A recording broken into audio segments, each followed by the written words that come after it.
call. Michelle? Councilmember Kohler. Here. Councilmember Cutrano. Here. Councilmember Goddard. Here, and Michelle, we can't hear you when you move away from the mic. I'm sorry. Vice Mayor Hellman. Here. And Mayor Ackerman. I am here. So the next would be the approval of the agenda and affidavit of posting. Does anyone have any changes or comments on the agenda? And if not, we could entertain a motion for the approval. I'll move to go. Oh, go ahead, Chance. I'll second you. No, you go first. I'm sorry. I'll motion to approve the agenda and affidavit of posting. I'll second it. Okay. I'll take the roll call vote on this one. So Councilmember Goddard, Yes. Councilmember Kohler, Yes. Councilmember Cutrano, Yes. Vice Mayor Hellman, Yes. and I vote yes as well. So we did have a closed session of the council last week, which was noticed. Then direction was given to the town attorney as a result of that. So I will read the land acknowledgement. The Fairfax Town Council acknowledges that we are located on the unceded ancestral lands of the Coast Miwok people of present-day Marin County. We honor with gratitude the land itself and all of its ancestors, past, present, and emerging. So I will not read the meeting protocol, but it is on the agenda in any way that you're getting it. For anyone who is listening, if you're on Zoom and you wish to comment at any of the times in the meeting, you can raise your hand, your virtual hand on Zoom.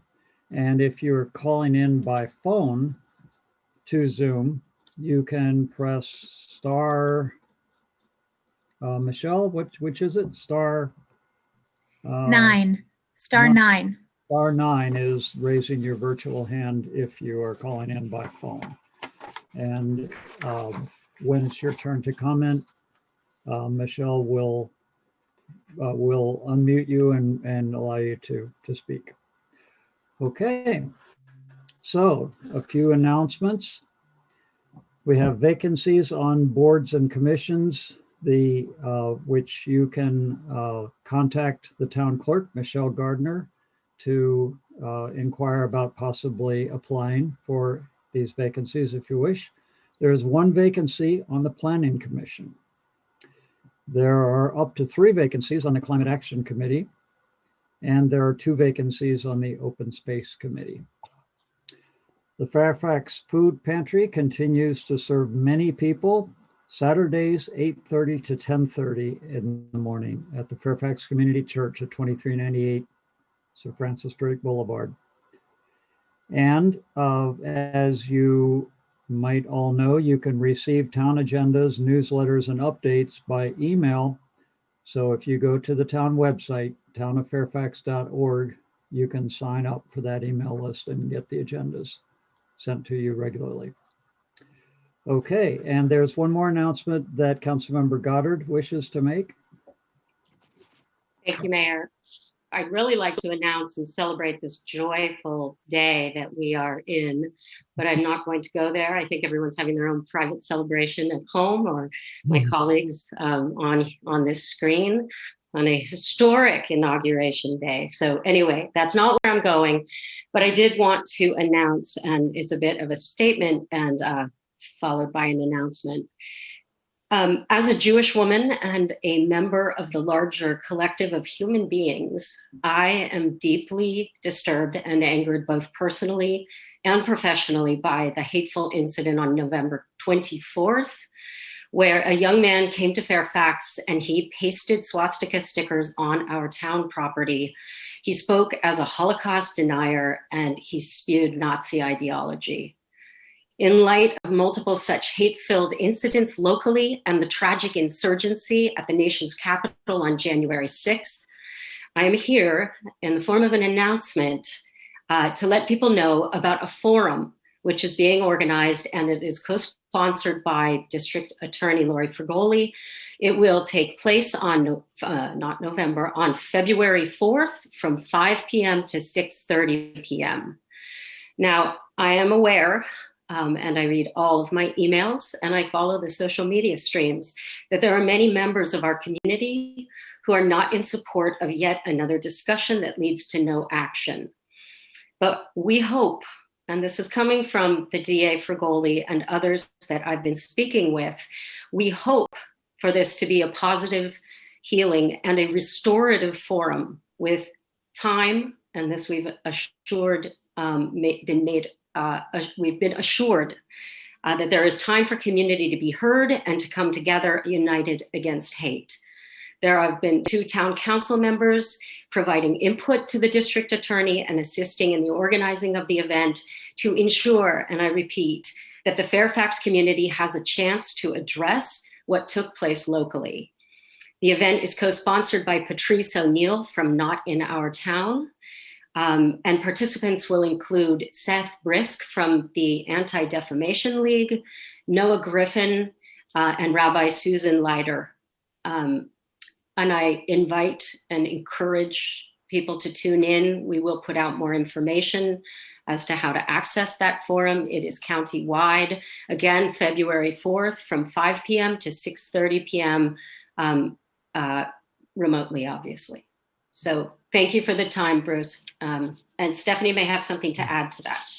Yeah, thank you so much, Renee, for your leadership with regard to this heinous event and engaging with the DA and with the community as well. I spoke with Lori just this evening, just like an hour ago, and so I haven't had the opportunity to talk to you, Bruce, or Garrett. So as co-chair of the Racial Equity and Social Justice Committee, I've been thinking about, we happen to have our next meeting on the same date as this event. And it's been on my mind to engage the committee as far as how, what type of action and how we want to engage with this event. And I don't want to prescribe what that might be. So I do think we want to hold a special meeting and discuss with the ResJ committee. Veronica Garrett is part of a community forum that already speaks regularly with Lori. So I believe she will already be part of that organization of the forum. So, but in any event, Bruce, we can talk about that hosting. Hopefully you're in agreement that that's a good idea. But I just wanted to say thank you, Renee, and thank you, Chance, for taking this matter so seriously. One thing I did raise with Lori, and she thought it was a good idea, is that we consider a local ordinance that does not accept hate symbols, and that we would prosecute and press charges in the future. So that is something that I'm personally in favor of, and there are other municipalities across the state and country that have those in place that we can look to from a model ordinance standpoint. Okay. Well, thank you. Thank you. And just to be clear, the ResJ meeting is that same evening, but it's not directly in conflict. It's after. It's not a conflict in time, but I wanted to engage the committee, beforehand. Does that make sense? Yeah, we can discuss how to go about that, but yes. Thank Okay. you. Thank you. Are there any other announcements from council members? Okay. All right. Thank you all. So now we enter the open time for public expression. This is a time to address the council on matters that are not on the agenda. And individuals will have 3 minutes, up to 3 minutes to speak, although please keep it brief if you can. And groups up to 5 minutes. And the council is not permitted by state law to take action on items that are brought up in open time, but we certainly will listen. So Michelle, if you could open that up and see who is waiting to speak.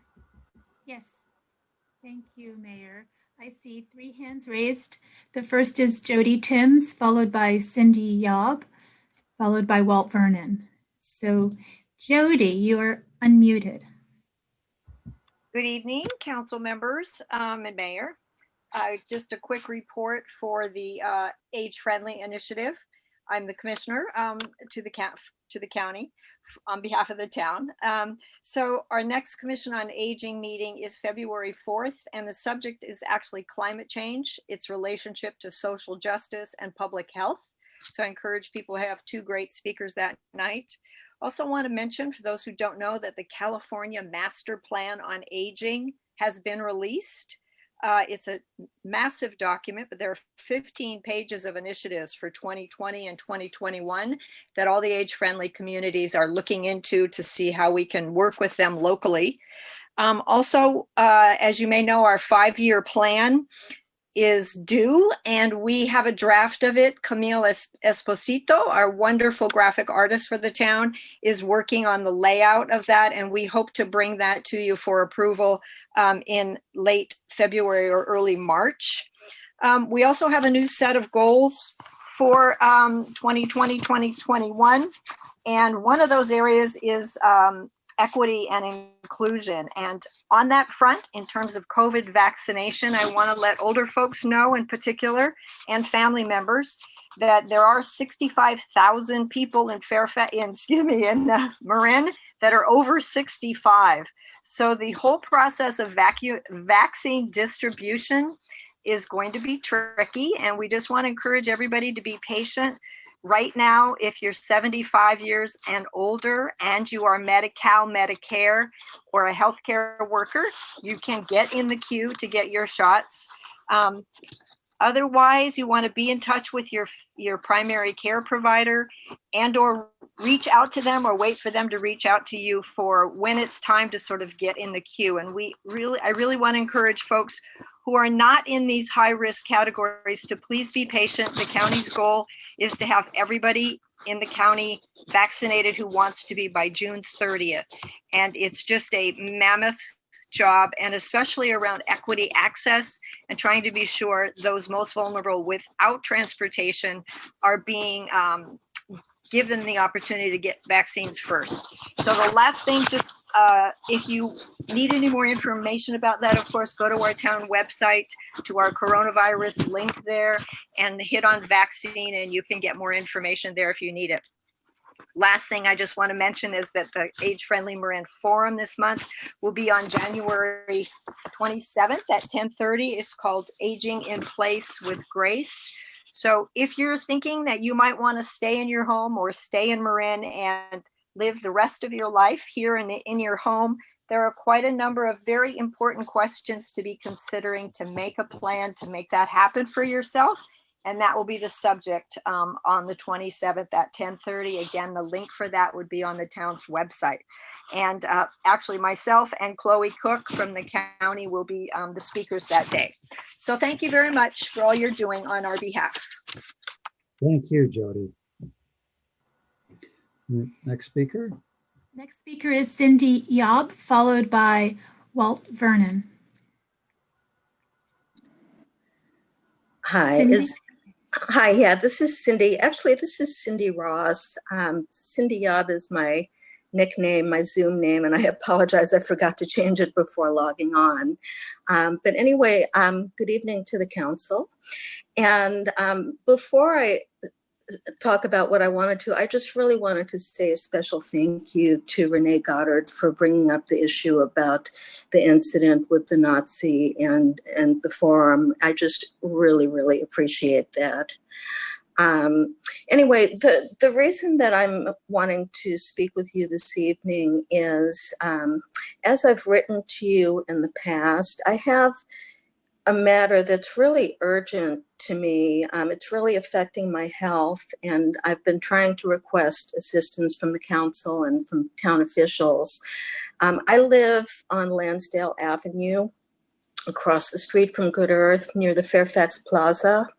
And for quite some time now, there's the laundromat, the coin washing well that's in the Fairfax Plaza, that has been off-gassing and emitting really noxious perfumes, odors, chemical fragrances. And it's really negatively impacting my quality of life. In fact, I'm not even living in my home temporarily partially because the problem is so bad.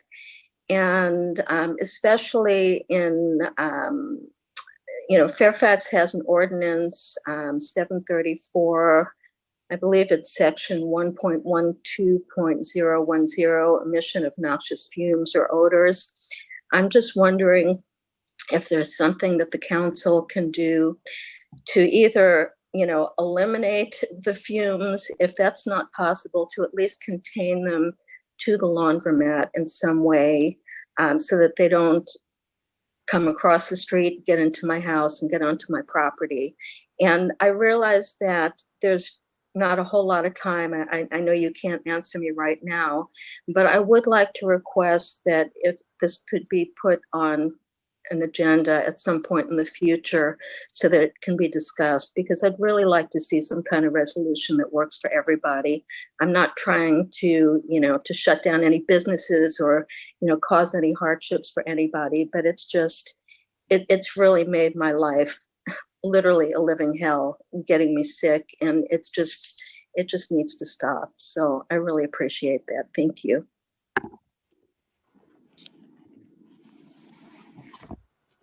Thank you. Next speaker is Walt Vernon, followed by Mallory Geithheim, followed by Beth Vertical. Mallory, you're unmuted.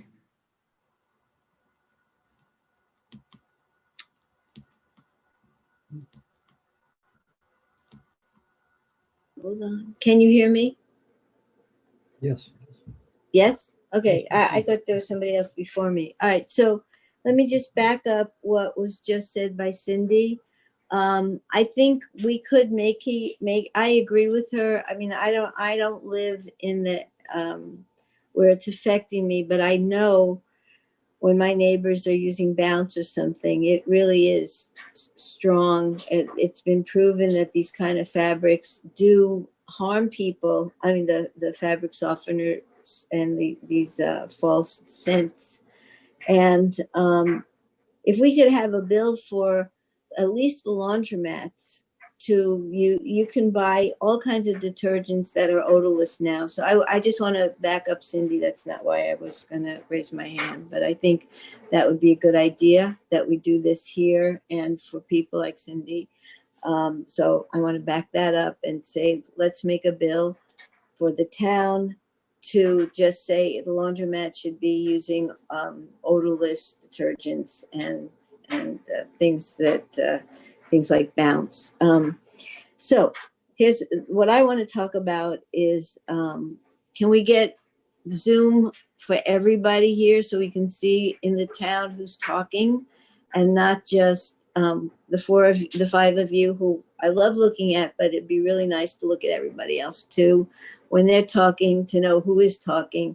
I know it's a little more work, so give Michelle a raise if she wants to do this, but I would like to see this done because it's frustrating to hear people and not know who it is that, I don't know I might not know them by name, but it's nice to be able to know who is talking.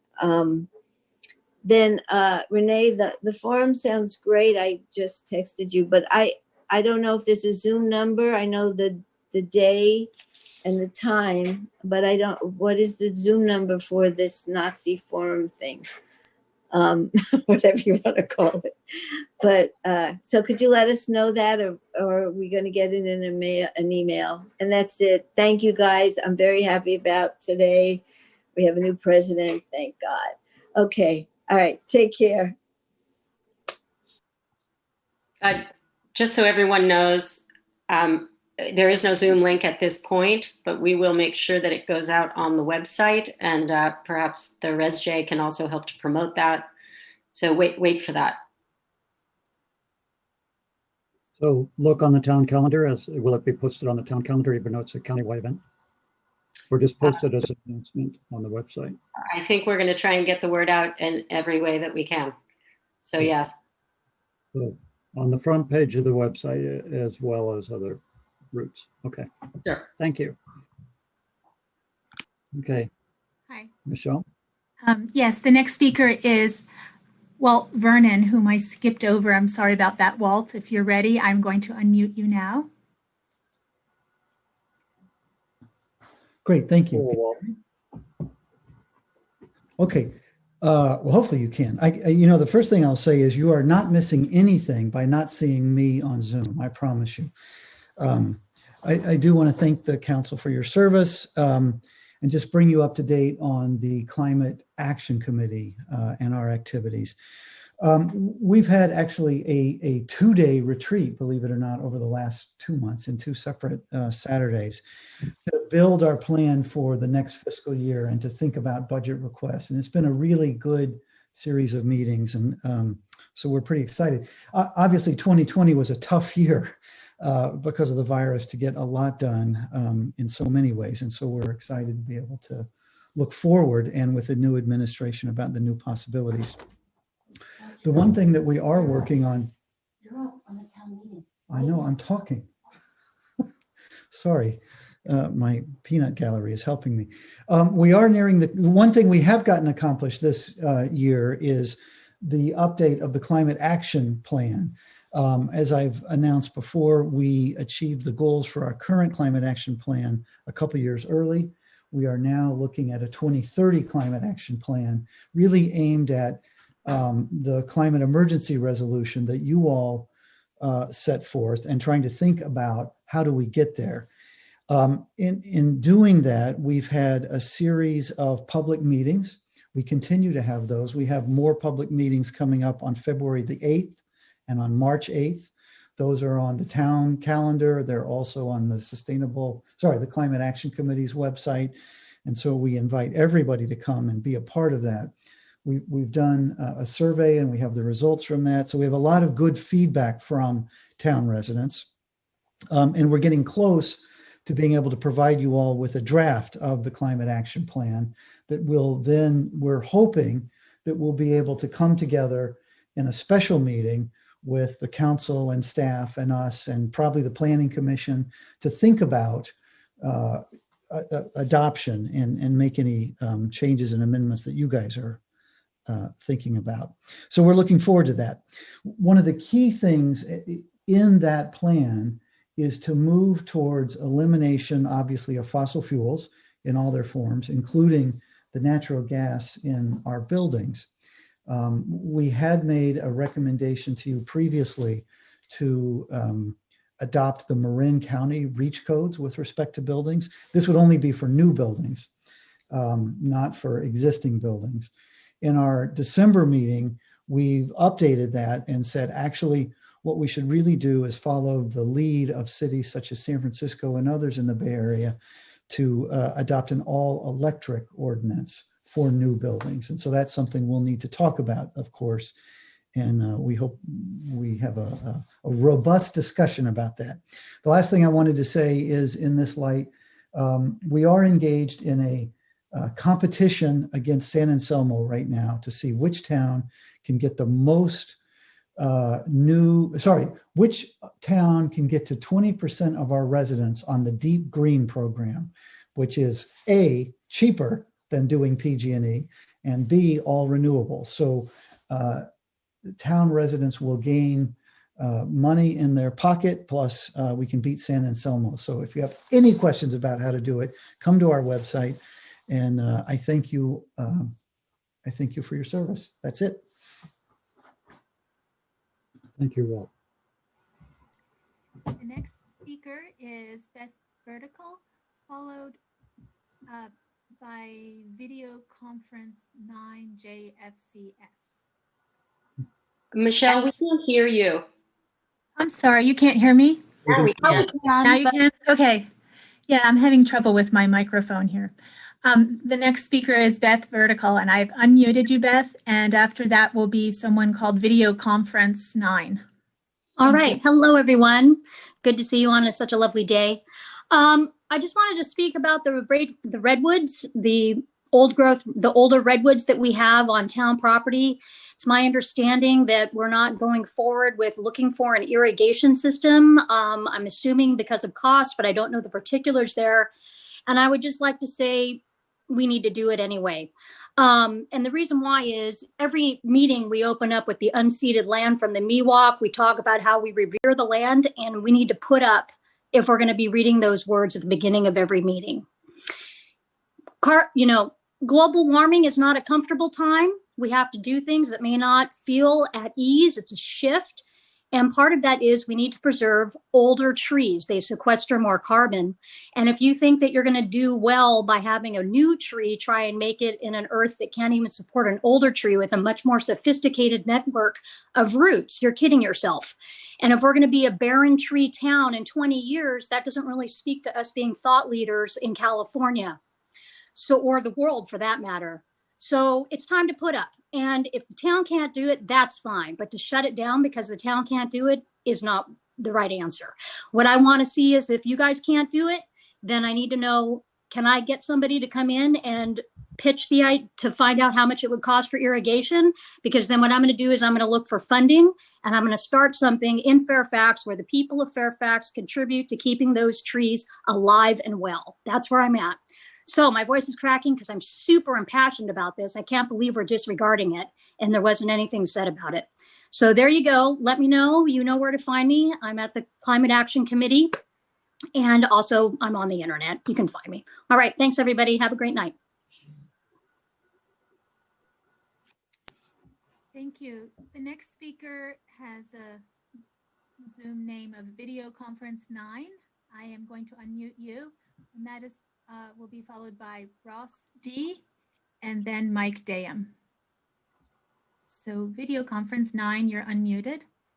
Thank you. Hello, everyone. Thank you for the opportunity to speak at this meeting. My name is Jen Tripathi. I'm a resident of Fairfax. I have two sons, Sunny and Ravi, who are very avid scooterers and skateboarders. And my understanding is that there. Excuse me, if you're going to be commenting about the skate park, that is an item that's on the agenda, and so there'll be a time to comment about that later. This is the time to comment. Oh, that's what I was going to comment on. All right, I'll come back later. Thank you. We'll see you later. Can't wait. Thank you so much. Michelle, is your microphone working? Is my microphone working? Can you hear me? It is now. Yeah, sounds good. Okay, I'm going to turn it up more. So the next speaker is Ross D, followed by Mike Dayam. Ross, you're unmuted.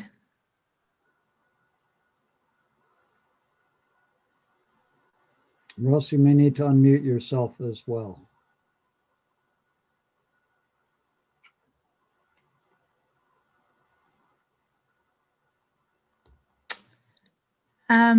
Would you like me to go on? Oh, there he is. Can you hear me? Yes. Okay. Actually, we heard you with a great long echo. That was kind of cool. Can you hear me now? How about now? You will need to mute your computer so that we don't get that loop. Can you hear me? Yes, yes. Okay. Hi, good evening, everyone. My name is Debbie Ross, a co-owner at 200 Tune Drive, an undeveloped land. My design review board approval will expire on March 21. I am requesting a 1-year extension of my approval due to the pandemic virus. Due to this virus, this last year and still ongoing, I have been unable to proceed forward on this property. I have explored all other options, and reapplying for a new design board approval seems the only way to extend the approval, unless you decide to grant me an extra year. The city of Novato is granting 1-year extension due to the virus on a case-by-case basis. I hope that you also will. If the council finds this issue to be discussed further, I am humbly requesting to be put on your next agenda, on your next meeting, an agenda on your next meeting. Thank you. Okay. The next speaker is Mike Daham. And you are now unmuted. All right. Hello, folks. You can hear me okay? Yes. Okay.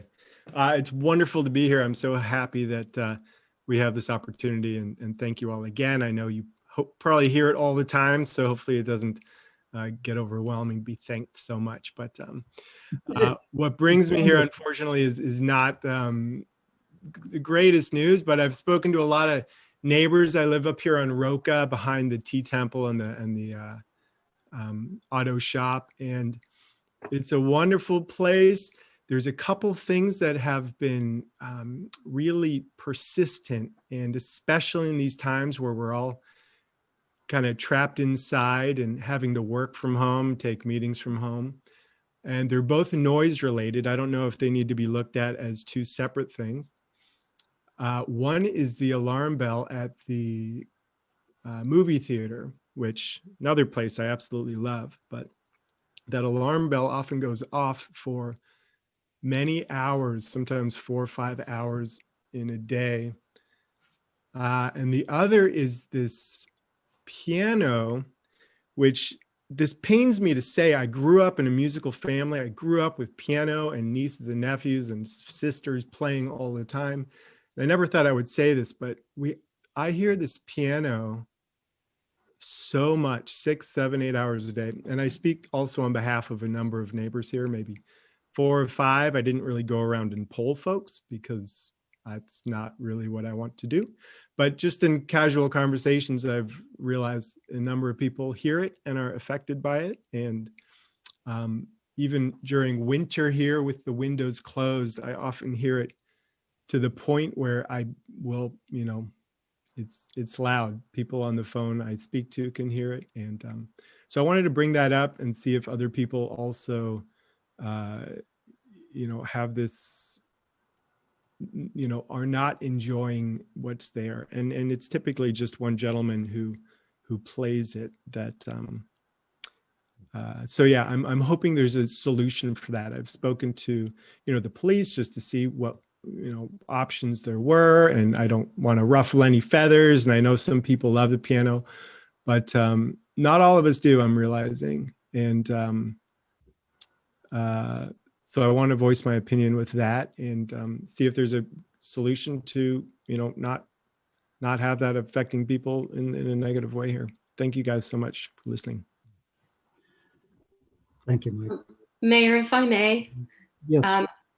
I just, because it's hard sometimes to follow up on all of these things, I just wanted to suggest, Mike, that perhaps you and a neighbor who are feeling particularly bothered by the constant piano music might speak with Mr. Rama Kumar, who is the gentleman who really is doing this playing with all of his heart as a community service. He's brought a lot of joy to the downtown, but I think he would want to know if people were disturbed by his music. So I just, my unsolicited advice would be to maybe engage in a conversation with him, because he's an absolutely lovely person. So I just thought I'd put that out there. Mm-hmm. Yes, good suggestion. And I was not aware of the alarm bell on the theater. So if that continues to happen, just make sure that staff knows about it. Maybe just contact staff as to when that's happening, because that's something that probably is a malfunction of some sort, I would guess, and could be looked into. Okay, thank you, Mike. Okay, Michelle. Yes. The next speaker, prefers to remain anonymous, so I am unmuting you, anonymous caller.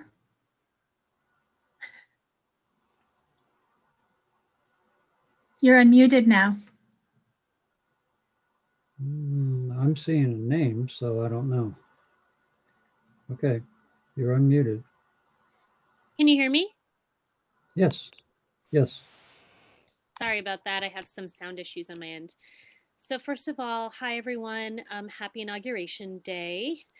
And I am actually calling in, and those of you who can see my name, it's fine if you are on the council. I just wanted to be more private with the public on this issue. So I had written you all a letter. I hope you received it, and I'm really hoping that you take the time to read it, and I hope to hear back from you soon, but just wanted to follow that up with some comments. In this regards, I came in at 7:15, so I don't know if something was discussed about this, but this regards the DA and the swastika issue in town. So Yes, just want to... an announcement was made about that by Councilmember Goddard and followed up on by Councilmember Hellman about a workshop that will be, or county, maybe you want to just repeat it very quickly, Renee, but just, and it will be on the town website. Yes, I am aware about that. Okay. I'm following up about my letter, and I am aware of the upcoming discussion. And so this is in response to that. And I just want to make sure I have my time that I just lost, because I want to say a couple of things about that. So first, I want to ask that you read my letter, even with that event coming up, because this is very important.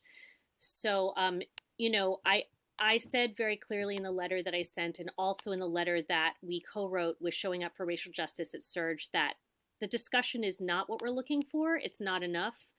And as some others have pointed out to me, a community conversation like that can also be harmful. So that's not the solution. It can be potentially re-traumatizing to people who are survivors, and it also lacks accountability. And so we're still asking that the DA take action on this. That includes accountability, both on behalf of the swastika issue and the harm caused by the DA not taking action and not communicating with the public. We're not just looking for what could be perceived as a feel-good solution for the DA. And so I asked you guys if you would stand up to hate by writing a letter requesting accountability. I could be wrong, but my research and other people's research who know the system really well, not just me, I don't myself, but everyone I've talked to says that according to California Penal Code, this is a crime that can be prosecuted. We've also asked for restorative justice post-prosecution. And so on that note, this is about accountability, because when there is no accountability, it's like a permission slip for this to continue. I also let you know in my letter about an incident that happened to me just about a week ago, right after the riots in DC and after this swastika event. And as a Jewish person, this affects me a lot living in Fairfax, and I know I'm not the only one. I've also now heard about events happening in West Marin as well. And so there is tremendous concern about this cascading into more events. And I'm asking you to stand up to hate in our town. And so I think there needs to be something more done than saying, let's have a community conversation. And I hope you can stand with me on that. And I look forward to hearing from you on that.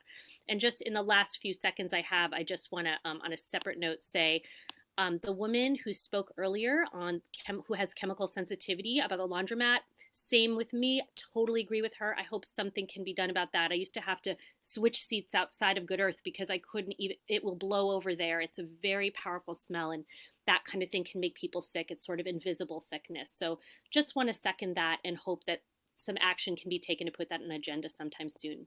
Thank you all so much. Thank you. Okay, Michelle. Thank you. Yes. The next speaker is Ricky A., followed by Joe McGarry, followed by Holly. So, sorry, Ricky. Richard, you're unmuted now. Good evening, Council. Thank you, Michelle. I too would like to speak about, I know we have a lot of things going on. It's been a very stressful year. We have lots of big issues in our town and lots of things to get to. And for a lot of people, talking about a laundromat thing and chemical fragrances that from laundry products might seem not that important, but actually it's extremely important. And knowing that many of you on the council here have very strong feelings about things to do with ecology and sustainability and things with nature and pollution. I know carbon footprints and plastic straws and things have been very important to several of you. This laundry thing is actually what partly ended up getting me to Fairfax in the first place. I had some unlucky moves that I had made in places that had long time issues with those chemical products, and they're designed to cling. They get inside to drywall, and they're really, really heinous. It's another ongoing stressor to our bodies and to our health. And as much as I cared about EMF and 5G, you all know that that was an important issue to me. This one is as well. And what Cindy Ross is talking about, I only found out about her particular issue recently, but I've been commenting on this for a couple of years because I noticed starting about 2.5 years ago, I would come out the backside of Good Earth, often during spring and summertime when everyone's out on the benches and the table, obviously prior to COVID, and I would get hit with a waft of that laundry smell as I was exiting the door with my groceries. And I was trying to figure out the physics of how it could travel all the way from the little strip mall all the way there. And it's been an ongoing thing. I've experienced it many, many times. I've talked about it with others. It's come up with people on Facebook and Nextdoor. And there is a group of us in town that are extremely sensitive to this. Occasionally I'm downwind from a neighbor on that. I try to chat them up. I've offered to buy them the products that are, free of smells. And they're really, really bad. And some of us are incredibly sensitive to it. It's really disturbing. There's someone who's one of the checkout people at Good Earth, and I can't even go on their line because the 30 seconds I'm standing there to transact is already triggering for me. So there are many of us that are like this. I know it doesn't seem like maybe it's the biggest deal or whatever, but we obviously cannot mandate what products people are going to use at a public laundromat. But if we could do anything to mitigate, require the doors to be closed, change the ventilation, whatever can be done. I don't really know what's reasonable. Again, I'm with Cindy. I don't want to put anybody out of business and try to control everybody's personal choices, but it is really serious business. I can't even barely ride Amtrak trains anymore because they spray the seats with Febreze now. And the stuff it's not just annoying or unpleasant or a personal thing. They're actually stressors to our health. Thank you. Thank you. Here is Joe McGarry, followed by Holly, followed by Stephen Ladine. And Joe, you're unmuted now. Thanks, Michelle. Good evening, Council. Good evening. Yeah, I just want to talk for a moment about staffing levels in the police department. We've talked quite a bit throughout the summer, and we've established a subcommittee on police to look at current practices and public safety alternatives. And staffing is kind of at the core of it.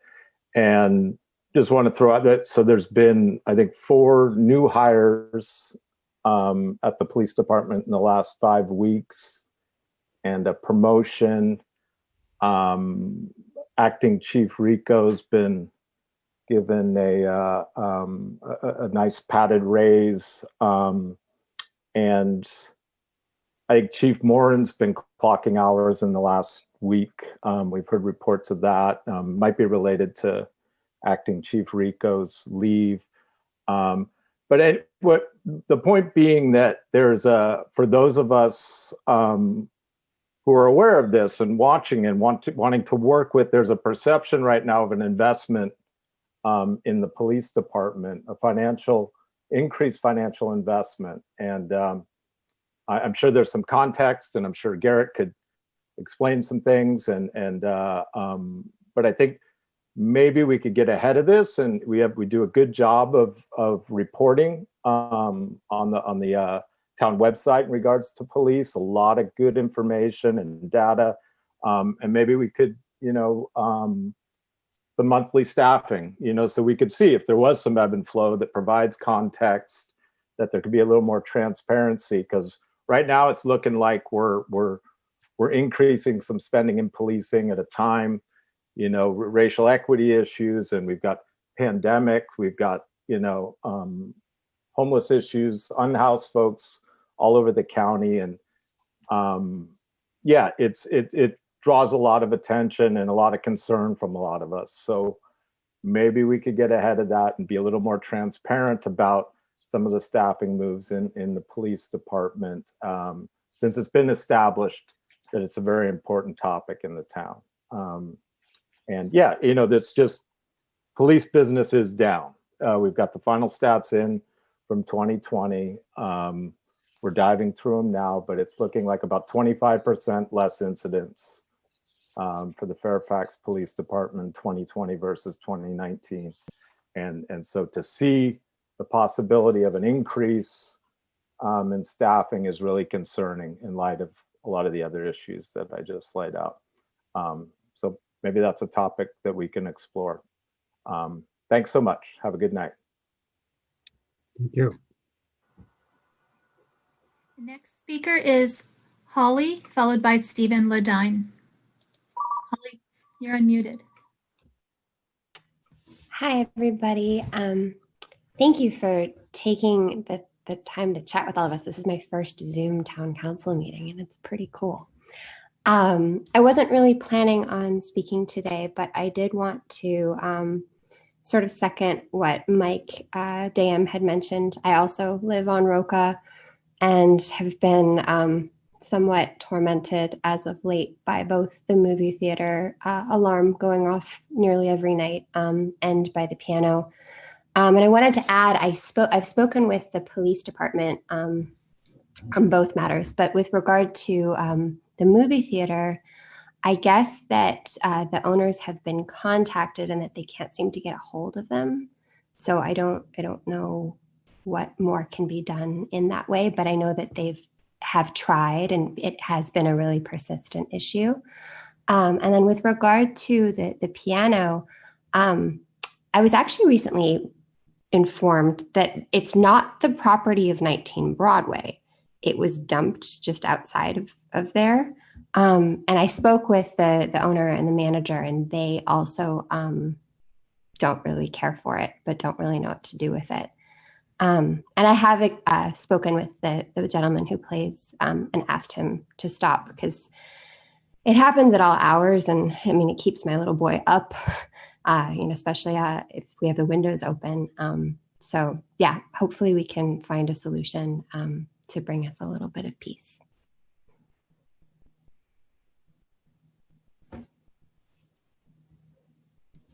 Thank you.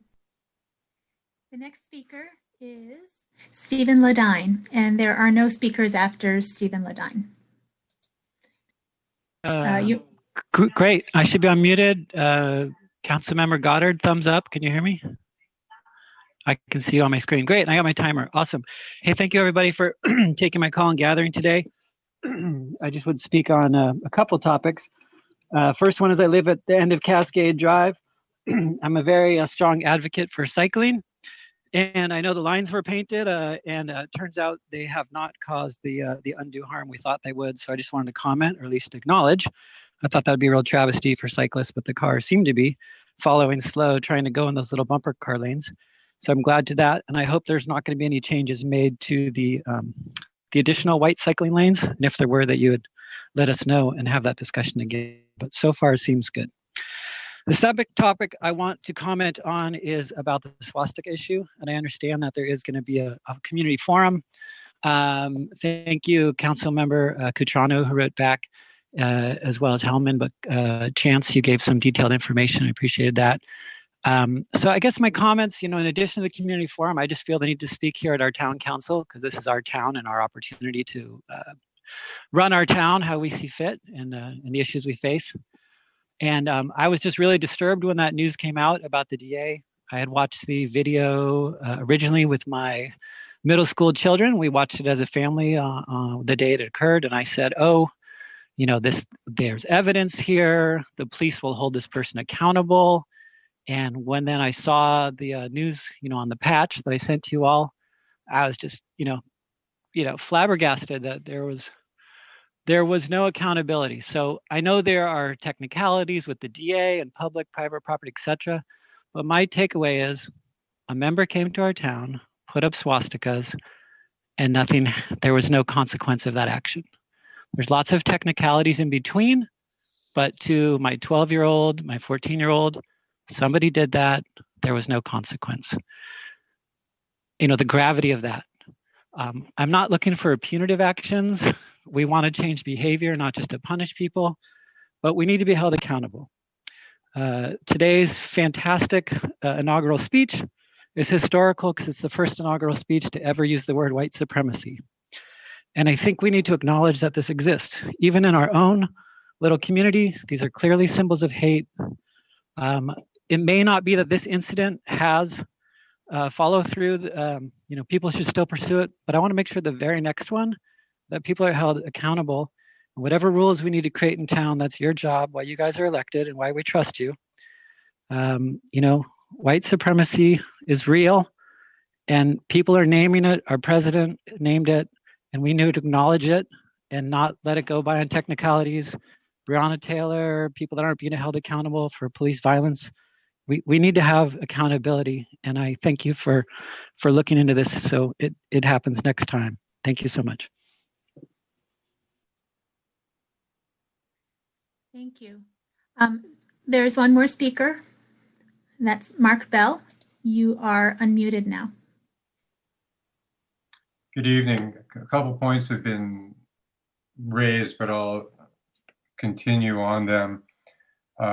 Number one is the striping on Cascade has been unpopular with most of the people who live there and who have responded. We keep hearing that, you guys want to have a quick resolution. I think it's been getting on to close to a year. The police chief's, former police chief's opinion when asked was ignored. And we have no updates on what's happening with the Cascade striping. We also don't have a dollar figure. How much has the town paid? Because we were misled the time that was brought up as far as the budget for that. The next part is the trees in the park, the redwood trees. I don't understand. We seem to have money for all kinds of things, but we don't have money to put in an irrigation system for redwoods. We pay money to an arborist who you swear by, but you ignore him. And then he says that it needs to have an irrigation system, and you're going to continue to ignore that. I mean, really, considering the amount of money that's being spent in various endeavors in this town, I would say that's one of the most primary places that people expect to have healthy redwood trees, because the only way you can kill a redwood tree is basically to destroy it by your own negligence, especially in this case. The next one has to do with the budget. We're looking at the bridge at Creek. There are 4 really nice lampposts that have been there for a long time. They're out. What happened to the light bulbs? They used to work. Now we have 2 street lamps that put out an absurd amount of light, ugly light. This is supposed to have been dealt with 2 or 3 years ago with the replacement of the lighting at night. People complained about it. Supposedly you were going to look at solutions for this. Nothing's happened. So why does all this stuff seem to drop through the cracks while other stuff that people really have a lot less interest in seem to get funded? And I think that's a question that we should, this council should look at and rectify. That's all I have. Thank you. Then the next speaker is Minna. You're unmuted now. Hi, this is Mina. I emailed with Stephanie. Thank you so much for all of your replies about the Cascade Canyon striping. I also would like to get some more information on that and try to understand the process, because I live on Canyon and I'm also very unhappy with the striping. For example, today we were driving and there was another fire department truck coming through, and there wasn't enough room for my car and the fire truck to come through. And I'm really concerned that we haven't had rain, and what's going to happen when fire season comes around in our neighborhood, because I would hate for another paradise to happen here in Fairfax. So I just thought I would give my comment, and thanks for everything you do. Hey, Bruce, do you mind if I chime in very briefly about the status of cascade striping? Because I meant to mention it in the announcement.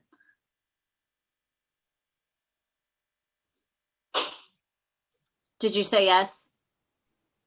You're muted. Yes, sorry. Oh, thank you. Just really briefly, Garrett and I spoke about having this topic on the agenda, hopefully for closure, at our February 20th meeting.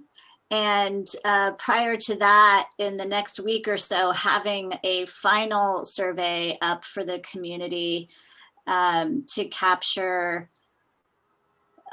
sentiment on how the community, primarily in the Cascade region, is feeling about the current,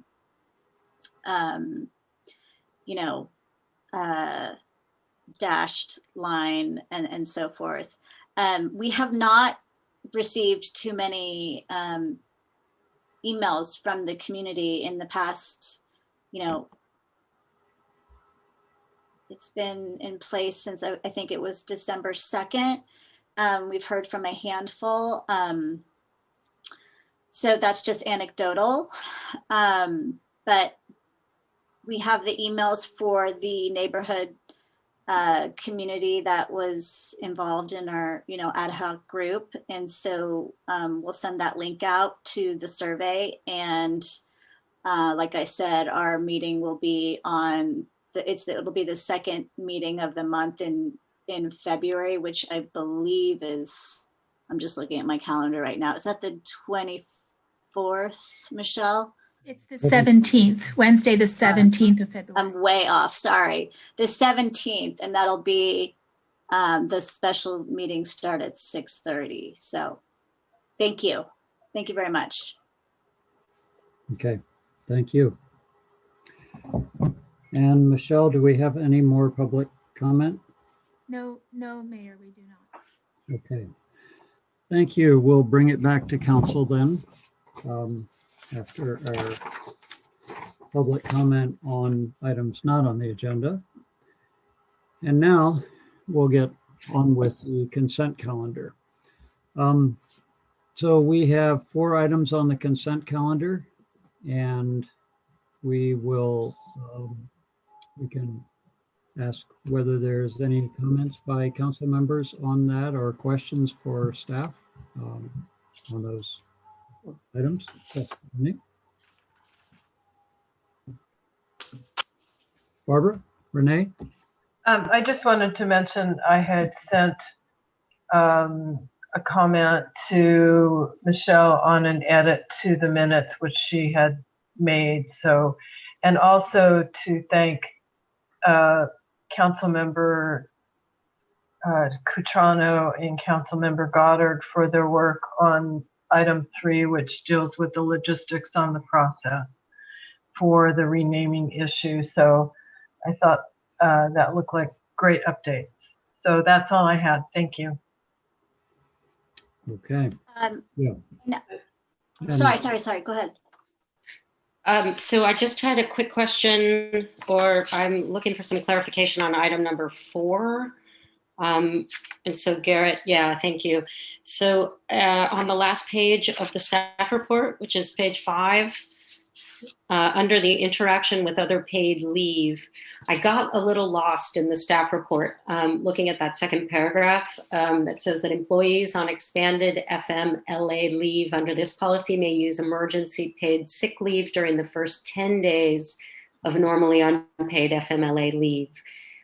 The rest of it seemed to speak to the ability for employees to use this emergency paid sick leave during the whole course of their leave and not just during that initial 10 days. Could you just explain that with a little more detail for me, please?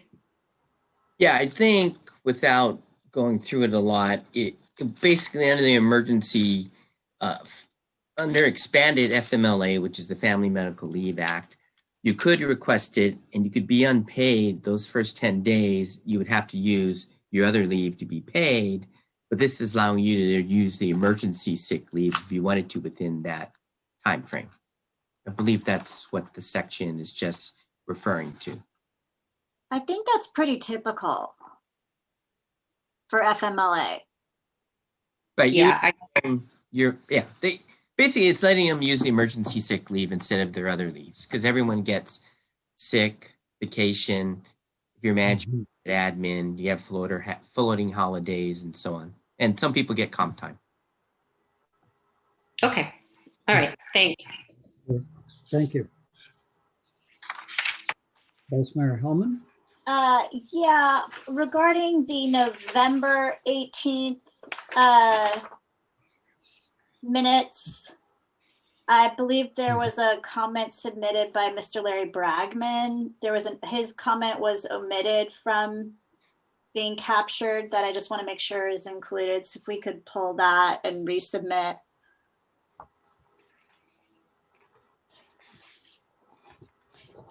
His comment for variance regarding the 2-story for 6 Walsh wasn't captured in the minutes.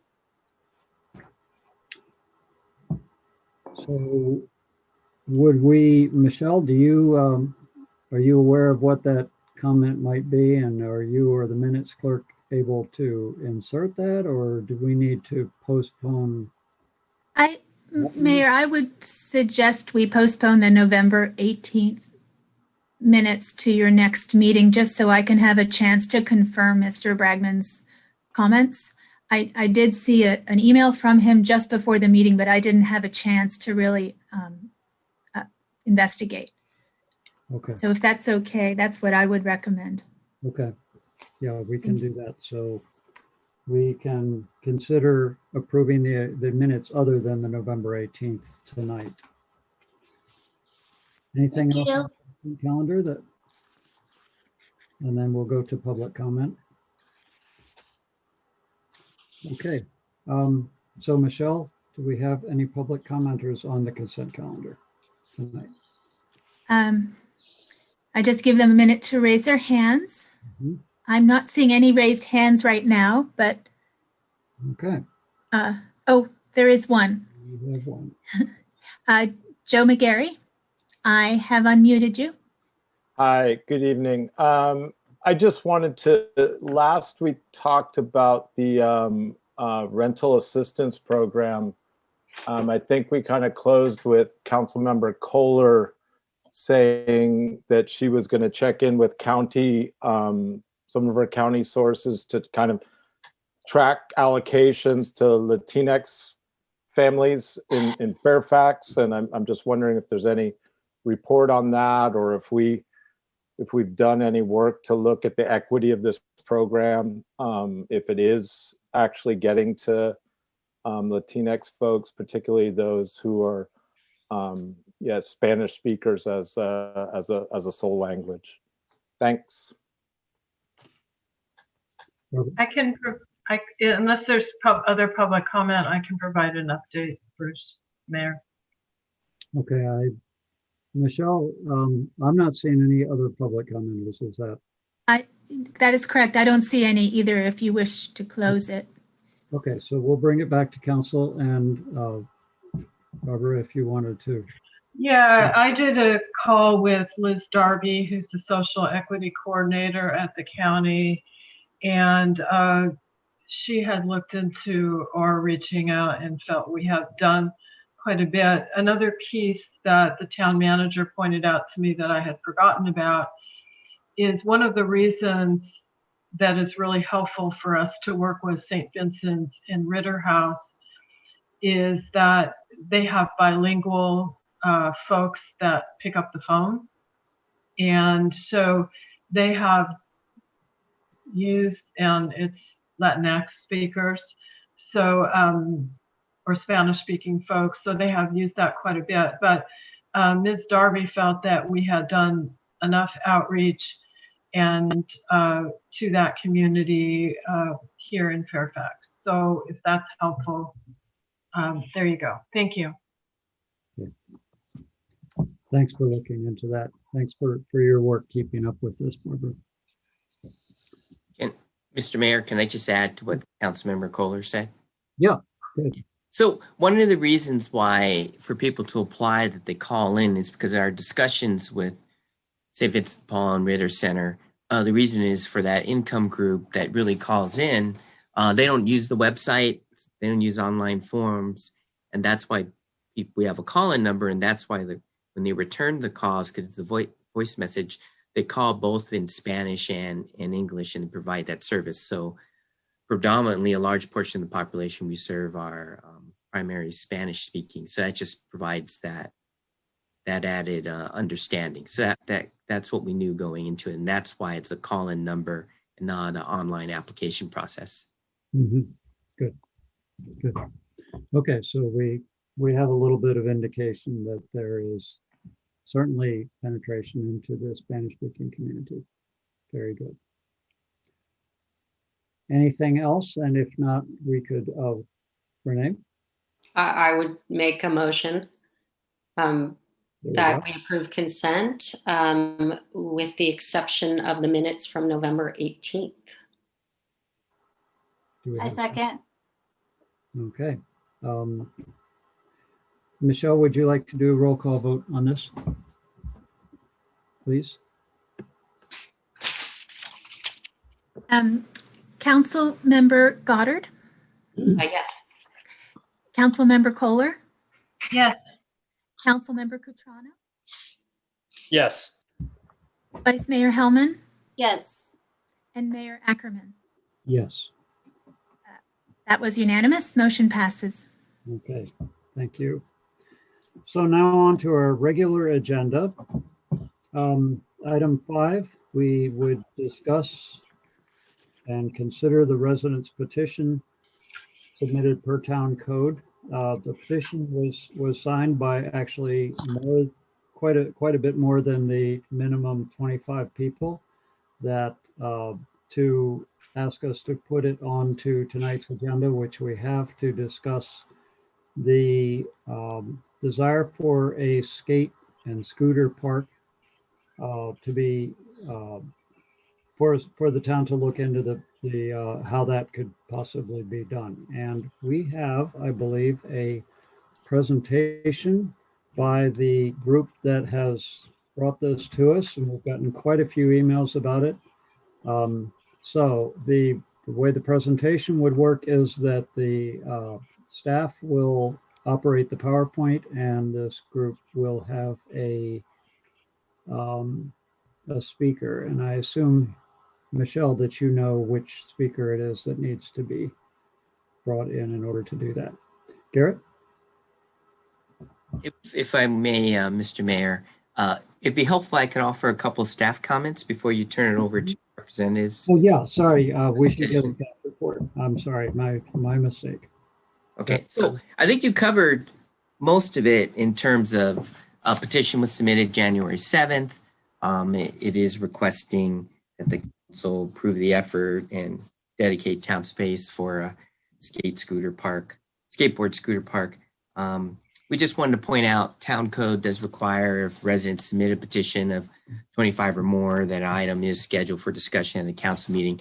But one of the things from the staff recommendation want to make clear is if the council is open to this idea and after hearing public comment and council discussion, if you wanted to move forward, the recommended next step is to refer the matter to your Parks and Recreation Commission. We would direct the council, would suggest to the Park Commission that they go ahead, work with petitioners' representatives to identify locations, basically do an analysis of each site, advantages, disadvantages. We'd also ask Park to take a look at things like costs, funding strategies. If Park wanted to do community outreach or do a community questionnaire, that's something we would also ask Park to go ahead and do. And then the bottom line would be, ultimately, Park would report back to the council with its analysis hopefully including be analysis of all the town sites. If they wanted to identify a few private properties that could be possible locations, ultimately then that report would come back to the council for consideration. We would also request that Park do periodic report backs to the council if it's going to take a while, especially if they need some council direction on some policy issues that they're considering. So I just wanted to provide that that's the recommended next step, refer the matter to Park for analysis or recommendation, and working with the petitioners. But pretty much, unless there's any question, that concludes the staff report. Thank you. And so if you want to direct the process of getting the presentation set up, we've got about 10 minutes for a presentation so that we can just learn about the issue, and then, as Garrett says, we'll discuss. Okay, so I'll go ahead and share my screen, and then I'll let Michelle find who the presenter is. I asked the presenter, I believe it was going to be Stephen Tejero. Yes. Can you raise your hand? Oh, I see you. Okay. I'm going to unmute. Oops. Now I can't see you. Hang on. There. Thank you. Yeah, there we go. Yeah, everything disappears when you share the screen. There. Can you hear me? Yes. Right on. All right. So I guess I'll do my presentation. You guys can hear me okay? Mm-hmm. Yeah. Okay. And I can't do my own video feed. You guys can't see me. We can't. We just see your face. We just see a little icon, but yeah, you see my logo. Okay. All right. Well, cool. Are we ready to get started? Yes. Okay, awesome. Well, I just wanted to go ahead and start off by saying thank you to you guys for taking the time to listen to this presentation. I think we're going to address a lot of good points here. I hope it'll sway you in favor of supporting our initiative. And also, I just wanted to do a quick shout out to everyone who's been working so hard on this project. It's taken a team of people meeting. We've been meeting weekly and leading up to this presentation like twice a week or more, just trying to get our whole plan together really solidly. And I'm just really, really thankful for this chance. I've lived in Fairfax basically my whole life. I'm 28 years old, and I think this is going to be something really good for our town now and going forward. So with that being said, let's just get right on into it. Go to the next slide. Thank you. So what we're asking the town council for is, number one, to designate skating and scooter space in Fairfax for immediate use on a trial basis so we can see if it works out. And then number two is to finally create a permanent skate park solution. We're asking the town council to dedicate staff time mostly for figuring out the location and so forth. Be collaborating with the stakeholder group, that's us, to identify a location. And finally, to build a permanent skate park using our resources. Next slide, please. So I wanted to read a quote by Michael Cadet. He's the manager of the Firehouse Community Park Agency in Bolinas, and this is a photograph of the skate park there. The skate park is easily one of the most visited and lowest maintenance features of our facility. And in this new reality of providing recreation during quarantine, it has been an invaluable resource to the community. We have community members from young children to adults who use the skate park almost every day, some of them for hours. I don't have to mow it or water it. It doesn't have plumbing to back up or anything to steal or break. I'd say the return on investment has been ridiculously good. We can go on to the next slide. Thank you. So Fairfax is a great town. I love it, but there's nowhere for skateboarders to skate.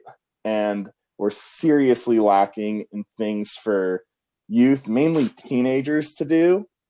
We can go on to the next slide. So traditional sports are on hold. With COVID-19, social distancing is a must.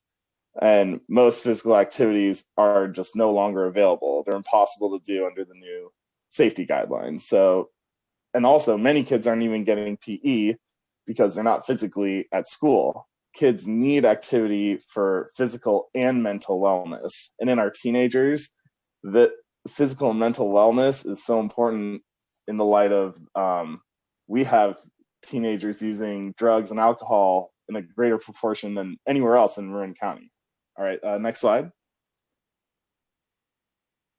So skateboarding and scootering is a COVID-safe activity because it doesn't require any teammates. You don't need any scheduled events like practices or anything like that. And you don't even need large crowds to participate. It's outdoors. It's a no contact sport. No gear is shared. It can be done with a mask on and socially distanced. Next slide. Also, it's a healthy screen time alternative. So we're having kids in school for 5-6 hours on the computer. Then they have to do their homework on a computer, and they have to, or upload it on a computer. And then the rest of the time, well, what are they going to do? If they're stuck at home, they're probably going to be using a screen if they're not doing something creative.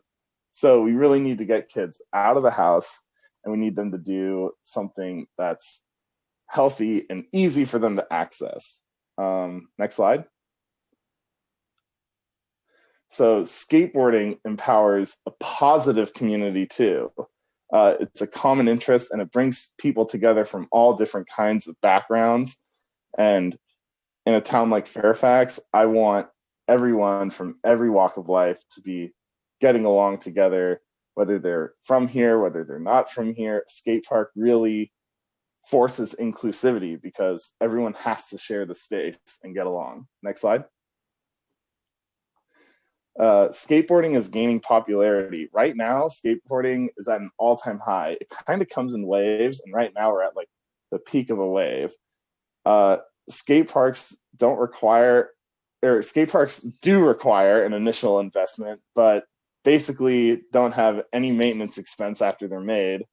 And we currently have generous offers to fund the initial investment of the park, as well as contractor labor and volunteer time. We have a ton of support from a lot of people. So next slide. Skate parks foster mentorship and shared responsibility.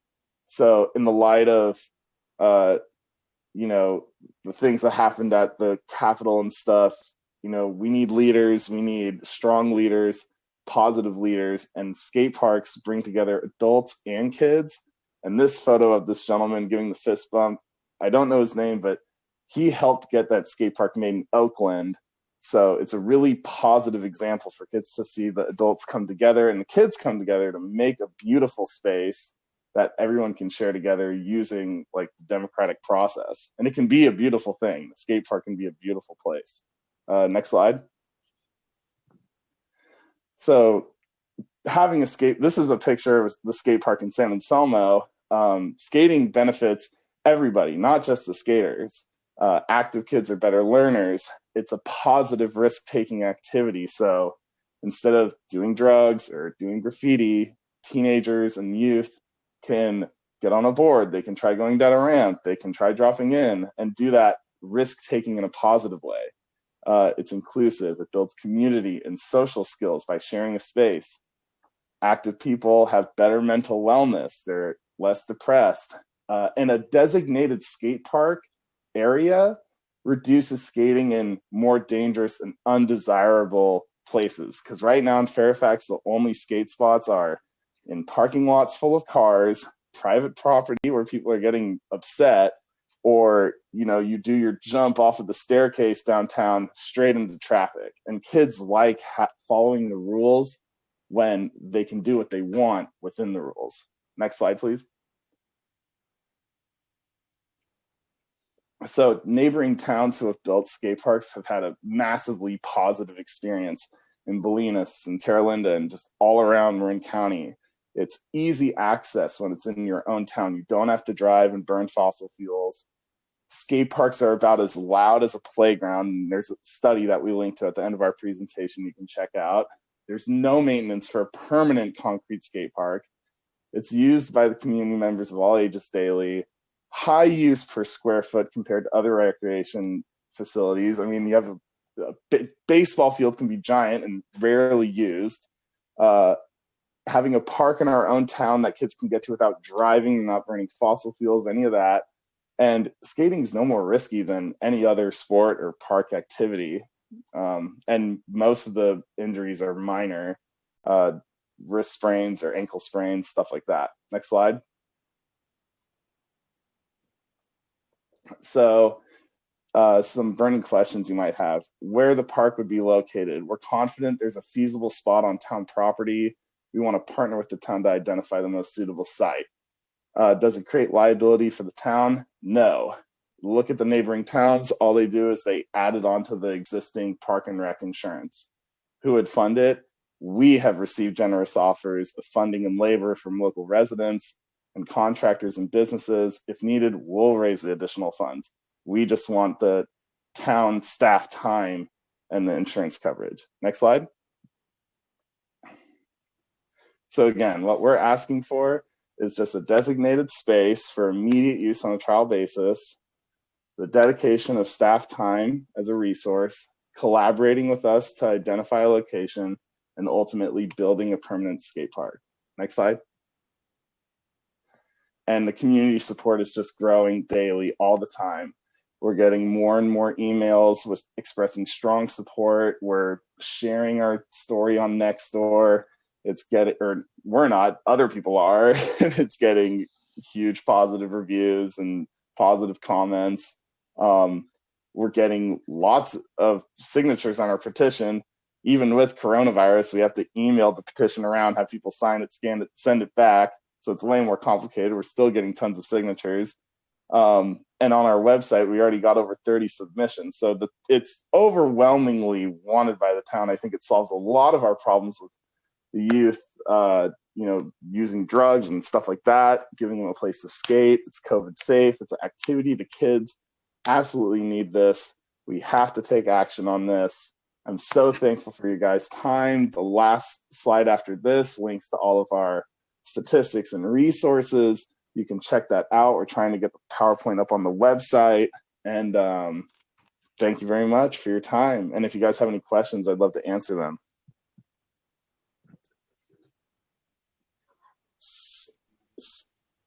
That was an awesome presentation. Thank you, Steve. You're welcome. Thank you. Okay. Yes, and I have been following the emails and have talked with your group, and I think this is something that we need to discuss. So I imagine that at this point we would continue with public comment, but Stephen, stay around because we might need to talk with you. Is that the way we should approach this, Garrett, that we continue with public comment, or does council have any questions for Stephen right now while he's here? Typically at this point, council would ask questions of staff, or in this case, I guess you could ask the presenter, or you could just take public comment, and after public comment, then ask whatever questions you have. I might be able to answer any questions if you guys have any right now. Maybe you took a note. Otherwise, I'm open to, Do any council members have questions right at this point before we go into public comment? Okay. Thanks again for your presentation, but stay around and let's open up the public comment. Michelle? Thank you. Thank you. Yeah, thank you. Hi, Mayor. Michelle here. Stephen, I'm just going to mute you so I don't confuse myself with the raised hands. So the first speaker is Theodore Hellman, followed by Steve Burdo. So Stephanie's smiling. You're unmuted. Oh, okay.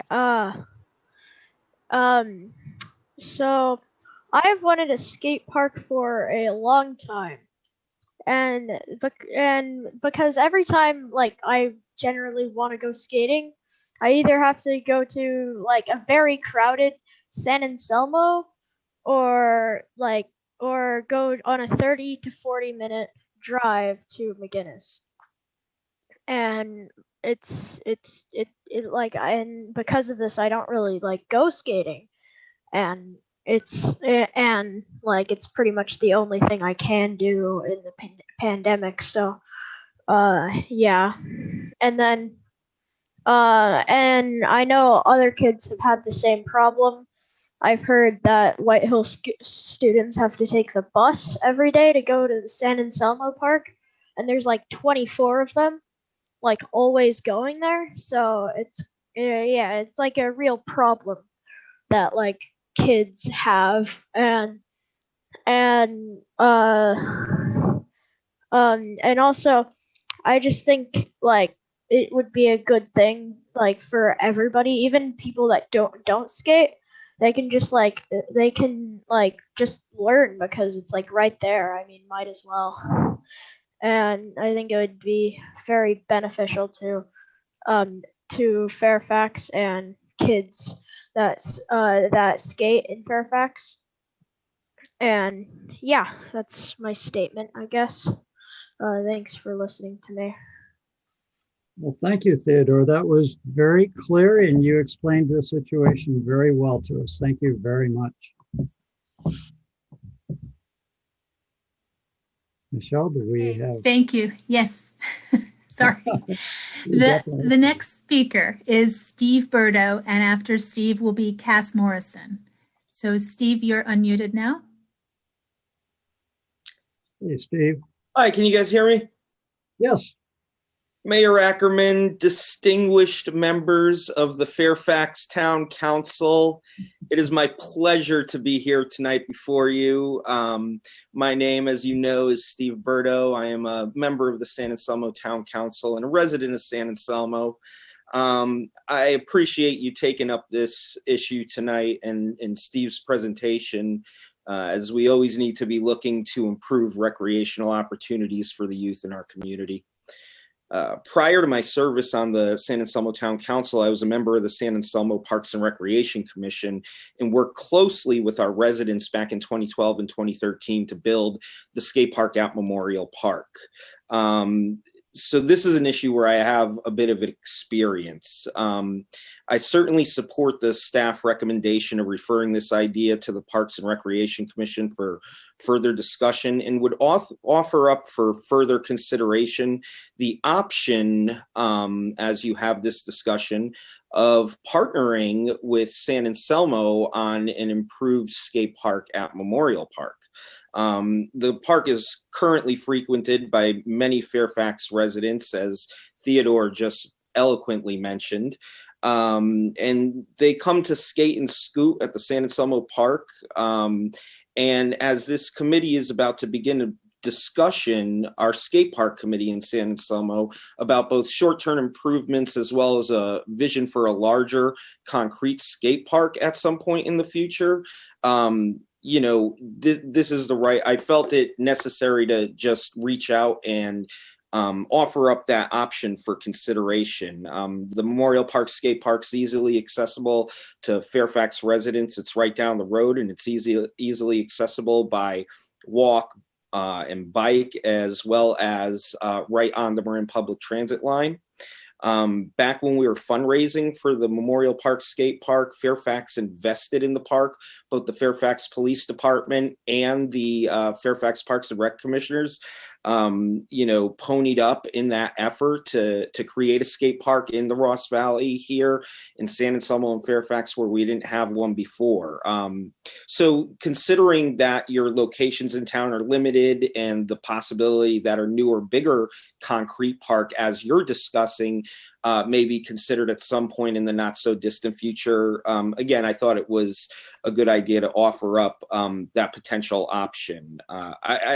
You know, honestly, I think Theodore was spot on, and it is so great to hear from our youth. And I hear everything he's saying, which is why our skate park is about to have these our committee is about to have these discussions about what we could do. Whatever you decide, I think it's so great that you're having this discussion. And again, wanted to register my support for the recommendation of referring this item to your Parks and Recreation Commission for further discussion. If there's anything that I could do to be in support or be a reference to you, I offer my service. And thank you all for your service. Thank you, Steve. Thank you very much. That's great to know. Steve, does your invitation come with electric van transportation for our young folks? Yeah, exactly.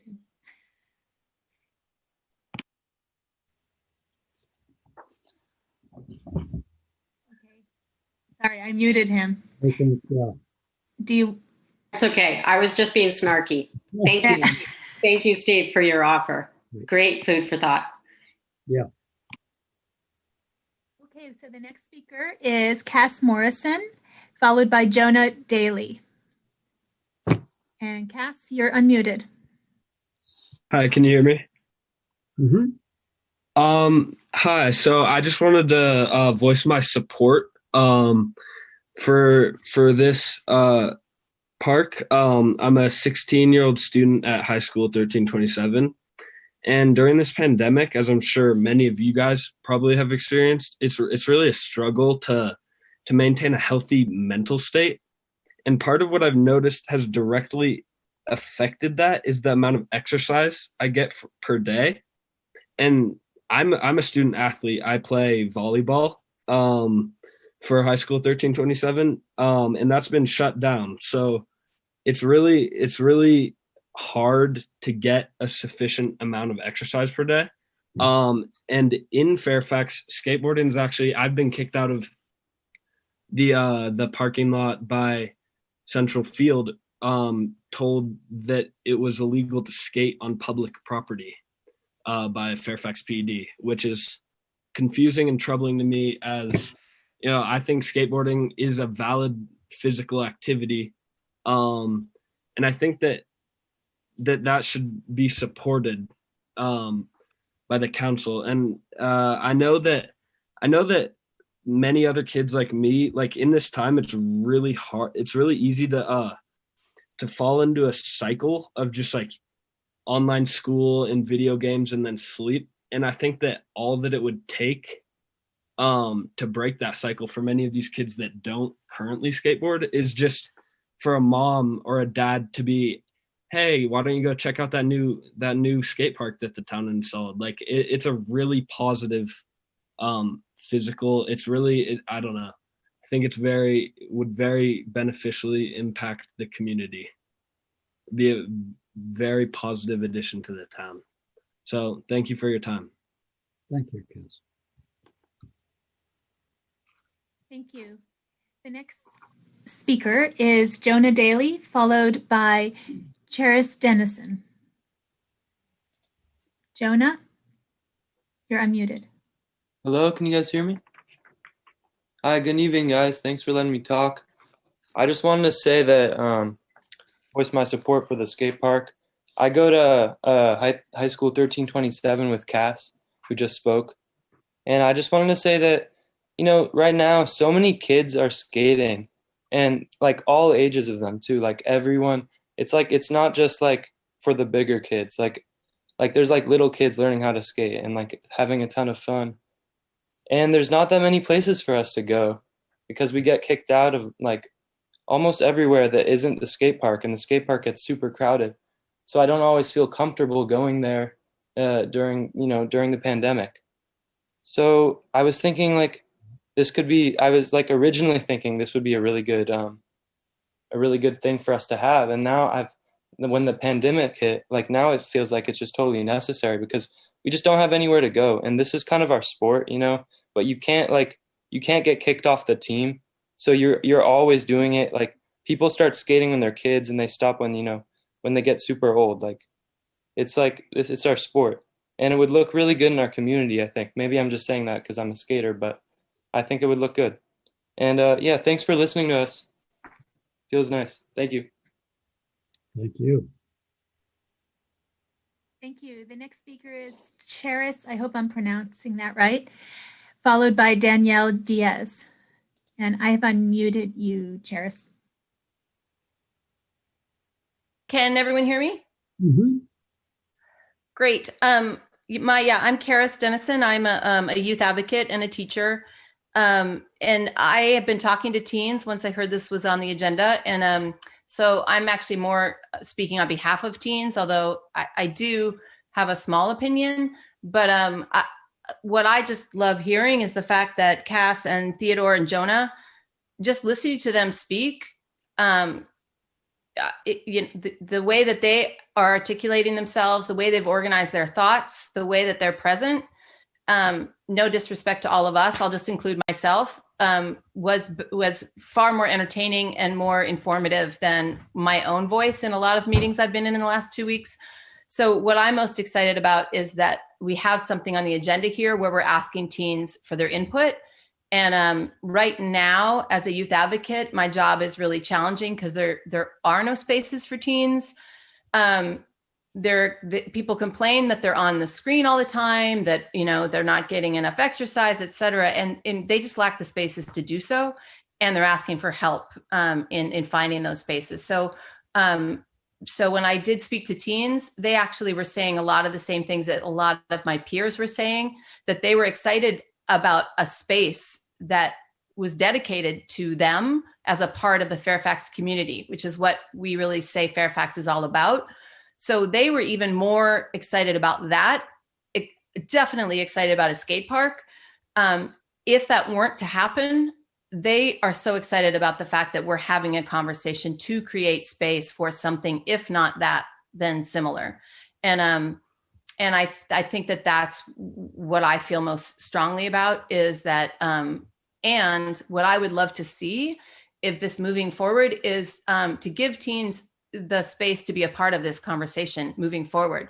How do they want to see this? Finding the location, interviewing people, being able to monitor. If people have concerns about where it is or the noise or ask if teens want to help actually take a leadership role in that. So many of them were frustrated they couldn't vote. So let's give them some power. Mm-hmm. Thank you, Charis. The next speaker is Danielle Diaz, followed by Pato Harris. Danielle, you're unmuted.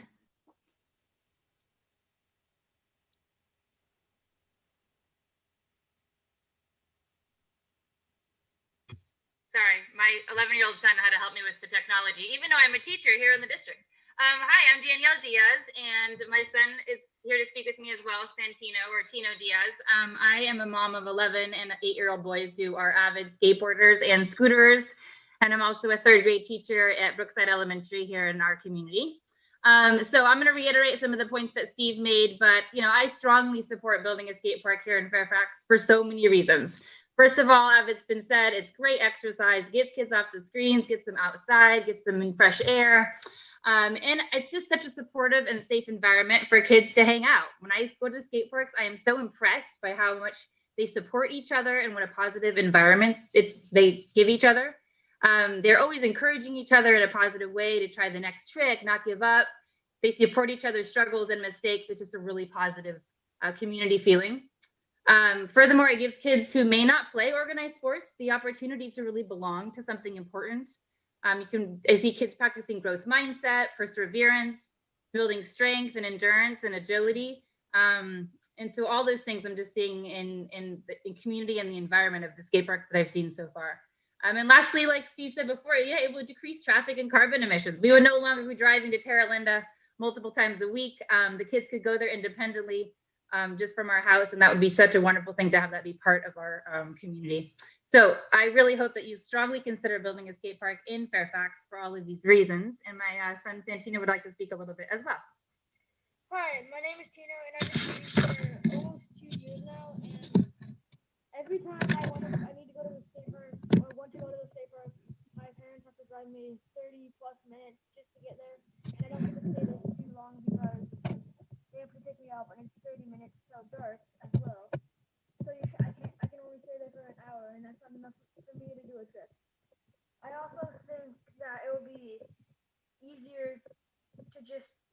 skate park in Fairfax, so then me and my friends can skate or scooter there and hang out in town where my parents don't have to drive me anywhere or do much to help me. Thanks for listening. Thank you guys so much for listening. We appreciate it. Thank you both. Thank you. The next speaker is Pato Harris, followed by Thomas Dodsworth. Pato, you're unmuted. Hello, can you guys hear me? Yes. Hello, so my name is Pato Harris. I'm actually a Corte Madera resident. I just found out about this cause for the Fairfax skate park. And I was in the same situation as Kaz and Theo back in like 2016. It was a little different because we already had a skate park, but it was not very good. And so the town kind of provided us with a chance to revamp it. So I was part of this group of kids who designed it and got community input and made it happen. And I can say that, like, as not just a skater, like I've seen people like with kids, I've just kind of been eyeing it around and slowly but slowly started getting into it. And as a teenager, it's kept me like really sane, honestly, like just having something to do that's not like video games or just school. Just it's kept me out of boredom. And during COVID, it's kept me like somewhat social, being able to actually like social distance in some cases. And also, like, a thing to point about the skateboarding community is that it's really like, no matter how big it is, it's always like really tightly knitted and very close community. So I actually like know about a lot of these people that are talking in this presentation. Maybe not a lot, but like even if I just heard the name, like it's super welcoming and warm community. And I guess just from COVID, a lot of people that, since they can't do a lot of their sports, have started to skate, which is good. But during COVID, it's crowding a lot of the skate parks in Marin. So it's I'm finding it kind of difficult to find a good time to go skate without being potentially exposed to COVID. So a new skate park would be really nice because it would kind of just allow people to diverge, I guess. Also, from an outsider point of view, like just since I live in Corte Madera, a skate park would also just kind of give me a reason to go to Fairfax at all. I don't really go to Fairfax. I think it's not very like welcoming to teenagers like me. It's just like not that much to do there. So having something to do there would be, I guess, good for the Fairfax economics, I guess. Like last time I went there was like to go to the Inkwells over the summer. So I mean, yeah, thank you guys for providing us with this opportunity. I'm happy that Steve is doing this. You guys have my full support. Thank you. Thank you. Thank you. The next speaker is Thomas Dodsworth, followed by Donovan Traub. And Thomas, you're unmuted. Hi, everybody. Thanks so much for being here and taking the time to hear me. I'm a local Fairfax resident at 41 Azalea, lived here for about 10 years, have an 11-year-old and 7-year-old boy, both of who are very active and definitely struggling in the times of COVID in terms of physical activity. I work as an emergency department nurse practitioner, both locally in the past and more recently in San Francisco. And I can just say that the physical and emotional benefits of exercise for these little guys far outweighs any of my concerns about risk in terms of impact on the community with regards to injuries or noise pollution. I think this could be a huge community gathering spot and place to prevent diseases such as obesity and diabetes in children whose rates are growing exponentially. And I'm worried about how much they're growing in the times of COVID. So yeah, just to put some perspective into this, I think, we've seen a lot of the impacts of this in local communities in Bolinas, in Terra Linda, and other areas where this has really been a great benefit to them. So I think this could be something that we could really get behind and could promote. It's great to have Steve and other people who are very vocal, sort of motivated individuals to get this off the ground, because I think that's the biggest hurdle. Just wanted to pledge our support, and I think a lot of the town's support for this. I think it would be a great thing to add. Thanks so much for taking the time. Thank you. The next speaker is Donovan Traub, followed by video conference 9. Ooh. Sorry, I just did that wrong. I just did video conference 9. You're unmuted now. I'm sorry. Okay, great. Thanks. This is Jen Tripathi again, and I have 2 sons, Ravi and Sunny, who are 11 and 13, and our whole family is incredibly supportive of this initiative to have a skate park in Fairfax. And pretty much every day of the last 10 months, we have driven to a skate park, not just McInnes and the Novato skate park, but we go to Potrero in San Francisco, and we go to Bolinas, and we've gone to Napa so many times. And my husband and I and our whole family would absolutely treasure the opportunity to do this in our hometown, because we have the coolest town on earth and we should have the coolest skate park, obviously. And my 2 sons would like to contribute comments. So thank you so much for listening, and I'll introduce Ravi. Hello, this is Ravi. I'm 11, and I think it would be good to have a skate park in Fairfax, because me and my friends are always driving over 30 minutes just to skate. And also, a lot of these skate parks are really crowded. And also, skate parks are a great place for skaters to socialize, especially after being on Zoom all day by themselves or doing homework for 7 hours.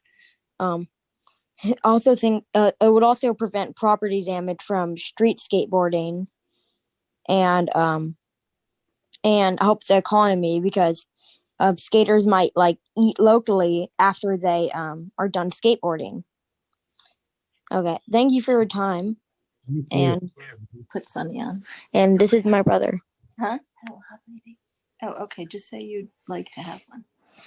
I also support this, and I would like to have a skate park in Fairfax for also the reasons my family just said. Thank you. Thank you. Oh, yeah. This is Sunny and Robbie's father, and I would also love to have a skate park in the best town for the same reasons, because we're constantly driving, but also to see their joy in improving their skills on a daily basis. It's amazing. And if we could do that amongst our neighbors and our friends, it would just bring so much joy to us. So thank you so much for your time. Thank you for your comments. Next, Michelle. Next is Donovan. Wait, I'm sorry. When people don't put their hands down, they stay up. Did we hear from Donovan yet? No, he is next. Donovan, I'm getting a sign that you are not available due to an older version of Zoom. Do you want to try calling by phone? I can give you the phone number. Let me grab it. If you want to try calling in by phone, you would dial 1-669-900-9128. And then you'd have to enter the following webinar ID, 865-0124-0445.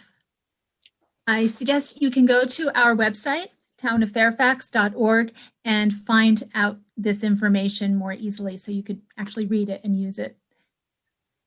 Thanks. Okay. Thanks, Donovan. The next speaker is Beth Vertical, followed by Logan Burke. So Beth, you are unmuted. Hello, everyone. I can't tell you how much fun this has been listening to everybody. It's just awesome. And I agree with everything they're touched. I thought I'd have some new points, but at this point, there's nothing I can say that's new, just so good for the health, the community, I think it's going to help restaurants and stuff because kids and their parents are going to want to go out and keep on with the good times. And yeah, that's it. Just wanted to be another voice saying, yay, do it. Oh, I do have a question though, and I don't know if you can answer it now. What's the turnaround time? I mean, we got to get approval from the Recs department. And I'm just kind of curious if you guys can talk about when can we start seeing the park built? Like, what's it going to look like? What we'll be considering after the comment is getting started on Parks and Rec investigating it. So we don't know. We don't know what the result of that investigation will be. What will be. Is there any way to hasten it or to just skip that? I mean, everybody seems to love it. Actually, there's a proposal for a pilot, so we'll talk about that after a comment period. Okay. All right. Thank you so much. We'll be discussing it. Yeah. Okay, great. Thank you. Okay. The next speaker is Logan Burke, followed by Jake Morrison. Logan, you're unmuted. Hang on, I'm gonna put you on speaker. Hello. Hey. So I would just like to, I'm Logan Burke. I would like to voice my support for the skate park. And I just wanted to say that COVID was kind of rough for me to find outdoor activities that weren't canceled. And I started skating in about November, and it was incredibly fun with my friends, but the commute was kind of far. And because the commute was so far, I didn't get to skate as much as possible, and it was kind of forcing me to spend more time inside. I also think that the mountain bike trials that we have in Marin have brought a lot of revenue to the stores like in Fairfax. And I just think that if we had a skate park, then maybe people might come to Fairfax to skate and then support local businesses in Fairfax. And I just think that overall the skate park is a great idea. So thank you. Thanks, Logan. Thank you. So the next speaker is Jake Morrison, followed by Dustin Liebman. And Jake, you're unmuted. Hi, can you guys hear me all right? Mm-hmm. All right, hi, I'm Jake, I'm 14. I go to Whitehill. I started skating about a year and a half ago, and it's really made me who I am. I've made almost 100% of my friends through skateboarding, and the community has been so supportive of all the beginners and just anybody when they land a trick at the skate park that they've been trying for a while. Everybody's just so supportive, and skating's really made me who I am now, and it's such like a good way to get my mind off of all the schoolwork that's been piling up more and more through the week when you're spending 7 to 8 hours a day through Zoom doing all schoolwork. It's just skating is just such a good way to make that happen. And when the Red Hill skate park is just too far away and my parents are all working, the skate park in Fairfax would benefit to so many kids being able to just skate down to their local town and not having to skate all the way from their house all the way to a different town, especially when their parents don't want them taking public transit due to COVID risks. Being able to skate to a local skate park would be so beneficial to everybody who doesn't have a way to get to where they want to skate. And when I can't skate at Red Hill, I can skate in Fairfax, and even then I'm getting kicked out of every spot. Just like my brother Cass Morrison said, we're not allowed to skate on public property. So I hope that a skate park will be very beneficial to all the kids in Fairfax and neighboring towns such as San Anselmo, which they spend all their time in Fairfax, will be very helpful and a great way to definitely get new kids to start skating in. Like when there's when there's no time to get to a skate park, when there's local kids, it'll get so many more new kids able to start skating, which will just build the community more. And I just think it'll be a very positive outcome if a skate park is built in Fairfax. Thank you for listening. I really hope this does go through. Thank you. Thank you, Jake. Thank you. The next speaker is Dustin Liebman, followed by Kelsey Fernandez. And Dustin, you are unmuted.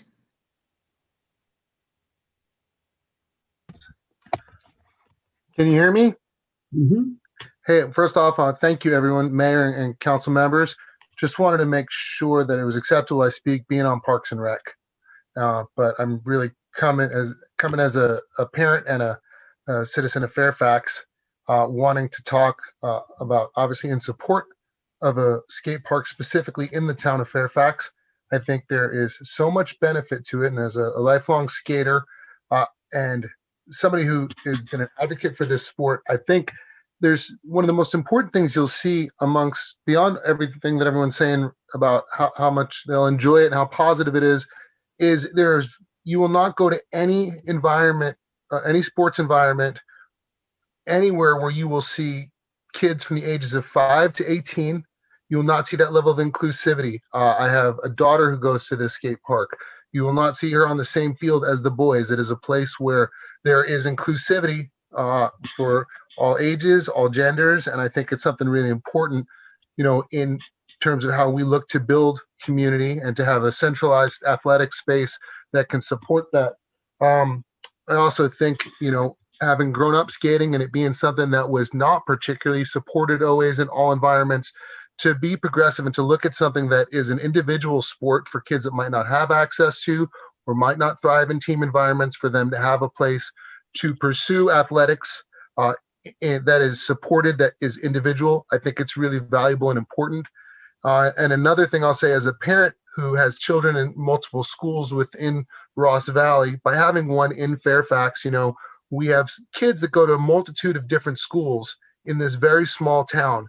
And I think there's aspects of it where it's great that there's choices, but there is not a centrally connected component for kids as they get older, whether you're going to charter, whether you're going to Brookside, or whether you're going to Whitehill, or you're going to Manor.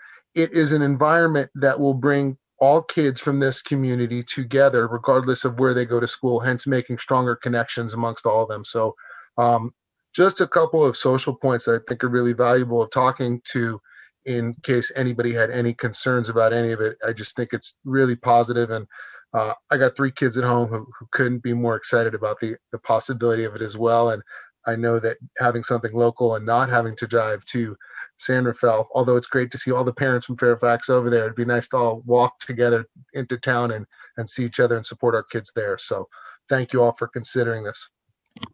Thank you. Thank you. The next speaker is Kelsey Fernandez, followed by Pete Gubbins. Kelsey, you're unmuted. Hi, thank you so much. Thank you to Steve for that amazing presentation and all the speakers. I just want to say I've learned a little bit about the skating community in the last few years, and just to echo what everybody else said, but also the support that the kids give one another, but also the creative outlet and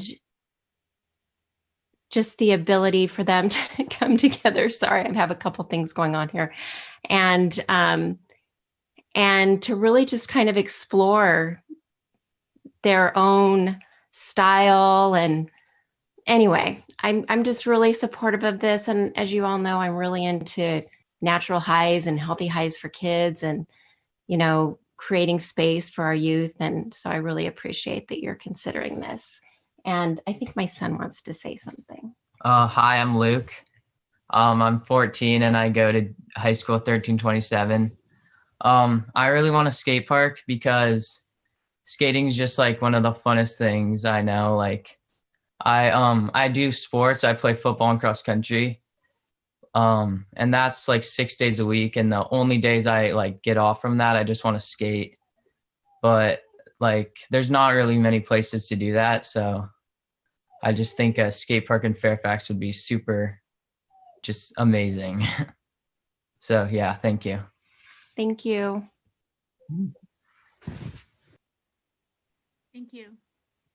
So the next speaker is Pete Gubbins, followed by Lynna M. And Pete, you're unmuted now.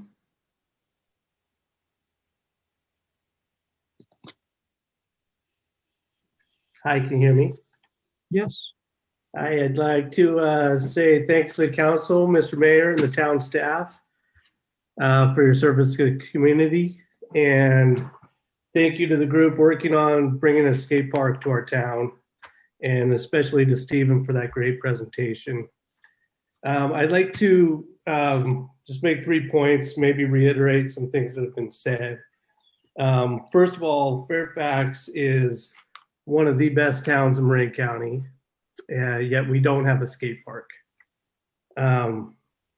Most other towns do. When I was young, there were none. Now there's a bunch around. I think our town needs a skate park. Secondly, the youth is a big part of it. Taking care of our kids. You know, they're our kids, they're our community's kids. Right now, skateboarding is still illegal in Fairfax. So giving them a space immediately to be able to skateboard legally is super important, I think.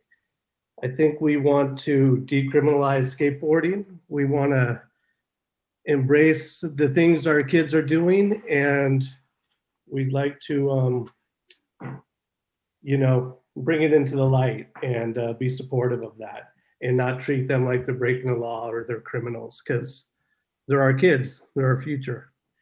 A bit of it feels a bit like Footloose, where no one can sing and dance in the town, you know. So my third thing is that a legal skateboarding location and eventually a skate park will be used by such a wide, diverse group of people. You know, it is about our youth, but it's also about everyone, you know, boys, girls, men, women, young, old. In this town, we have firefighters, architects, engineers, shop owners, local proprietors. They're all skateboarders. You know, skateboarding's been around since the 50s. So it's not like something that can be brushed aside like this is a counterculture thing. You know, this is part of who we are. So can't wait to get busy on making a skate park and having a legal place to ride. All right, thank you guys very much.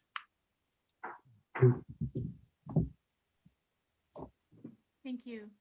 Next is Lina M, followed by Mariah Query. Lina, you're unmuted.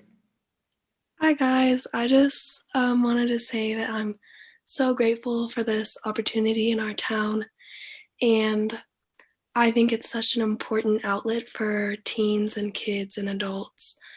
It relieves stress and is one of the funnest, most inclusive communities I've ever been a part of. And yeah, I'm just really excited. I think a lot of what needed to be said has already been said, so I'm not going to take up a lot of time, but I'm just so excited for this. And I think transportation is a really big issue for people, especially like younger parts of our community who aren't capable to drive or take public transportation on their own, or not because of COVID and stuff. So I think it's just going to be so much more accessible, making it more inclusive for people of all ages. And I think that's amazing. And I'm just excited to meet new friends and really feel like expand the community of skating. And it's a hobby that I picked up over quarantine, and it's so much fun and kind of thrilling, actually. I really like it. So thank you guys for everything. Thank you. Next is Mariah Query, followed by Will Hutchinson. Mariah, you're unmuted. Hi, everybody. Thanks for being our council, as always, and listening to everybody. Thanks to everybody who's shared. It's so wonderful to hear all of friends and neighbors and kids I've known since preschool coming in and expressing support, which is what I'm doing. This is a really exciting moment, I think, for our community to do something that is smart environmentally. It makes no sense that people are hopping into their cars to drive their kids out of town to get on some wheels. But even more important to me is the idea that this is somewhere that kids of any socioeconomic means can go. They can be given a hand-me-down skateboard. My daughter was given one from her uncle. She hops on those wheels, and sadly the sidewalks aren't so much to be talked about, but that's okay, because if we have a skate park and the kids are involved in making it something really fantastic, I think it's something that's equitable. Anybody can go. There's not a uniform cost. There's not a participation fee. This is something that anybody can access, and that's something that I think is really important about something like a skate park. So I'm excited that we're talking about it. Thanks to everybody who has put the work in. Thanks, Steve, for that great slideshow. The next speaker is Will Hutchison, and followed by Richard Applebaum. Will, you're unmuted. Thanks, guys. This has been awesome to hear so much support and so many cool stories. I'm a new Fairfax resident, and I just wanted to chime in with my support for moving the park forward and offer to help out however I can. Full disclosure, I do own a surf and skate shop in Mill Valley in San Rafael. I'm one of the owners of Proof Lab, and we've helped get a few other parks going around the county, volunteering and raising money and designing and building. Was involved with the Bolinas Park and the Mill Valley Park recently, and the Marin City Park and the San Anselmo Park, and just seeing the process, and it's awesome to see, and I would love to be a part of helping it happen in Fairfax as well. So I'm in touch with a few of the organizers, and I'll be following up with them, but I just wanted to say that I think it could be a great thing for this town, and I've seen all these other small towns do it very successfully, and there's really no reason not to do it. All those parks also started very small. They all started with temporary small ramps that were pretty inexpensive, and then over time, as they got more support and more space, kind of grew and got better and bigger, and eventually some of them turned into concrete parks. But you can get something going in less than a month.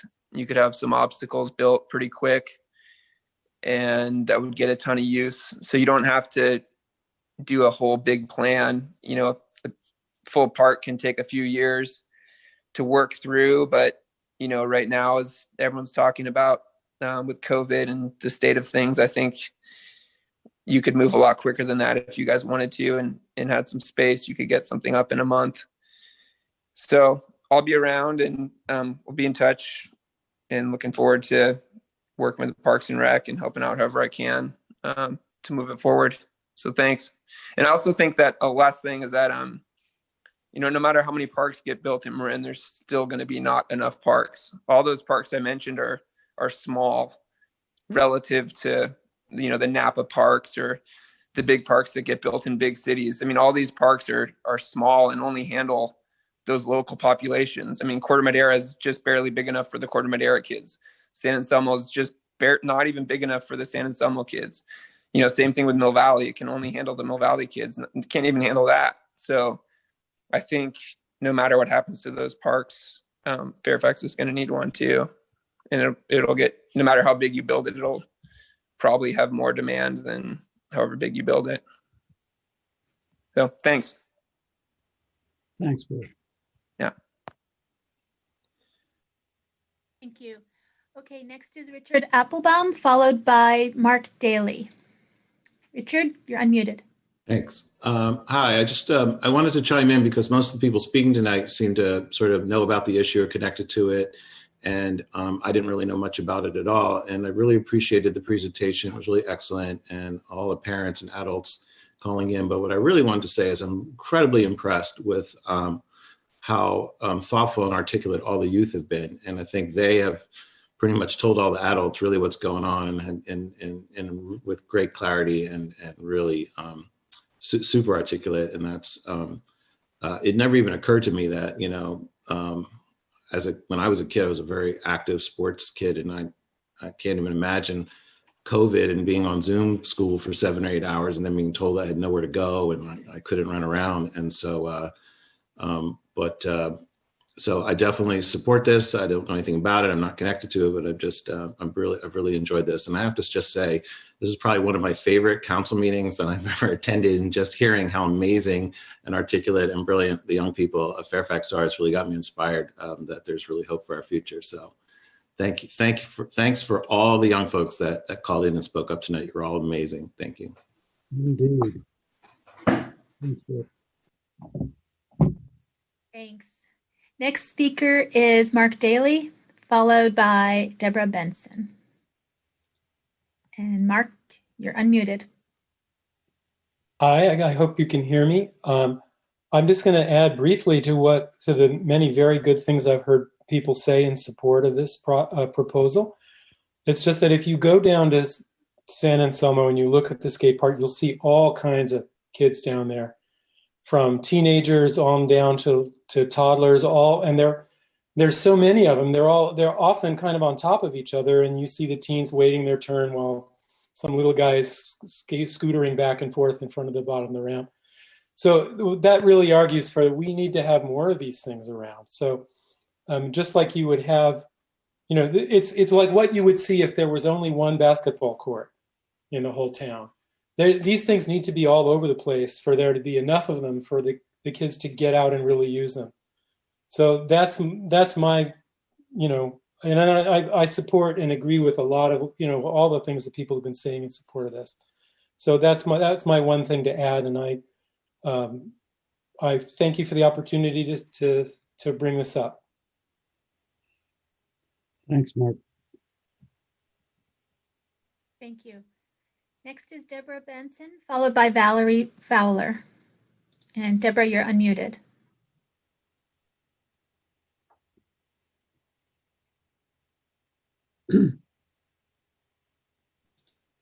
Deborah, you're on.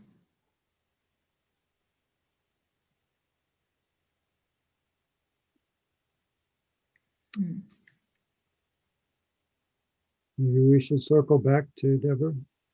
Okay. So next is Valerie Fowler. You are unmuted. Hi, everybody can hear me? Mm-hmm. Okay, great. So I have a skater kid, and I had both the chore and the pleasure of driving him to many skate parks. And aside from the great eye-hand and foot coordination, I noticed a sense of calm come over him after the couple of hours he would spend skating. And I did a little research on it, and I found out that actually skaters have the potential to be better readers and have better comprehension after skating. So maybe they could skate and go home and do their homework in a better state of mind. Also, in these adventures of going to different skate parks, we discovered Monterey has a skate park and a community garden right next to it. And so there was a real family atmosphere and also young adult atmosphere combined. It's a very beautiful skate park. It's in a grove of redwoods. If you have a chance to look it up, Monterey, or better visit there. Also, the Sebastopol skate park is like an architectural, beautiful, phenomenal skate park. They've integrated inspirations from nature in their skate park. It's something maybe to look at. And the last thing I wanted to say is the most impressive thing I have from my takeaway as a mom and also a family therapist, looking at the kids in the skate park, their relational abilities just get brighter and brighter as they wait for each other to go, as they cheer each other on after they successfully make a trick or they fall and someone helps them up. It's just, there's a certain attitude. It feels contagious there in a positive way of encouraging each other and hearing them cheer for each other, or the big, oh, you missed it, try again. It's just a very touching place for them to be. And sometimes I wonder in Fairfax, where do they get to just be? So thank you. Thank you. Deborah Benson, I'm going to unmute you again. Hi, here. I forgot to plug my thing in. Okay. So thank you for hearing me. I'm a lifelong athlete, tomboy, tree climber, rock climber, running around everywhere as a kid. And I support anyone's support, including skateboarding.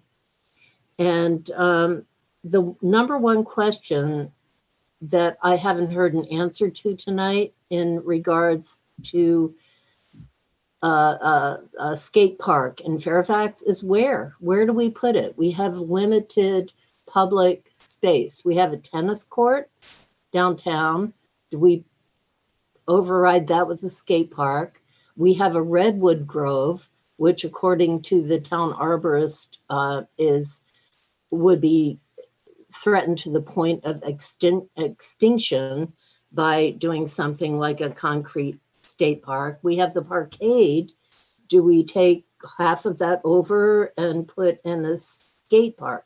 So there's a lot of support, and if there's a place, I fully support it as well, but I haven't heard anyone talk about where we put it. So the most reasonable suggestion I've heard tonight was Steve Burdo's, which was to share San Anselmo's skate park and improve it. When I was a kid, I'd walk like a mile in either direction from my house to go do whatever I wanted to, which is about the distance, from Fairfax to that park. So that's what I'm wondering about. And I do fully support recreation for the kids. I just wonder where. So thank you all.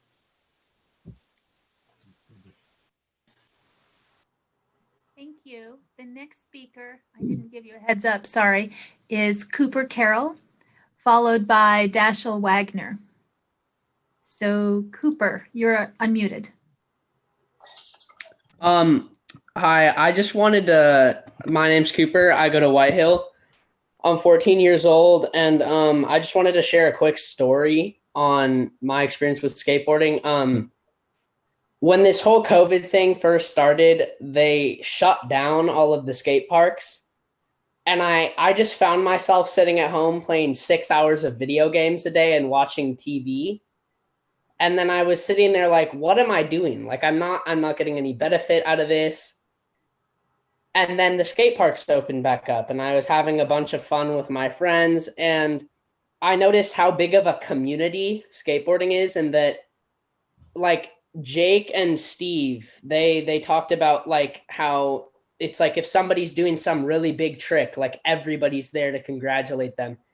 And it's like, I've been to the skate park where there's like just 20 kids watching one person do a trick, just cheering that one person on for, like 30 minutes, and nobody's doing anything. They're just making sure that this kid lands the trick. And it's like, it's just a huge community. And it's like, it's almost like a big family that is just full of fun. And so, yeah, that's really just all I wanted to say. Thank you for listening. Thank you. Thank you. The next speaker is Dashiell Wagner, followed by Mallory Geithheim.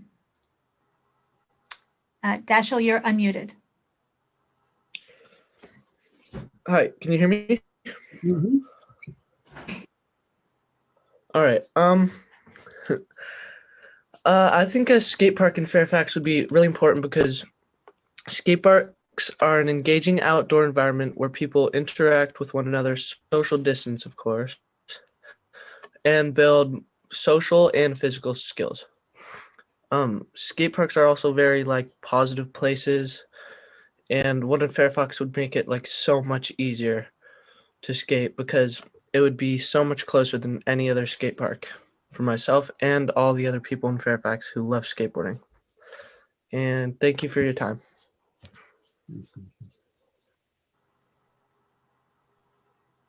Thank you. The next speaker is Mallory. You're unmuted now, followed by Jonah Daley. Okay, Sorry. you can, I'm still unmuted. I pressed unmute. Yeah, Okay. you're unmuted. I agree with everyone. I think, and I've been thinking this for a long time, we do need a skate park. And we do need a dog park. I've been trying to get that happening for a year and a half. So since we couldn't find any land for a dog park, how are we going to find land for a skate park? And if we do, maybe we can use some of our open space and not build a McMansion on it. Then can we have, I've watched these kids. I love watching them at the skate park in San Anselmo. And there are dogs that they bring their dogs with them. Now, if we can have a combined situation that takes care of both a dog park and a skate park, that would be fabulous, because that is, those are two communities that people here are really, really passionate about. Putting them together and making these communities actually fit with each other, I think would be fabulous. So if you all of a sudden can find the land we couldn't find for a dog park, notice a little dig here, then I think that would be a great solution for both situations. But I support both of them. I think that everything that Richard said, everything that Deborah said, everything that everybody said was great. You know, so let's make Fairfax a town that does have a community that supports the desires of the community, the passions of the community, and do this. But do both of these things. Dog park, skate park, be perfect. Thank you. Thanks, Miller. I think I misspoke. Jonah Daley already spoke. I just must have forgotten to lower his hand. Okay. So there are no more speakers that I see. Oh, wait. I think Jonah may have and then raised it again, so maybe he's trying to. Maybe it's somebody else. Maybe he's trying to tell us something. I will unmute Jonah, and after Jonah comes Brad Clark. Yep. All right. Jonah. Hi, thanks for unmuting me. I just really wanted to say super quickly to respond to someone's comment on saying that we don't have that much space for a skate park. And I just wanted to say that there's so much like drive. Like there's so many people looking for a park, and there are some open lots, and I think we might have to get creative with it, but there are spots that would be good for it. So yeah, thank you. That's all I needed to say. Thanks, John. Okay, so we have now Brad Clark, and you're unmuted. Thank you. This is Brad Clark, 22 Claw Circle. I just wanted to go on the record saying that I support a skate park. I think it's a great idea for the community. It's great for the kids, it's particularly now, but for the long term, I think it's a big value add for the town of Fairfax. You look at San Anselmo or Mill Valley or even Novato, they do a great job with their skate parks. And yeah, I think it would be great. Okay. Okay, thank you. It looks like a couple of more people have raised their hands. Mm-hmm. First is Jason Morrison, followed by Atticus. And hang on. Jason, you're unmuted. Great, thank you. And thanks for having this conversation today. Just reading the body language, it's not clear how much a +1 helps at this point. It seems like you might be inclined to look into it at least to see what's feasible. And a lot of the good points have been made, but let me try to cover some ground that hasn't been covered yet. I think proximity is key. And for older kids that are at the high school, Red Hill's close and it's safe and easy, but K5, I just don't know, just the farther, the harder. And so I also agree with Will's point that the numbers are growing. These parks are already over capacitated. And so we're going to need more space, which leads to my second point. I know there's ebbs and flows in skating in popularity, but I'm convinced this one's, I think this is going to stay, if not grow marginally. It may not grow as fast as it has over COVID-19, and it may be just kind of a Marin popular push right now. But there's been some interesting conversations I've had with my kids and my kids' friends about kind of how they're not as into some of the competitive team sports that I grew up with and that I thought was kind of just naturally what kids gravitated to that were athletic.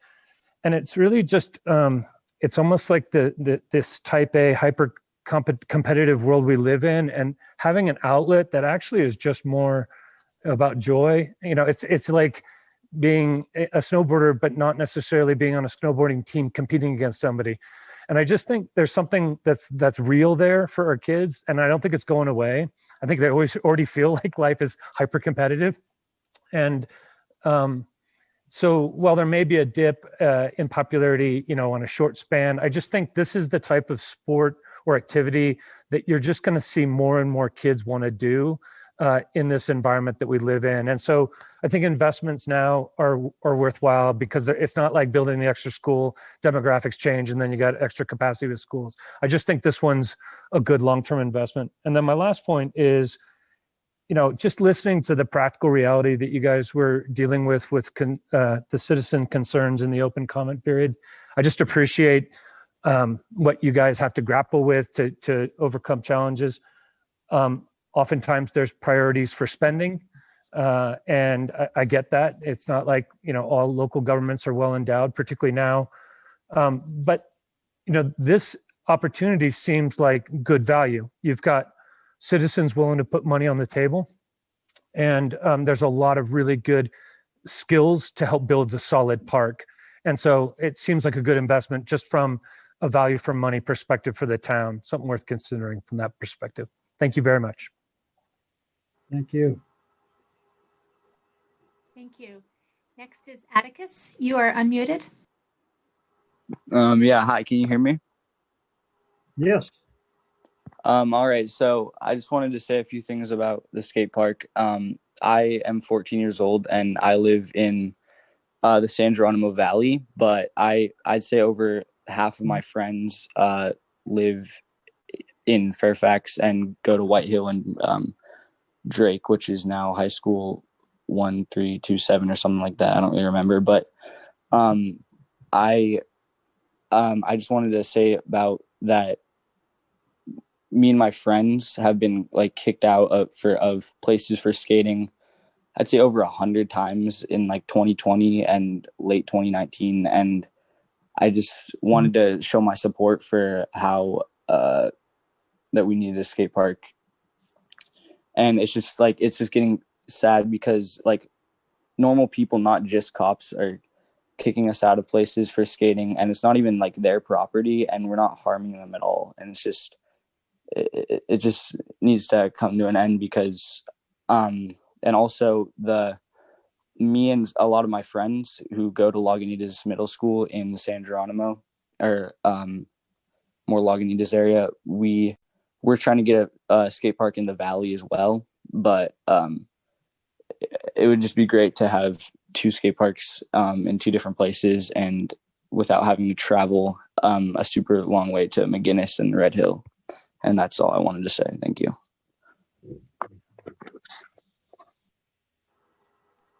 Thank you. And with that, Mayor, it looks like there are no more speakers. Okay. Well, thank you, Michelle, for managing that. And we'll bring it back to the council and discuss this. So, staff report was suggesting that we bring this to the Parks and Rec Commission to take Parks and Rec to take a look at. And sounds like there's support for that, but the request from Yep. I don't want to make an assumption that there's support for that, Bruce. I think we have a lot of discussion. Okay. I am deeply concerned about what that constitutes in terms of kicking the can down the road. What we heard tonight is a strong urgency to support the kids' needs, which is now. So the presentation, which Steve, I'm hoping Steve is still on the line, we didn't get into, I don't think it's any surprise that I am supportive of this initiative, and I have been consulting the group with ideas and consultation. So I don't think it's any surprise to anyone about that. It's something that I campaigned on, and the community knows that. So if Steve could just speak to, there's a, on the proposal slide, there is a short-term ask, which is essentially to have a pilot, which is an immediate solution for the children in our community.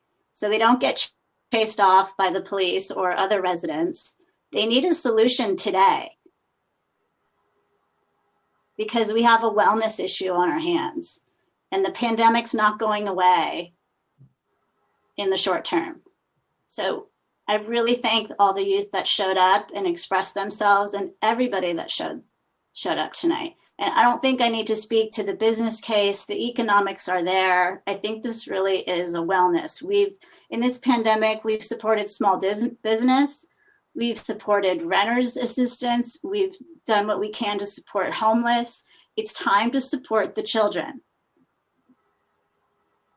So Steve, if you want to speak to the ideation that we have for a 60-day pilot at the basketball courts, we anticipated that there might be, some concern around noise, but this would be a temporary solution until the Park and Rec, and we want to put a timeline around Park and Rec because, as I said, I'm very concerned about Park and Rec kicking the can down the road. And no respect to the wonderful staff, because I love Park and Rec, and Dustin is on Park and Rec as well. But when I look at the state of Perry Park and the multi-year that has taken, that's not happening here.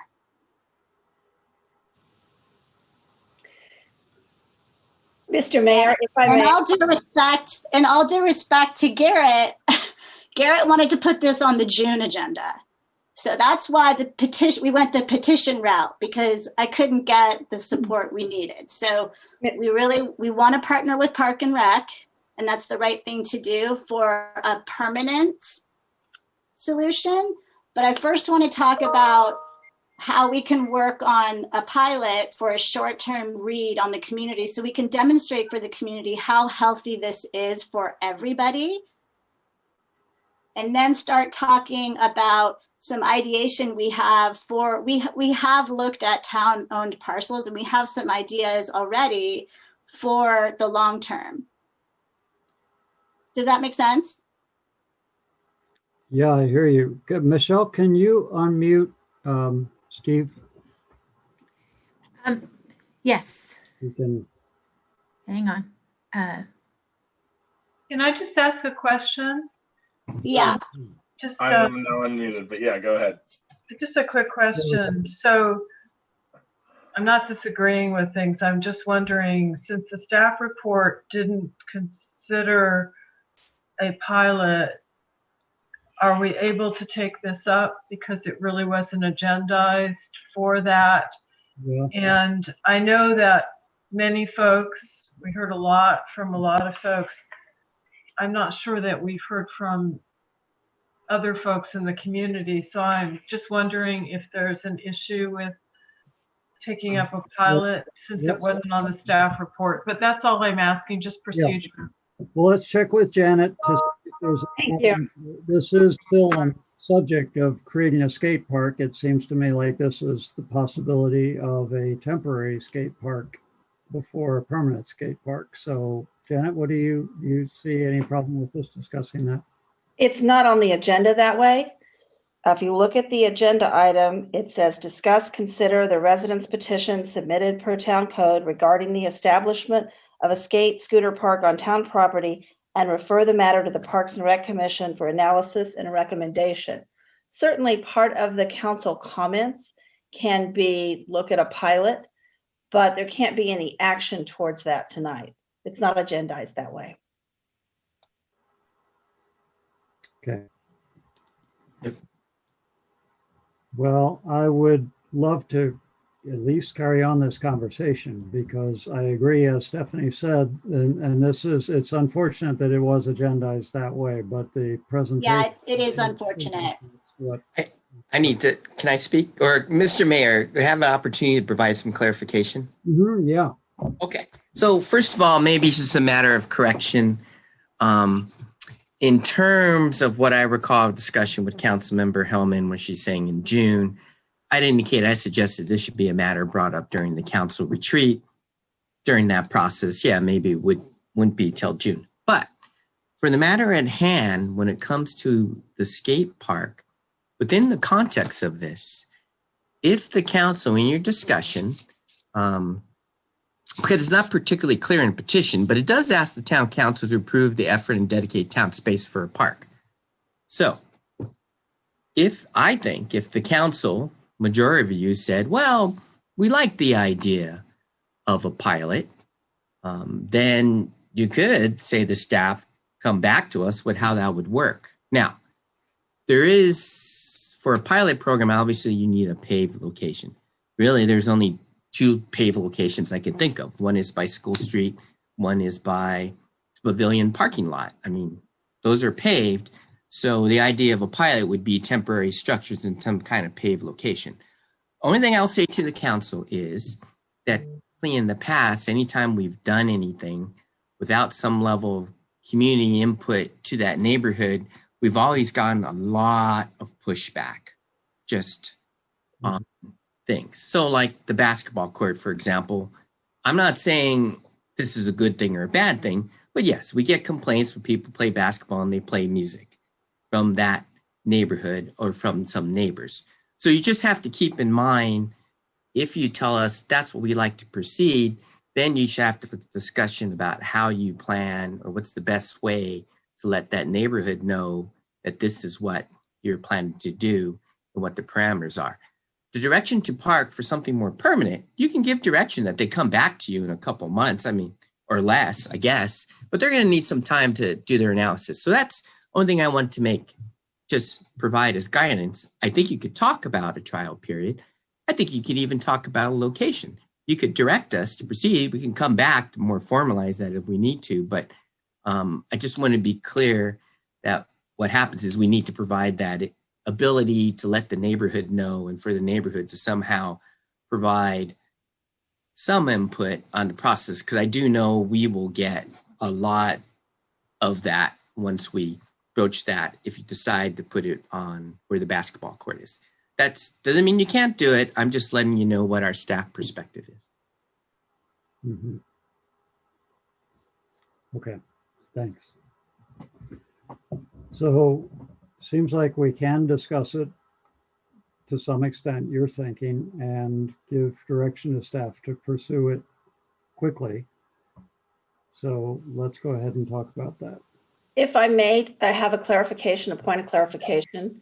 So the agenda, any action that is taken has to be contemplated on the agenda so that the public at large knows what the council is going to discuss generally and knows whether or not they want to participate, watch, knows whether or not it's of interest to them. And so, yes, you can discuss potentially, having a pilot or several other different types of ideas. But as far as taking action on something that's not listed on the agenda description, that would be problematic. And so you can give all sorts of direction and refer it to Park and Rec. You can give direction to staff, but any kind of action is going to have to be brought back at another meeting. So we could give direction to staff to look into a specific location or whatever, but that the actual action to say, okay, we like that location, let's do it, would have to be a future meeting. It would have to be agendized as such at a future meeting, yes. That makes sense. I don't think we're ready to do it at this meeting because we have to check out the location, but okay. I think that's clear. Thank you, Janet. So. And just so I'm clear, what is checking out? What is the process that you're going to be involved? What's going to be the next steps, Garrett, from a staff perspective? Well, I think it depends what the council wants. So if you said, what the speaker said, if you said, we like the idea of a trial, staff, for the next meeting, come back to us, well, how you think the trial period will work at this location. How do you plan to let the neighborhood know what you're going to do this, work it out with the residents, who's building what, are there temporary ramps, what's the time frame, how's it all going to work? Then we'd come back to you and, I guess we'd come back to you February 3rd.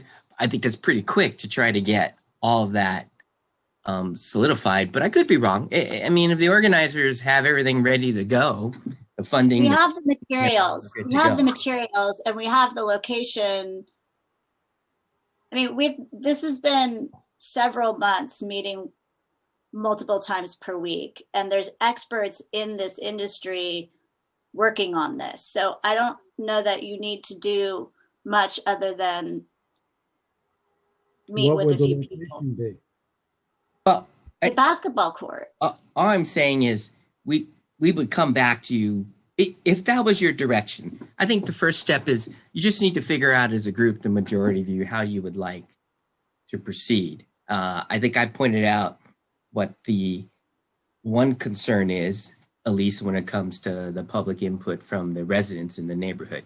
That's the main thing, and it always pops up on anything. Right. So let me address that. I have a quote from Lisa Graham, who was essentially the community leader, right, from the San Anselmo effort, the San Anselmo Park. She wrote us today. She couldn't be at the meeting this evening. And they had a lot of concerns from residents about noise. And she said that skateboarding is an essential outlet for youth of all ages and continues to grow in popularity nationally and worldwide. Kids need a safe place to recreate just like other sports. We've seen the positive difference it's made since we opened. Our park is wooden skate like pro, and there's some noise but minimal. And we understand that there have not been complaints about noise, and the basketball court would be wooden. It would be a temporary location. And as Steve mentioned in the presentation, there is a noise study from Portland that says it is no noisier than a playground. Okay, so I'm just reinforcing the fact that I don't want us to get bogged down with concerns that the basketball pilot location would be the permanent location, because that's not what we have in mind. This effort has been very focused by people that know what they're talking about in the skateboarding field, and we've looked at a permanent location that we're happy to talk about at the next meeting if you want to do that, or we can talk about it now, but it's not the pavilion.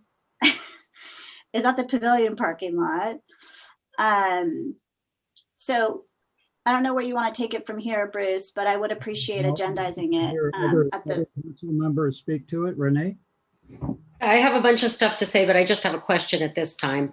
And that is, were the group to, or were we to explore potential sites that are unused but private property at this time? Parking lots, I've been doing a lot of biking around looking at spots. just a second, Stephanie. I just want to finish what I'm asking. So my question is there any kind of a precedent for any arrangement where a private property owner leases the space to the town if they're willing to do so because it's unused space? Like, I'm not even going to put out properties, for $1, let's say. And it's used as a very temporary, and it gets, I don't understand how you indemnify things, but are there precedents for that? Because especially during COVID, and I know having talked with many of the folks on this call, that you're looking for anything possible, and there is a lot of space that's being unused right now, but most of it is private. So Garrett or Janet, could you talk to that for a moment about what the process would be? I know long-term we need, if we're moving forward, to look for public space. But for right now, what's the possibility and how would that work? If I may. Yeah, I mean, you're just asking. I'm going to give a chance to answer the question. Sorry to interrupt. What? Am I going to get a chance to answer the question? Sorry to interrupt. Steve, if you don't mind, could I just hear from our town manager and our attorney about that specific question? And then that's okay, the mayor will work you into the rest of the conversation, if you will. Of course. Okay, cool. Basically, the process is you be directing staff to try to come to agreement with the private property owner to lease space for use as a skateboard park. That's a typical process. Now, whether or not other communities lease spaces, community I used to work in, we just happen to have those properties where we built a temporary park and then a permanent park. I mean, I acquired those properties, but we actually purchased it, not lease it. But you can lease property, that's fine. It could be a short-term lease, long-term lease, could be whatever. Your problem is if it's a market rate lease, it's obviously a lot more expensive than if they're provided as a donation. Indemnification, that wouldn't be an issue. Obviously, it'd be concerns from the landlord, but typically, you're the lessee, you're assuming responsibility anyway. Yeah, I mean, I just think that at this moment, given the urgency and given the number of spaces unused due to COVID, we could potentially find something. But that was a question. I have more comments to make later. I have a question. It seems to me that we've been trying to be more transparent in everything we do. And if we had picked a spot for the pilot, it should have been available for the broader public to weigh in. And I'm just wondering if we should rather agendize a pilot for the February 3rd meeting or the February 17th meeting, where we have more opportunity to get more input from people. We saw what happened with the Cascade. But I do like Renee's suggestion about looking for a possible private property that might be available given this time of COVID. And I guess that's sort of a comment with a question, but it seems to me like, Stephanie's very aware of this, working with these folks, but I know the people in the neighborhood near the basketball park have raised concerns about various things at time, and I don't think they had notice on this, so that concerns me.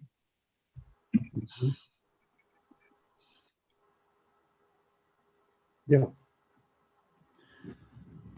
So yeah, Chance, do you have any comments on this? I think we're going to keep going on this, but just to get around. Yeah. Well, I just wanted to thank everybody that came out to the public comment on it. It's like if every meeting was like this in 2021, it's going to be a good year.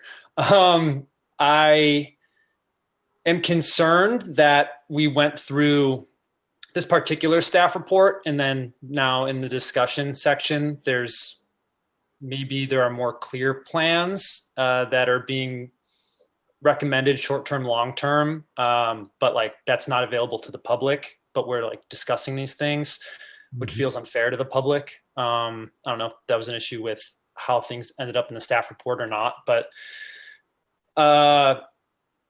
given the limitations of that, I do appreciate the idea that we can give direction to staff to look into the short-term possibility that folks apparently are thinking about or scoping out currently, and this gives the time for a design to be put forward in the particular space that folks might be thinking about, and it can come back to council. 2 weeks would be pretty quick turnaround for that, but I think it's possible, and it sounds like from Will and other folks that spoke that it's not that hard to put up a temporary park for folks.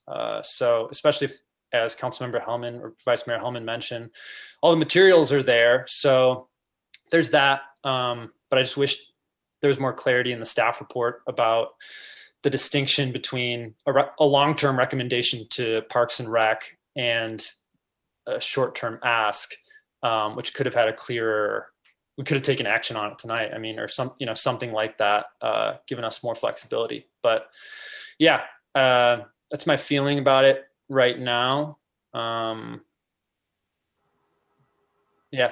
Maybe more thoughts in a minute, but I'll let folks go around too. Well, I'll certainly agree with that. I think it's unfortunate, however it happened, that we have. I think this is all an interesting idea to pursue. I think it's a very good idea to pursue. I'm quite persuaded by the comments that we've heard, and by the many emails and by the conversation that I've had with one of the leaders of this group.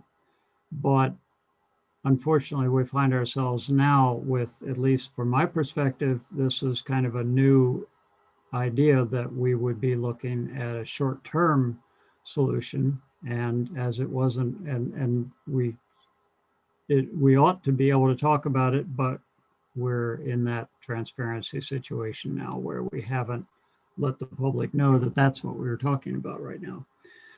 So I think that's what we need to do, is we can discuss it some more tonight as far as just brainstorming, but then we have to bring it back at another meeting in order to really agendize the question of a short term, possibly for the duration of COVID, or possibly until we come up with at least a recommendation for whether we can or can't do a long-term solution, but we can't take action on that tonight, and that's unfortunate. Garrett?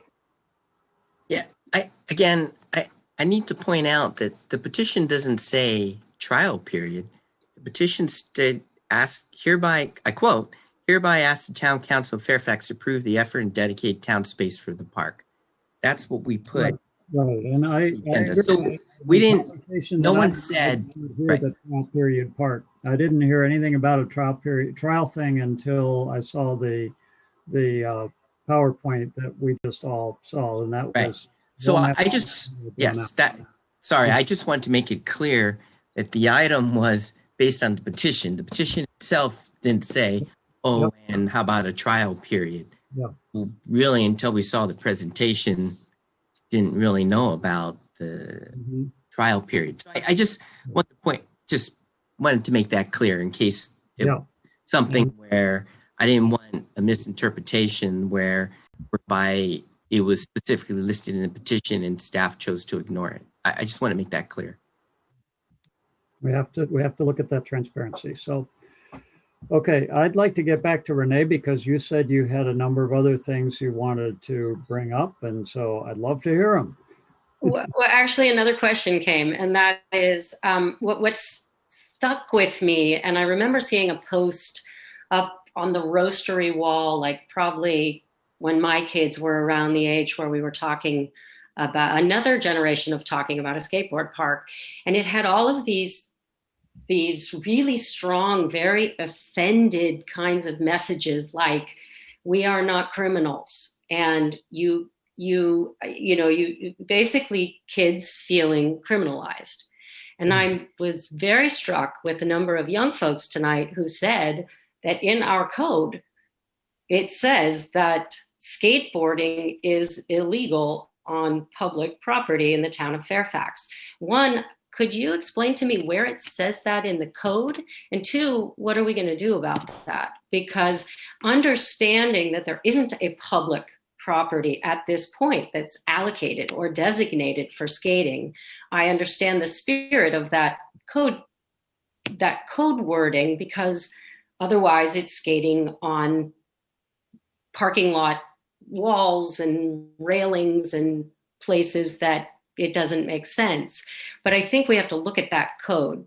And as we are simultaneously looking, if that's the way the council votes, to move toward and really begin this process of both the short-term and the longer-term solution, how can we fix that? Can I reply? Yes, please. Okay, so skateboarding, as I recall, it's prohibited in downtown on the sidewalks in the downtown area, and it's not allowed in the parking lots. What we found, maybe for us in the parking lots, is when we first built the pavilion parking lot, there actually were quite a few skateboarders in there. Lack of a better term, I think it's grinding, but on the curbs and the railings, it was starting to destroy the concrete and actually the railings. And so it was posted already, but we made it clear, and then we had to ask the skateboarders to leave. So that's why. And the main thing we don't allow in parking lots, set aside that, is because if you have skateboarders, you have cars, you have traffic, it's just not a good mix. It's just, there's some little enhanced liability there if you're allowing it. So that's the main things. It was off the sidewalks and in the parking lots. That's why we have that. So it is actually in the code. Yes, it is. So it can be changed as we find a place in public that it is allowed. Well, if you had a skateboard park, that wouldn't be prohibited there. But if you're saying you want to allow skateboards on the sidewalks in downtown, then yes, you would have to change it. Yeah, that's not what I'm asking, but I understand. Thank you. But did anyone else have anything short, or I'll just say a few other things? I do, but you go ahead. And Chance, you had your hand up for a second? Yeah, if I can get in the queue after those folks. Okay, I will. After questions, what I just really wanted to do is thank you all for the incredible eloquence and passion in presenting this to us. And,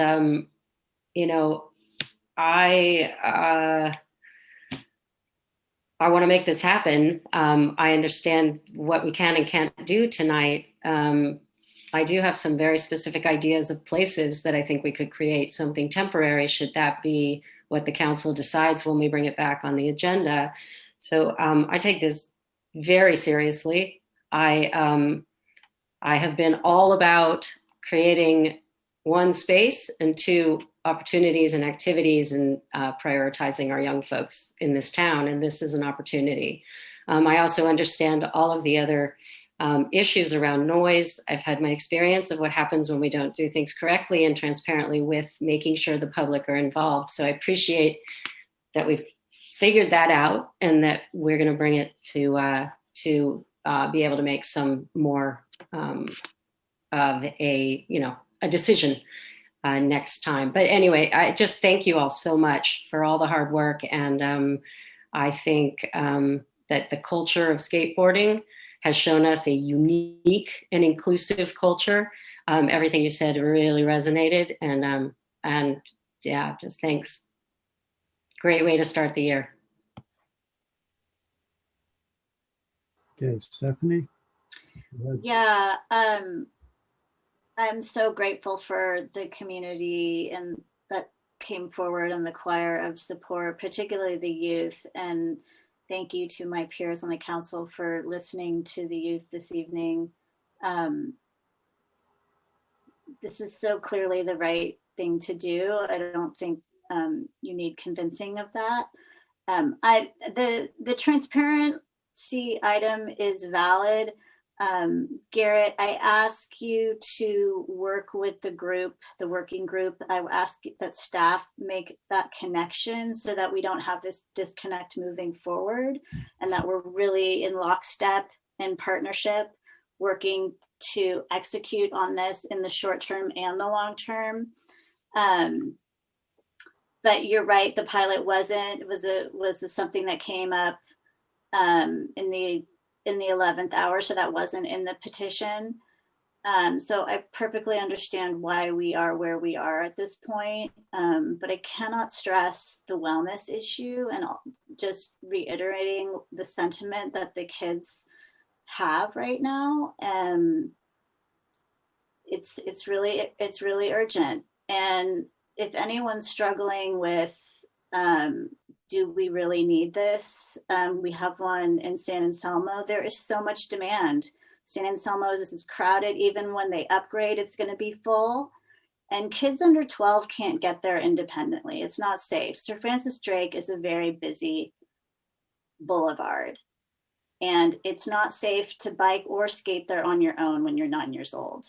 I mean, I wouldn't let my kids, and I don't know really anyone that would. So there is demand for both, and we're not in competition. And I will stand shoulder to shoulder with Steve Burdo and Lisa Graham when they want to build their larger concrete park in our broader community support, support for this thing. And I hope and expect support from them as well on this initiative, because we are community and that's what we do. We support each other. So thank you, all of you, for your anticipated support moving forward. Chance?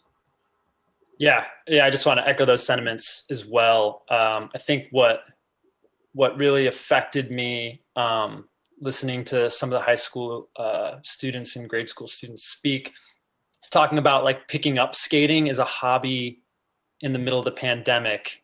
And yeah, after a bit of time sheltering in place, I also picked up skateboarding. I presume I'm one of the only council members that still skateboards, but yeah, I presume, I don't know. But yeah, I'm really excited about this and appreciate the passion, both from the public, but also my colleagues on this. I know a lot of us have walked around town scratching our heads trying to figure this out as well. And yeah, it sounds like there are two parallel tracks. There's one where we move forward with this recommendation to pass something long-term along to Parks and Rec to do an analysis about something permanent. And then there's this short-term path that we've negotiated here a little bit that will come back before us in a few weeks. So really, really pleased and looking forward to continued discussion about it. Mm-hmm. Barbara, you're muted.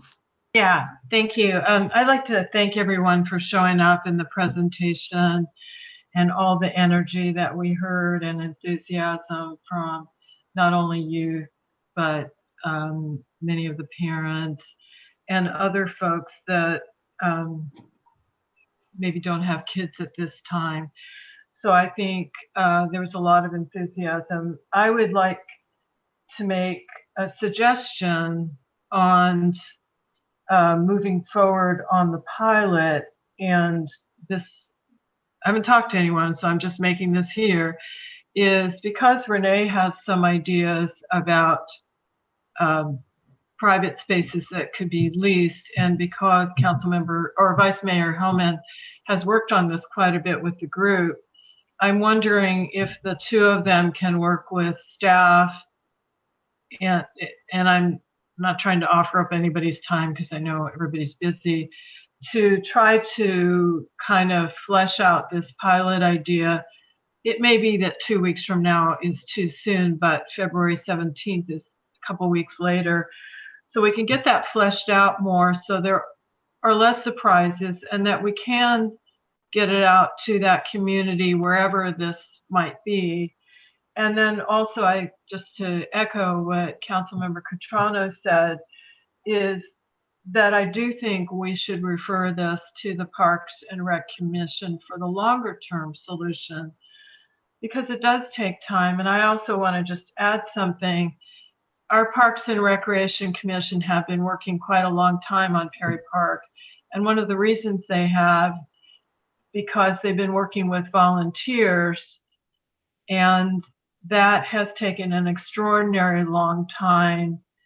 And it looks like now we're looking at a shorter term solution because it's just taken too long. And I want to thank them for all their efforts to move this forward and do a lot with Perry Park. That's a separate issue, but I just want to make sure that they don't feel like all their efforts have been wasted, because they surely haven't. But that's my suggestion, is consider we take these 2 tracks of the short term with Renee and Stephanie working with staff and the group to see if there is a good location. And if it is the basketball court, I think we really do need to reach out to that community. There's also the bocce court where a lot of older adults hang out right near the basketball courts. So, you know, I'm excited about this. I think it would be a great thing for the youth in our community. I also do think something Councilmember Berto reminded me of was that kids under 12 have to be accompanied by an adult by law. So the kids that are under 12 would still have to have a parent or an adult with them. And I do like Councilmember Berto's suggestion of some partnership, because ultimately they have a much bigger park than we do.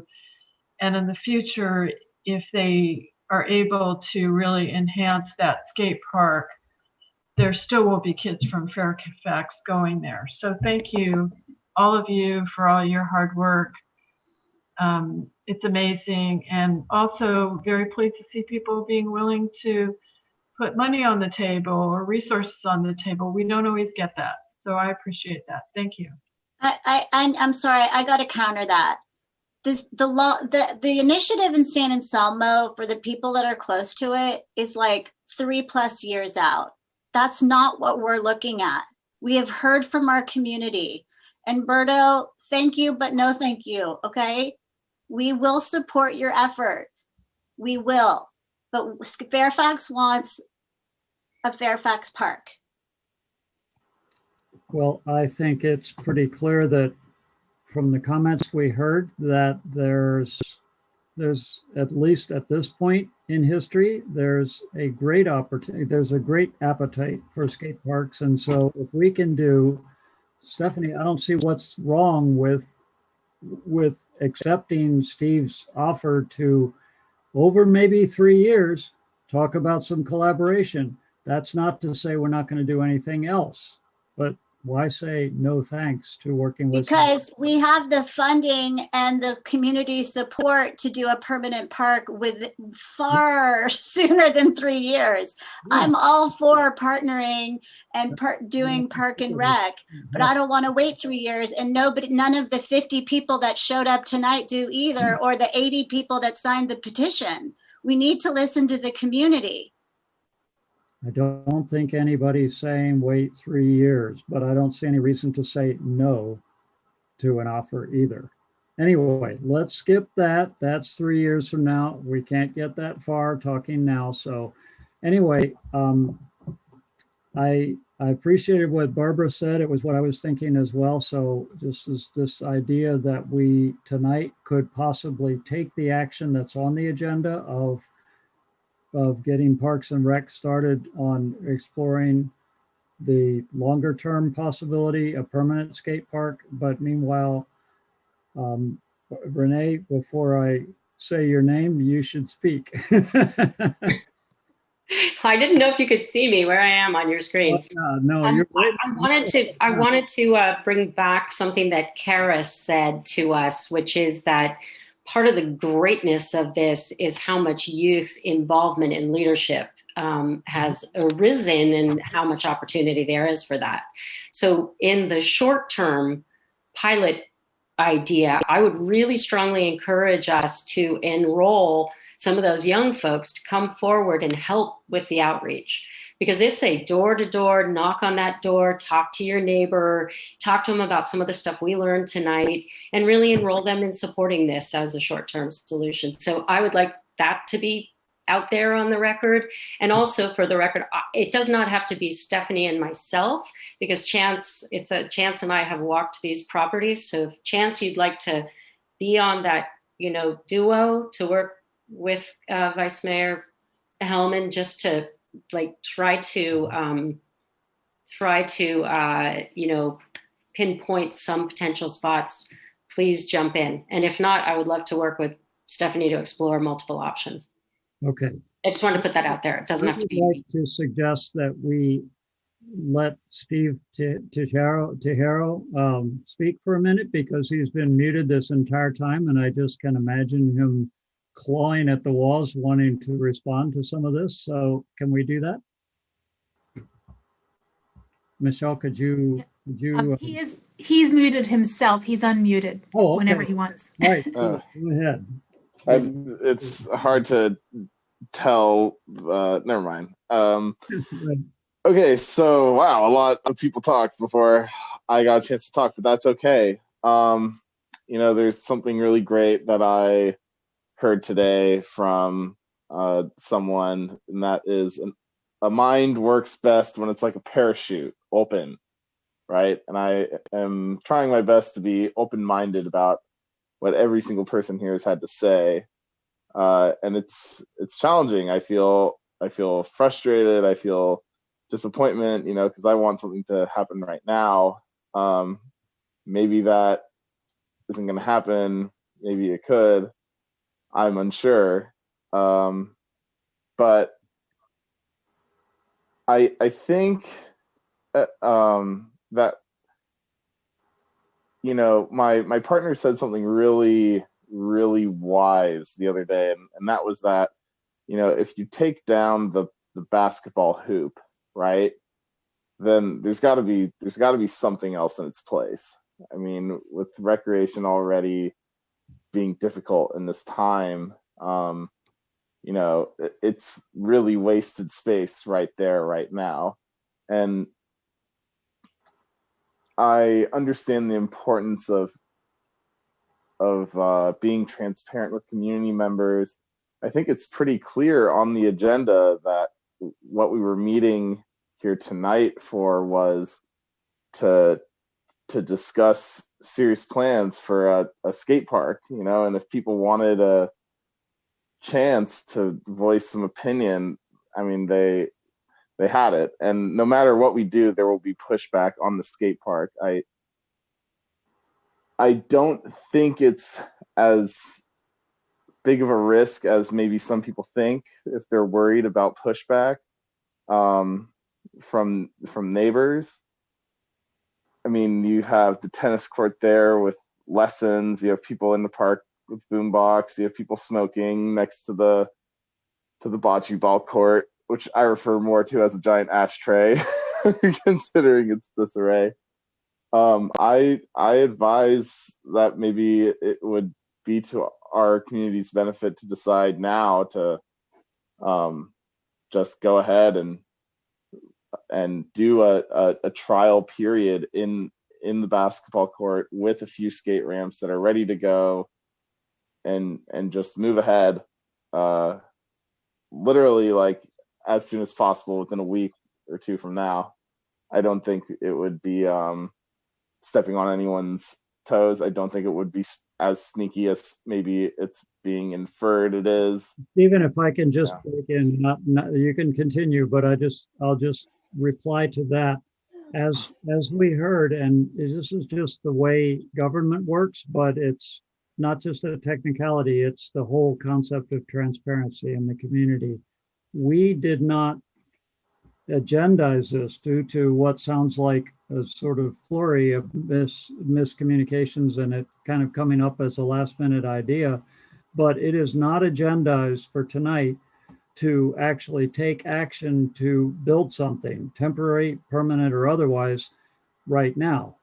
And so we can't do that. We can't do that tonight because all that was on the agenda tonight was to consider directing staff or Parks and Recreation in particular to start exploring a long-term plan, which we can also do. We can do that tonight because that was what was on the agenda, but we are just simply not allowed, and we also wouldn't do it because transparency in our community, we can't say, okay, let's go ahead and build it next week. No matter how great an idea any of us might feel that it is, we just can't do that. We'd have to wait until another council meeting where it's on the agenda to say, consider doing that. And then people can come and comment as they will. So just to clarify that, but anyway, go ahead, thanks. Thank you. Thank you very much. So I guess that's all I really have to say. I appreciate the time. And I know that I have my community's support and that they are all behind me and our entire group of people that have worked so hard, and we're going to get this done. Okay, well, thanks. So if I can speak, just as we speak on the council, I'll say that I also really appreciate the people who spoke and the people who emailed and the conversation that I've had about this this week as well. And I think it's an exciting idea, and I really believe that this would be one of the things we've talked for a long time about how in Fairfax we need to have more opportunities for youth, and it's just been hard to figure out what that would be. And this sounds like, at least at this point in history, I hope that it continues, but it seems like we're at a point at which this is the kind of an activity that really would bring the community together in a really nice way, and health benefits and community benefits, as has been spoken of so eloquently. And it's got this particular linkage with COVID, and so in that sense, the situation for the young people is just really acute right now, with all of their chance to be in community in any way, and a lot of their opportunity to exercise being curtailed. And so I feel the urgency of this, and I'm not debating that urgency, Stephanie, but we just need to figure out how we can move this forward. We cannot, as I said, we can't just direct that we're going to do it in the next week at this meeting, but we can, pursuant to what Barbara suggested, figure out who might want to work on this, possibly Chance and Stephanie, possibly Renee and Stephanie, but a two-person subcommittee of the council, that's one way to approach it, but working with the group here, working with the group that has formed and that has done all this work and that has spoken with us to explore the opportunity for some kind of a short-term possibility. Does that sound like something we all agree that we would like to do to start with? Yeah, yeah, that works for February 3rd. And I also wanted to just say we're not wedded to the basketball courts. There's all sorts of room around the ball fields. So I don't want to take up more time. We've got a lot to get through. And it's Chance or Renee. I'm very fond of you both. So whoever wants to work on it, I feel your support. So I would be stoked to work on it, to use the right verbiage. I'm just kidding. That sounds great to me, Renee. Is that okay with you? All right. Okay. So shall we say that we're going to create this two-person subcommittee, at least this ad hoc committee, at least as far as the next meeting, to work with the group? What is the group called? It's anyway, the people that did the petition, there's a name. Make Fairfax Park happen group. I thought it was Skate for Fairfax. Yeah, there's a website. I'm just being So intentional, like this is happening. to explore this and to come back with the greatest transparency possible next time as to what multiple different possibilities might be and their advantages and disadvantages, and try to figure out how we can move forward with it. Can I make a suggestion, Mayor, that they make every effort to be able to bring it by February 3rd, but if not possible, by February 17th? That sounds right. We can do it. We'll do the 3rd. We'll hustle.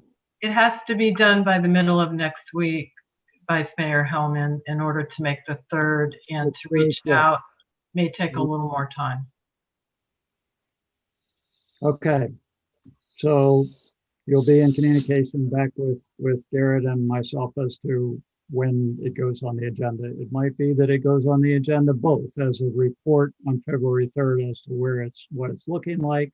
But the idea is when we actually take action on it, we have to have enough information for the public that it's not a surprise, that it's actually in the staff report what it is that's being thought about.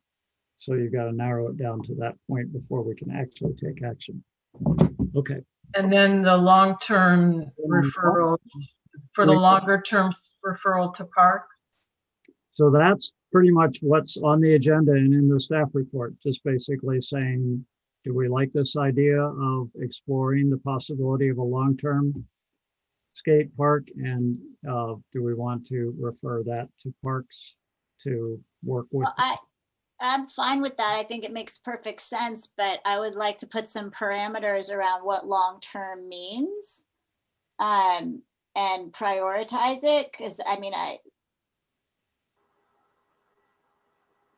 long-term, by long-term, I mean a permanent park.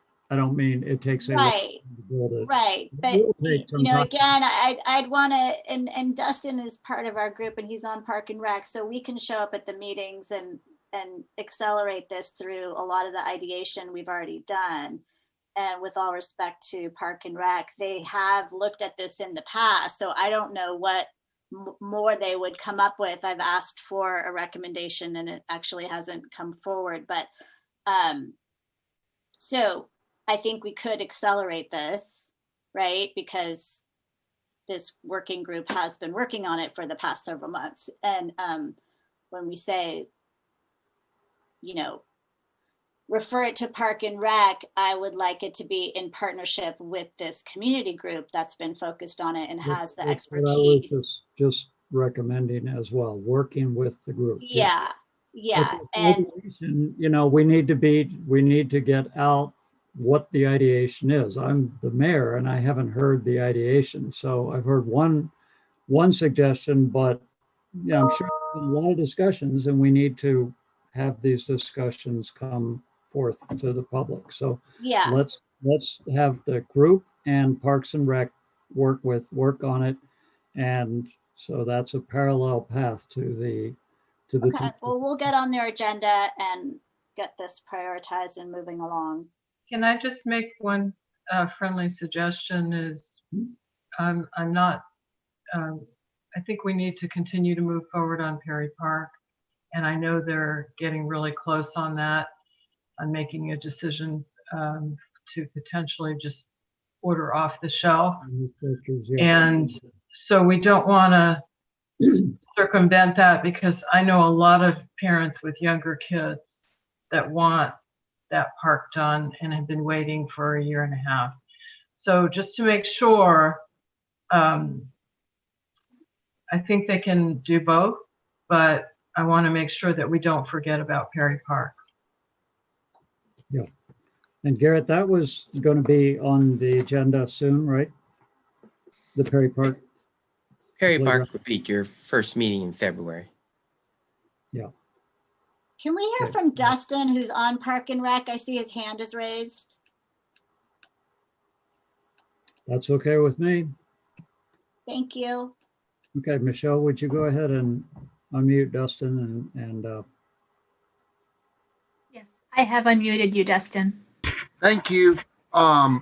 Just to speak to the concern regarding Perry Park, I know for a fact that Park and Rec is focused on that. I've only been on that team for a short amount of time, but I do know that that is agenda item number one, and there are ample resources dedicated to pushing that through on the timeline that they're working on. So this should not pull away from that by any means.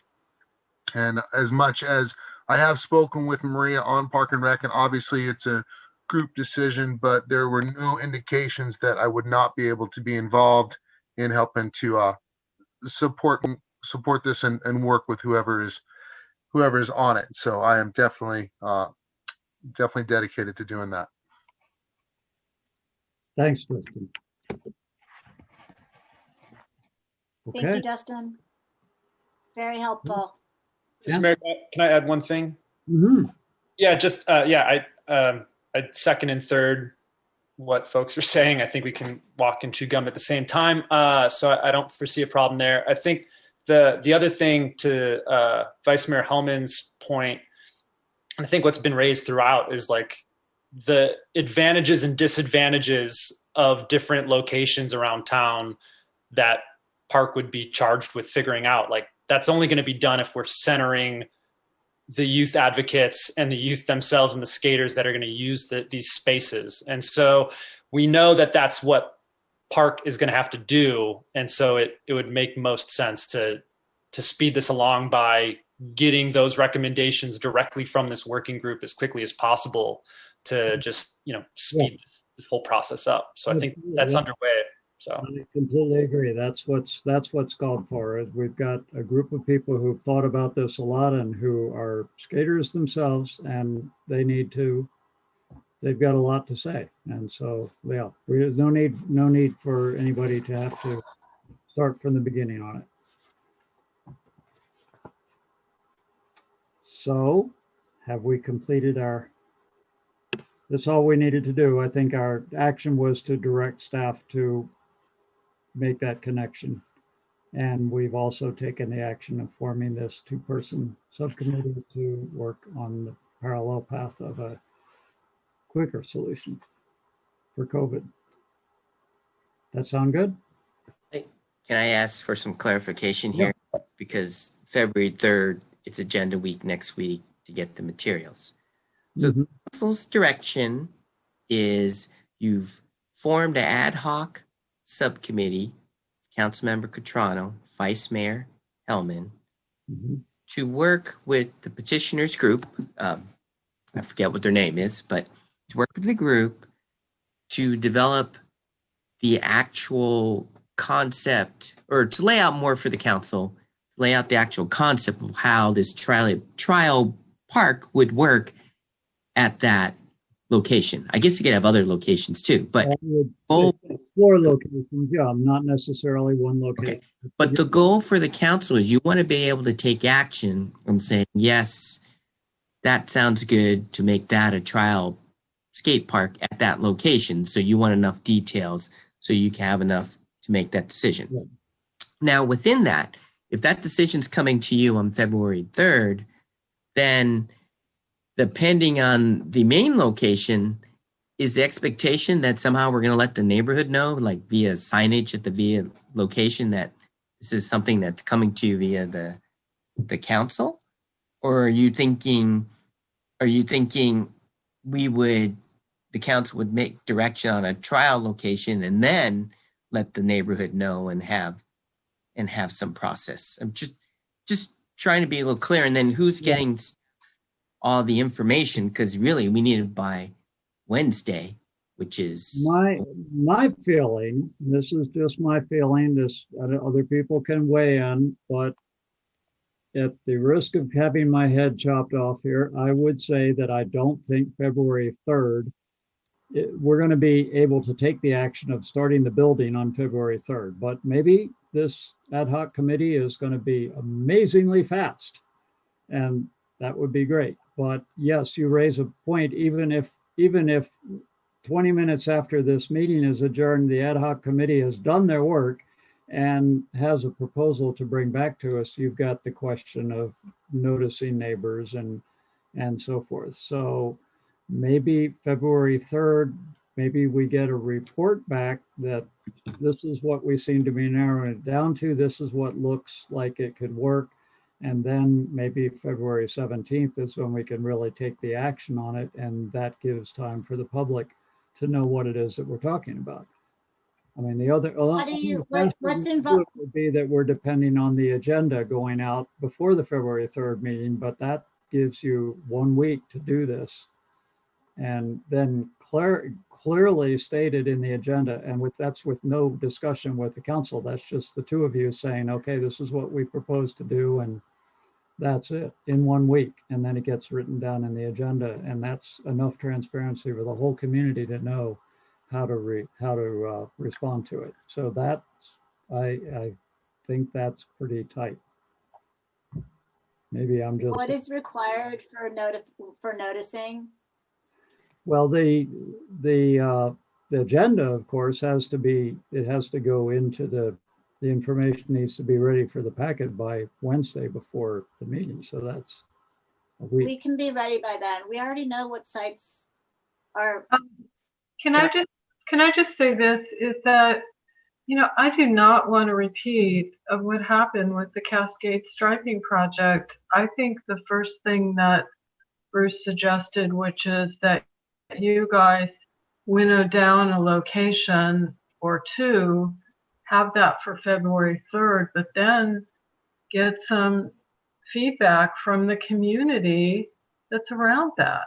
I mean, respectfully, this is popular with a lot of folks. We need to make sure that we are addressing the people in the adjacent areas. It's just not transparent. I hear that, Barbara, but in no way, the Cascade Striping, there was zero notification, nothing on Nextdoor, nothing on Facebook, and we certainly didn't have 53 people showing up at a council meeting. That striping issue, the stripe was thrown down with no notice. I mean, it's not even comparable. It's not even. Okay, so maybe you don't like that, but this is not transparent. And I've already recognized that. We're saying we can be, I'm telling you, I'm going to do the work. And so is Chance. We're both saying we can be ready. And I'm saying we have the site. There's no homes surrounding the ballpark. Stephanie. Okay, maybe let Chance. Reasonable comparison that, I mean, Cascade wanted to have their speed limit slowed down, wanted to have stuff done for a long time. And then finally it languished for a while, then it got done suddenly, and it turns out there wasn't enough notification, there wasn't enough comment about it. Let's just not even compare it with Cascade. But yeah, I still stand with my very strong recommendation that we come back on the 3rd with a report on what you figured out, and then we come back on the 17th possibly to take action on it. That's what I think would make the most sense, because there are different interests in the community that are going to want to speak to this, and it's not to the benefit of the skate community to alienate anybody. You don't want to become the enemy of anybody. So let's do this in a way where people feel like they've been heard, and let's try to make it happen. I want to see it happen. I want to see it happen. I think it's a great idea. Please make it happen. I'm just trying to figure out how to make it happen so that it doesn't go awry. Chance. Thank you, Mayor.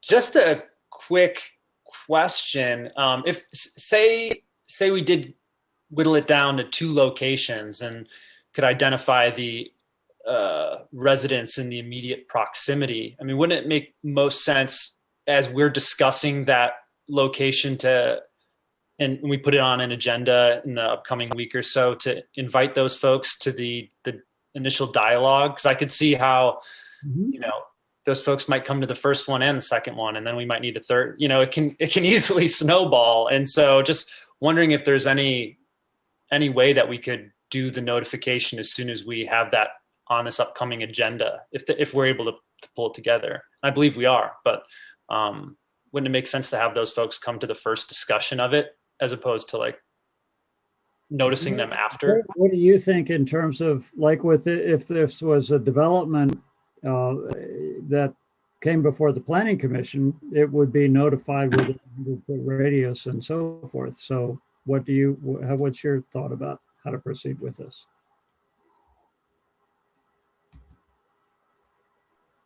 Garrett? Sure.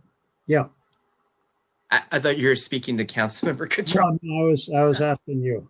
Okay, so the best way to do it, at least in our perspective, is if you actually wanted to get it on the 3rd, and if you said you narrowed it down to 2 sites or 1 site, we could put signage on there with A-frames because everybody would see that.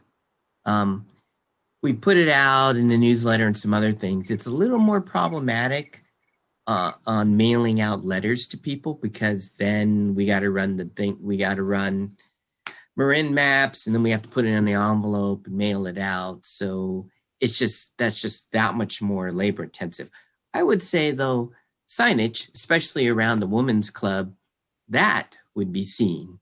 If you stuck one on Park Road and you stuck a few around that location, I think a lot of neighbors would see that and definitely comment if you actually did something on the 3rd. I like the idea of the 3rd and then the 17th to make a decision, especially if you're gonna have two locations. That's gonna be a little more problematic. My whole suggestion is just getting the information out, but more importantly, I just want to make sure the council is clear on what the direction is to your ad hoc subcommittee and the expectations, because how that would be working is your 2 council members would be working with the petitioners, maybe with the neighborhood, maybe not, if there's enough time, depending on what you decide. And then they'd just be sharing that information with staff. We just be popping it into the staff report based on what the 2 council members are telling us. So really, it's more of a staff report from your ad hoc committee, not from staff. Obviously, we would offer our opinion and so on. But I just want to be really clear on what the expectations are of the entire council. Your idea, Mayor, the 3rd, the 17th, we could put signs out so people could show up to the 3rd, as Councilmember Catrano laid out. Or if the subcommittee could really get it narrowed down, do you want to have a decision or ability to make a decision on the 3rd? I would like to really support the mayor and Councilmember Kohler's recommendation. I think that setting this up right, queuing it up right, making sure that the neighbors feel that they've been included is worth $1 million in this one in terms of our long-term viability. So that would be I would concur. And I'm not sure that bringing a decision, an item to make a decision on the 3rd is appropriate for people to become informed. We've seen too many things go awry. I would also add to that, Councilmember Goddard, is one of the things, if you do, for the 2 folks on the subcommittee, if you do find a couple of locations, along with the town putting the A-frames up, is knocking on doors and talking to people. I know, and I think you suggested this already, Renee, when you talked about the youth knocking on doors, is I know, for example, when Mimi has done that concert in the park, she's knocked on every door in that neighborhood and talked to folks, and nobody complained. And so, not everybody can come to a council meeting, even though they're on Zoom, but that would be, maybe we could try to do both. So that's just a suggestion to add on to that. Thank you. I'm in favor of doing 1 meeting on the 17th for decisive action. And Barbara, given the pandemic, I don't know that I want to knock on doors, but I would do flyers in the mailbox maybe, or actually that we can't do that, but I don't know that we can support doing that right now. I don't think residents would be comfortable with that. Well, Garrett suggested signage. Yeah. And stuff. I think that is a great way to get people's attention. Once the word gets out, the neighborhood will talk about it Yeah. The question is just being able to be clear what it is we're talking about and being able to explain it well and to be able to reassure people that this is a temporary location and it's a whole different track where it might be on a more permanent basis. That would be my thought. Chance? I just had a question for Garrett, whether or not it sounded like Vice Mayor Hellman was interested in doing one meeting on the 17th, so we wouldn't have to have consecutive meetings on it. I don't know if the rest of the council is interested in that, but Garrett, would that give enough time to staff to potentially do the Marin maps and mail things out to cover all the bases as far as reaching out to folks in immediate proximity, or is that still? That gives us enough time. Then you have the question of like 100 feet, 300 feet, 500 feet. That all of a sudden just opens up that more. But yes, more advanced time. That will give us some time as opposed to next week. We will on Friday. Hey, this is good to go. Get your notices out. Yes. Okay, so we're making progress, although it's a good thing because it's getting late here. Renee. Just a quick question for clarification, Garrett. There are no legal requirements on our posting and notification, are there? This is because it's a temporary. So this is more a courtesy and to make sure that people are aware of what we're doing. Yeah, complete courtesies. This isn't a public hearing. You're just trying to give the neighborhood a little more heads up on what's going on. Got it. It would almost, I hate to use this example, would be like the Cascade when we put up signage and did targeted newsletters and things like that. So yes, we could do that. Gets a little more problematic if you have more than two locations. Trying to do that on the more than two gets to be a little tougher. Okay, so it sounds like we're in agreement that we're shooting for the 17th to have the research done and possibly say, yes, we're going to do this.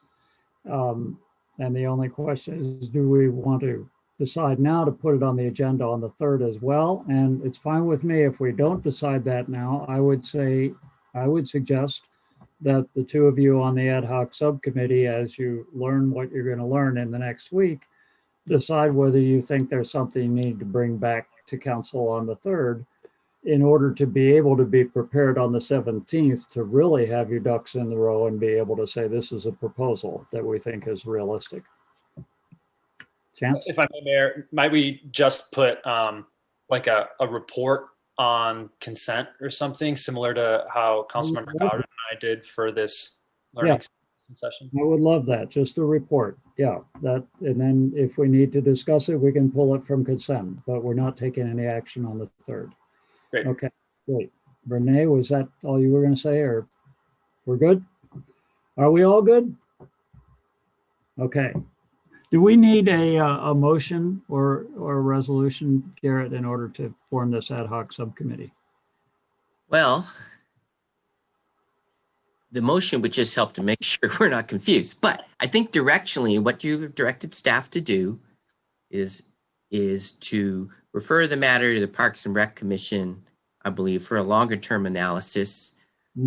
HAC subcommittee also helping Park move along. But your main direction is you're forming an ad hoc subcommittee of Vice Mayor Hellman, Councilmember Catrano, look at the trial locations, report back on the 3rd, schedule for the 17th, possibly allow the council to make a decision.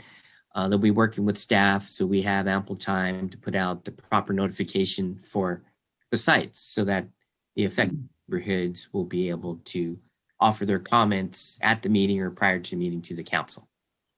I think I that would move that. I'll make that motion. Okay. I'll second that. Okay. Michelle, you want to do a roll call vote? Happy to, Mayor. Council Member Goddard. Do you vote aye? Yes. I vote yes. Councilmember Kohler. Aye. Councilmember Cutrano. Yes. Vice Mayor Hellman. Yes. And Mayor Ackerman. Yes. All right. Ayes all. Thank you all.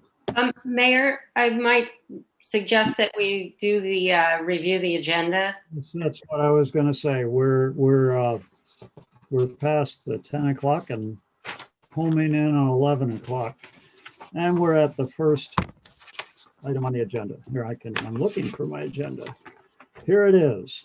So we might want to take a couple-minute break here, but then after that, we have 3 more items on here. One of them was the Disaster Preparedness Committee. That will be a discussion. Another one was the ordinance involving the Tree Advisory Committee, which is not probably terribly urgent. We've already continued it once and it sounds really easy to me. So I don't know, maybe I'm wrong. And then one that I don't think we can put off, I don't know, but it seems like we shouldn't put off the council committee assignments, and that's going to be some discussion.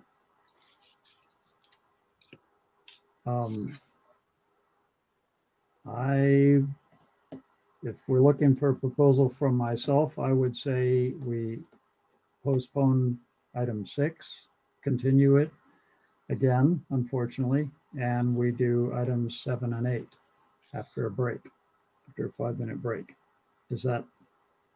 I would be okay with that, as that was an item that I've been trying to bring forward, but I would like to request that it be early in the agenda so that folks who were on this call who wanted to speak about it would be able to know that it was coming early.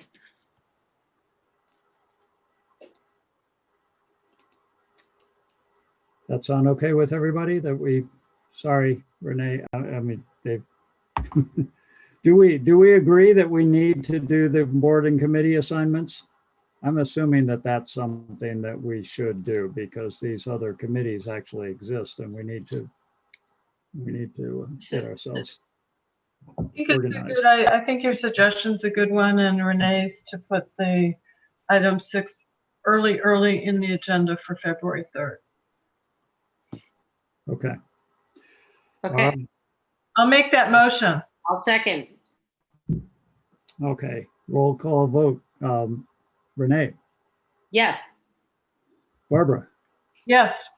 Chance, Yes. Stephanie, Yes.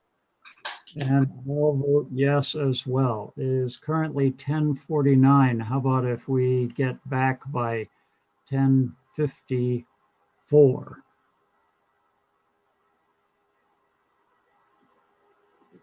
Take a break? Okay. We'll reconvene here. Garrett, could you give the staff report on item 7? Sure. Item 7 is introducing and read by title only an ordinance amending Chapter 8.36, Trees of the Town Code, to establish terms for at-large members by resolution. So, little background. Trees are regulated through the town through Chapter 8.36.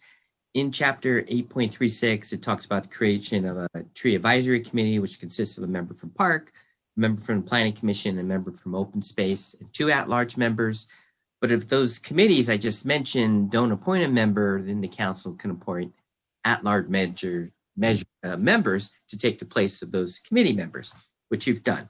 So what was mentioned at a council meeting in December was that there were no set terms for the at-large members. And for the at-large members that are taking the place of the committee members, there's no terms for them. But if a committee member was in, then their terms are set by their terms as being on the committee. Anyway, council suggested it would be good to set term limits. And so what we did with this ordinance allows you to set term limits for resolution. We're suggesting a 3-year term limit. The staff report shows the current terms of all the at-large members. It would be in 3 years. It's pretty much naturally staggered. There's only one member that's been on there for more than 3 years. What we're suggesting, if you do this, you let her at least be on for another year since you're just establishing that. So depending on the council's direction, if you adopt this or introduce this tonight, then what we do is return with the second reading in February. At that time, we would also bring the resolution setting the terms for your approval.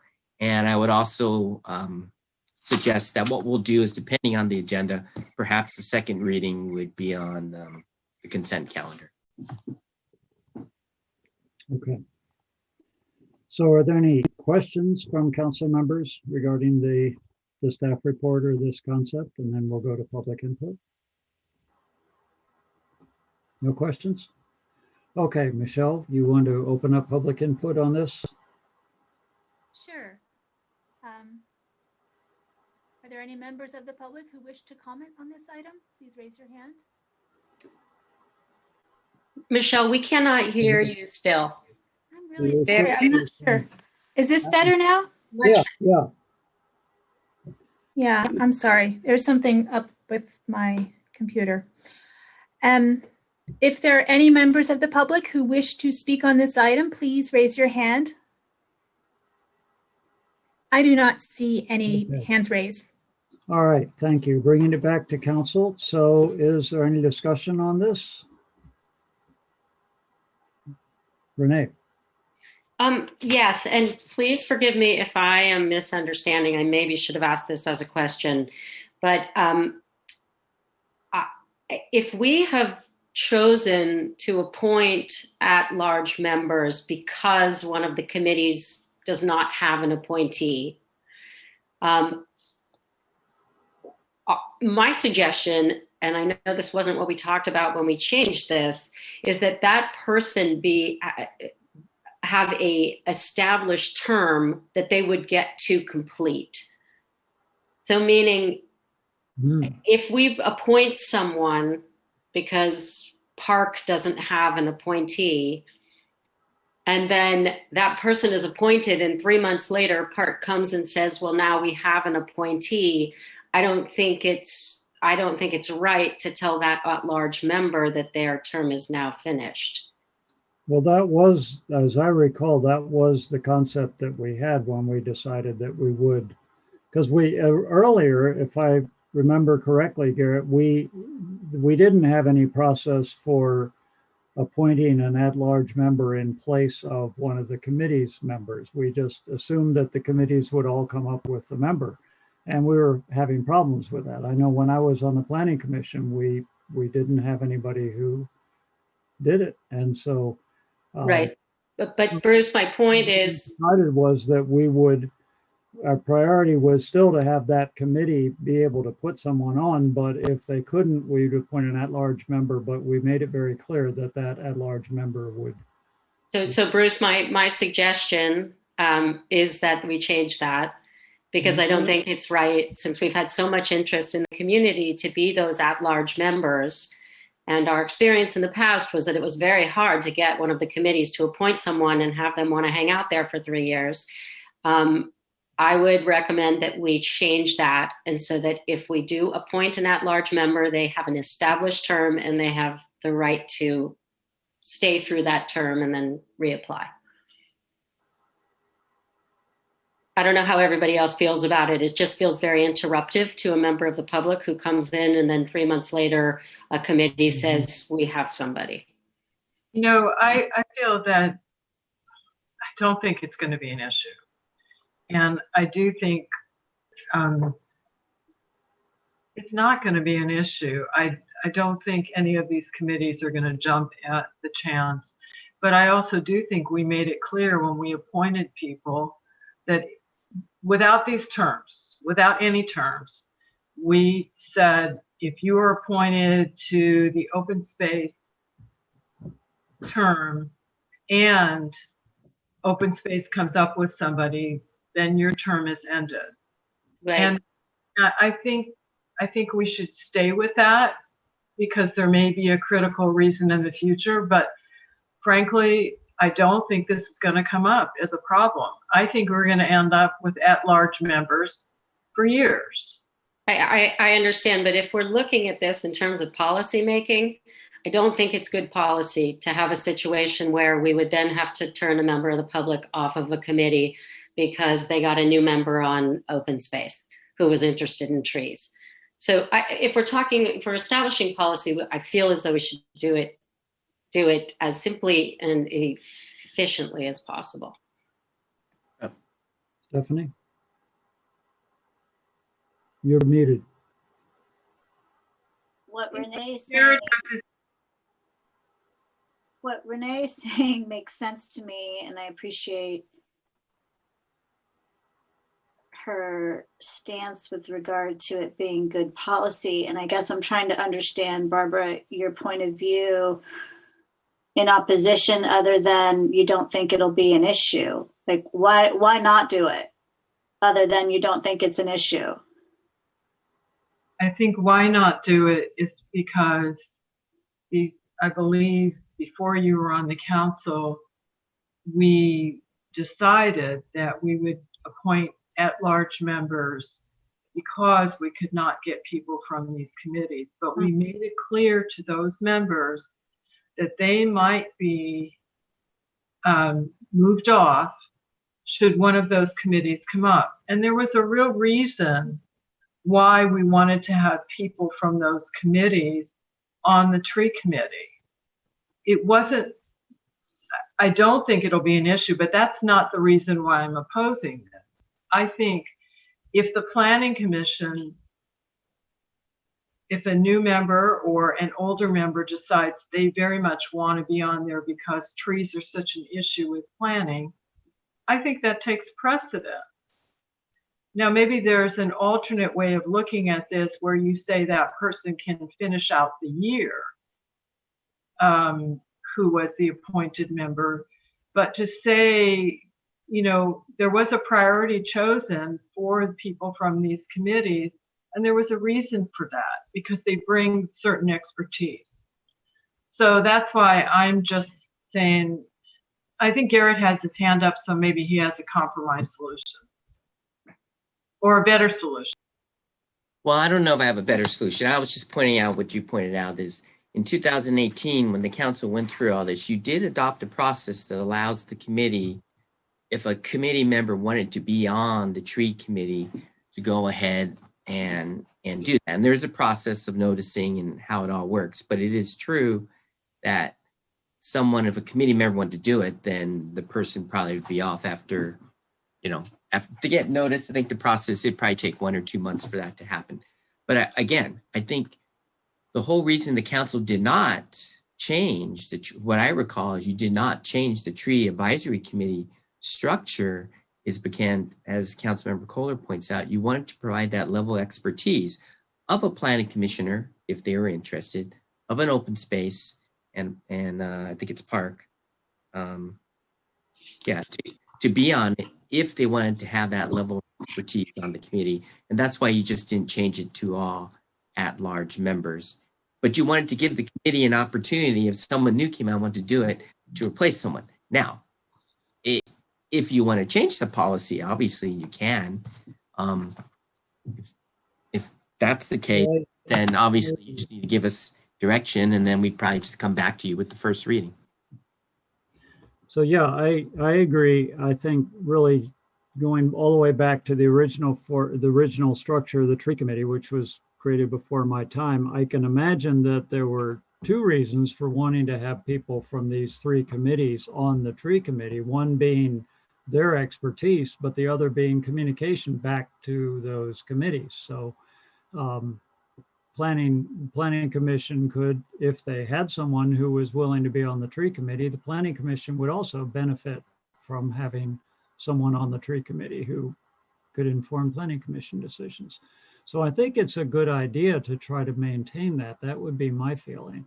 I'll just suggest one possible other solution, which would be to say that if in the event, and what I hear Barbara saying is this is probably an unlikely event, just where we find ourselves right now. We don't seem to be having a lot of people jumping at doing this, which is why we had to make this modification in the first place. But in the fairly unlikely event that we do have this conflict where somebody from the planning commission, let's say, decides they want to be on the tree committee, and you've got somebody that was recently appointed at the tree committee in the planning commission slot, one thing that could be done is to say, okay, the tree committee under that condition becomes 6 members instead of 5 until that person serves out their term, unless they want to leave, in which case, fine, they can leave. Anybody can leave at any point. But if that person doesn't want to leave, but a planning commissioner does want to get on, then instead of either of them having to give way, you just say the tree committee is 6 people until that term is out, and then it becomes 5. Garrett, yeah, I know that becomes an even person committee, but otherwise. Then you'd have ties. I guess one compromise would be, right now, how it works is if a commission puts somebody on, they let the town clerk know, the town clerk lets the at-large member know, and then they have one more meeting, and then they're off after that. You could do something where you give them 6 months notice, so they're on for 6 more months or something like that. That's another thing you More could do. fair. I mean, that's just a suggestion.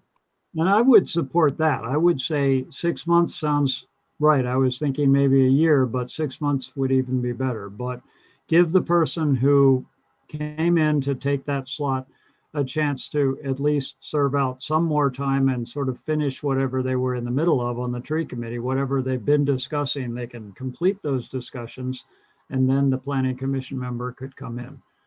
So I would support something like that. I don't really like the idea of saying that a planning commission member, if they couldn't find someone in there for a little while, and then they could, that 3 years later before they can get anyone in there. I think it's good for these committees to be able to have someone on the tree committee if they can find someone. That would be my feeling. But 6 months, that sounds like a reasonable thing. That if someone from one of these committees wanted to join, the other person who was in their place would have 6 more months if they wanted before that could happen. What do people think about that? I think that's a reasonable compromise. I think we could also have as a policy, not in the ordinance, that if that person who was given 6 more months wanted to still be on the tree committee when the next opening, that person would be given priority for that position. But that would be more of a policy decision rather than a change to the ordinance. Mm-hmm. So if people feel okay about that as a compromise, as a way to structure this, then Garrett, what would we need to do tonight?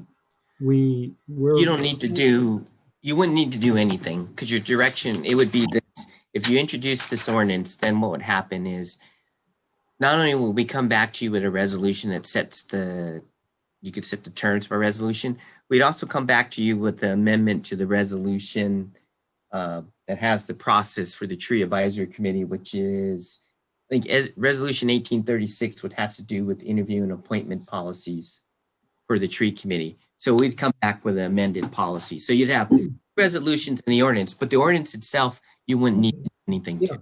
Yeah, I see what you mean. The resolution could cover this 6 month idea, and yeah, okay. How does that sound with people? And we need to go to public. Well, no, we went to public input on this. So yeah, I was going to say, I really wish that we could have heard from someone who's serving on the tree committee as a member at large, or not as a member at large, but as filling one of those seats from one of the vacant committee positions. But we didn't hear from them. I just will state that I think it's not the best policy if I were a member of the public stepping up to serve on a committee. But I do understand the merits, and I do understand what you are all saying, and I'm happy to go with it. But if I were stepping up, I wouldn't feel good about this as a matter of policy. For the record, okay, I see the merits. Okay. So do we have a motion to, I guess, yeah, we're doing the first reading. That's what we're doing right now, just the first reading of this. And so what's the action that we need to do? So I would make the motion to introduce, waive first reading, and read by title only ordinance of the Town Council of the Town of Fairfax amending Chapter 8.36 trees of the town code to establish terms of at-large members by resolution, with direction to staff to, along with having the information in that resolution, that they would also add the concept of a 6-month waiting period for the new member from those committees to come on. Do we have a second?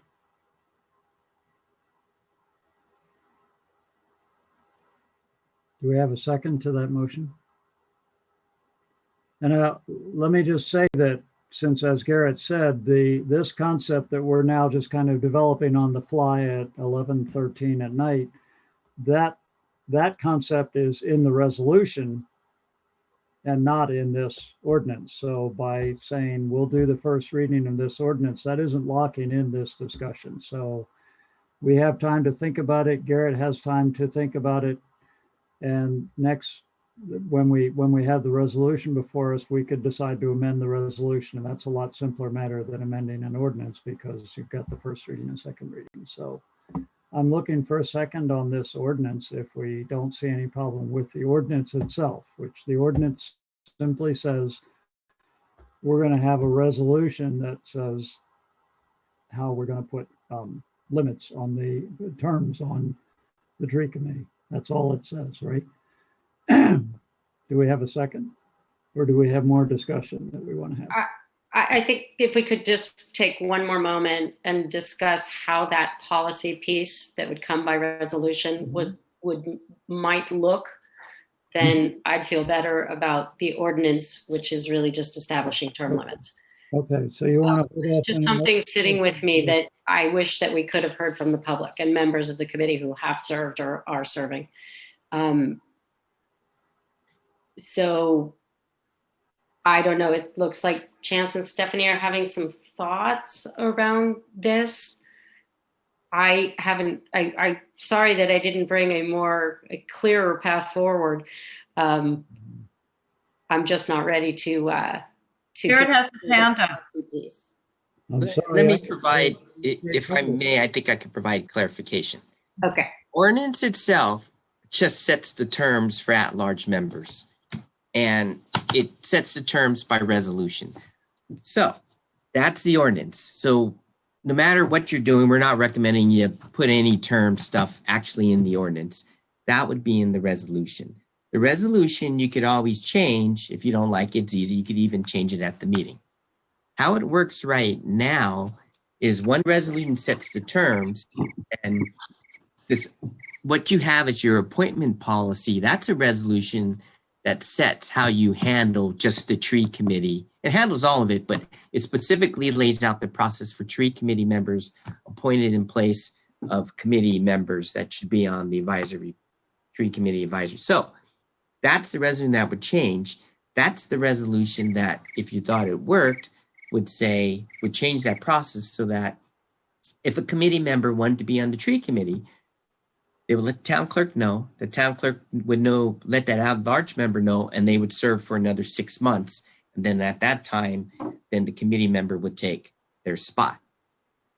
If either way, if you said, well, no, I want the all at-large members to just to have 3-year terms, no matter what, you could still do that by resolution. That gives you the authority.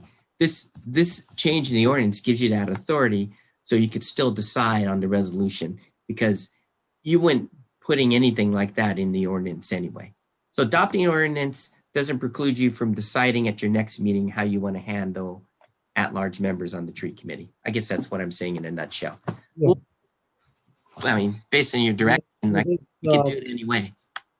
This on page 2 of the staff report, where it has a little table of what it would look like under the original proposal.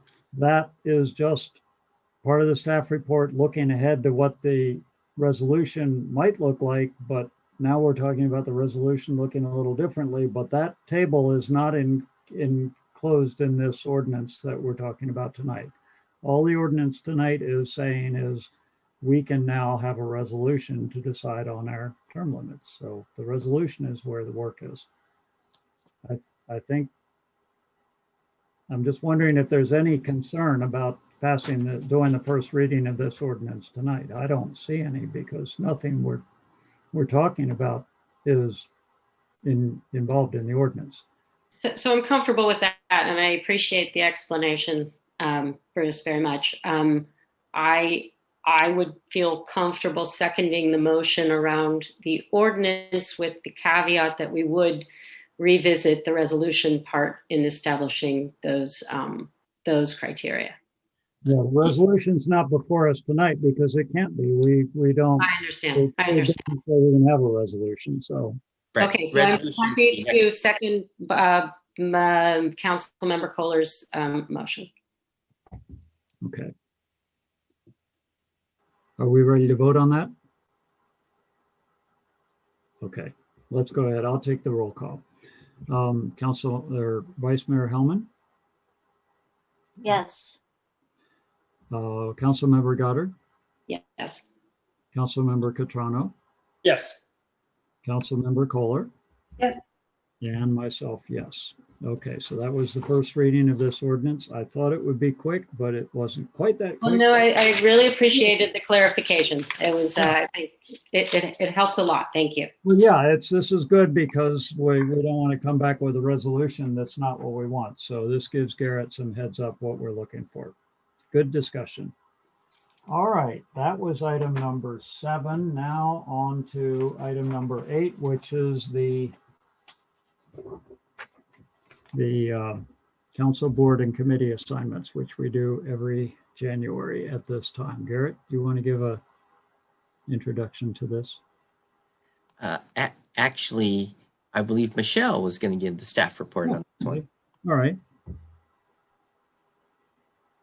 Yeah. Hello. Can you hear me now?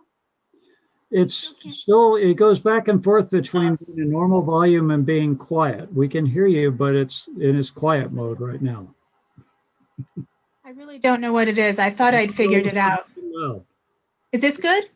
Yeah, yeah. Okay. I'm holding my laptop up. Just hold it just like that. Yeah. So this is every January you discuss your assignments to the various boards and committees throughout the county, including joint powers authorities. And you don't have a formal policy on how you do this. There is no process that's written down anywhere. But basically you look at your current assignments, you review those, see if anything needs to be changed or eliminated, and you look for vacancies. This year, because we had one council member leave, John Reed, there are a lot of open assignments, and we of course have a new council member who has no assignments yet. But in the past, you've never just had the new council member take over the predecessor's assignments. So there's just a lot of room for movement. And another thing you've done in the past is rotated some assignments. You might move an alternate into a primary position on the same committee they've been serving on. So with that, you can sort of, well, do you have any questions, I suppose? Let's see if I look at my staff report. Oh, I did want to add that the list of assignments that is attached to the staff report had to be revised because I had left off the ResJ, the Racial Equity and Social Justice Committee. I never added it when it was formed last year. So that is now on the supplemental list. And I also somehow managed to remove Councilmember Kohler from Measure F Oversight Committee, but she's back on. So I have a question. And I wrote an email to you today, Michelle, but I wondered, Stephanie, did you remember that when we did assignments last year and you became the representative to the Ross Valley School Board, that I was the alternate? Because John is listed as that alternate under now the not yet assigned committees. That was my memory. Obviously, you can see I didn't do much with the Ross Valley School District during 2020, but I wondered if you had that recollection, or if not, then perhaps it's a moot point. I don't remember. I'm sorry. Okay. So I guess we can start with that. I would like to be the alternate to the Ross Valley School District. Can I ask a question about one thing that's on here? On John's? The local currency committee, that was the Fairfax thing that's been gone for a long time. I don't think that's a committee. So and remove that. For example, that would be one we would eliminate. Okay. I was going to volunteer. Okay, well, you can start the Fairfax again. It was a very good thing. And thank you, John Reed, for all of your service on that committee. And Measure K is now F, right? No, Measure K were oversight bonds, and Garrett can speak to this, I believe, but the oversight, so that was bonds that were issued a long, long time ago. Okay, sorry. We're still paying for those bonds. And every year, I think I ask, why do we have this oversight committee? Because basically, we're just paying off the bonds. So is that another one that can be deleted? Well, do we cover that? Like, remember we had our big refinance discussion. Do we not cover that when we have meetings like that with our financial analysts? Well, you cover that we pay a certain amount in the budget, but Garrett, can you speak to this? Sure. Measure K is a measure for your general obligation bonds back in the 2000s when you approved it. And the refinancing, that's completely separate from the pension lease bonds or lease revenue bonds that you approve for our pension obligations. So in essence, Measure K, that subcommittee oversight existed for the expenditure of those funds. Right now, the only thing that's happening, you did all the projects, and pretty much at this point, it's just paying off the bonds. And that just gets adjusted each year based on what's the outstanding payment. So those are all probably done within the next 6 or 8 years, I forget. So technically you should have the oversight committee, even though there's no need to meet because there's nothing to oversee because the bonds are being repaid. If you were to do new general obligation bonds and have that discussion, and that would have to go to the voters, then yeah, you would need an oversight committee most likely. So I would do it on the books since you're supposed to have one. Okay, well, that answers that. Okay. We talked about that earlier in the day as well, yeah. So just keep it on the books. So I'm sorry for interrupting you, Renee. I think you mentioned you wanted to be the Ross Valley School District alternate, right? May I ask just point of order here, Mayor, how do you want us to proceed? I was actually going to suggest that we, just as one easy thing to start out with, is there anything that any of us currently are assigned to that we would like to back off of, just to know what all is on the table? So I have, I'm the Fairfax Open Space Committee liaison, and I'm happy to stay on it, but I would offer that to Councilmember Cutrano because he has served on the Open Space Committee more recently than I have, and it may be something that he has an interest in because he's been very involved with the committee. So that's the only one that I'm interested in potentially giving up. Mm-hmm. Okay. And there is only one of those positions. Right, it's a liaison. It's not a member of the committee like climate action. Okay, thanks. Anything else of that nature that anybody wants to consider stepping back from? I just thought that would be a way to start the process here. I had a question. Do we as a council have an official liaison to the Fairfax Volunteers. I know that John informally attended because he was a previous chair and member. Is there a reason we don't have that, or is it just not necessary? Because we do have to the other committees. I don't know if there's a reason, but you do not have one. Yeah, it's not required. I think you just did it because there was an interest. I mean, typically committees just go ahead and run on their own, and then they report back to the entire council as opposed to having a liaison, since the council member actually isn't technically part of that committee.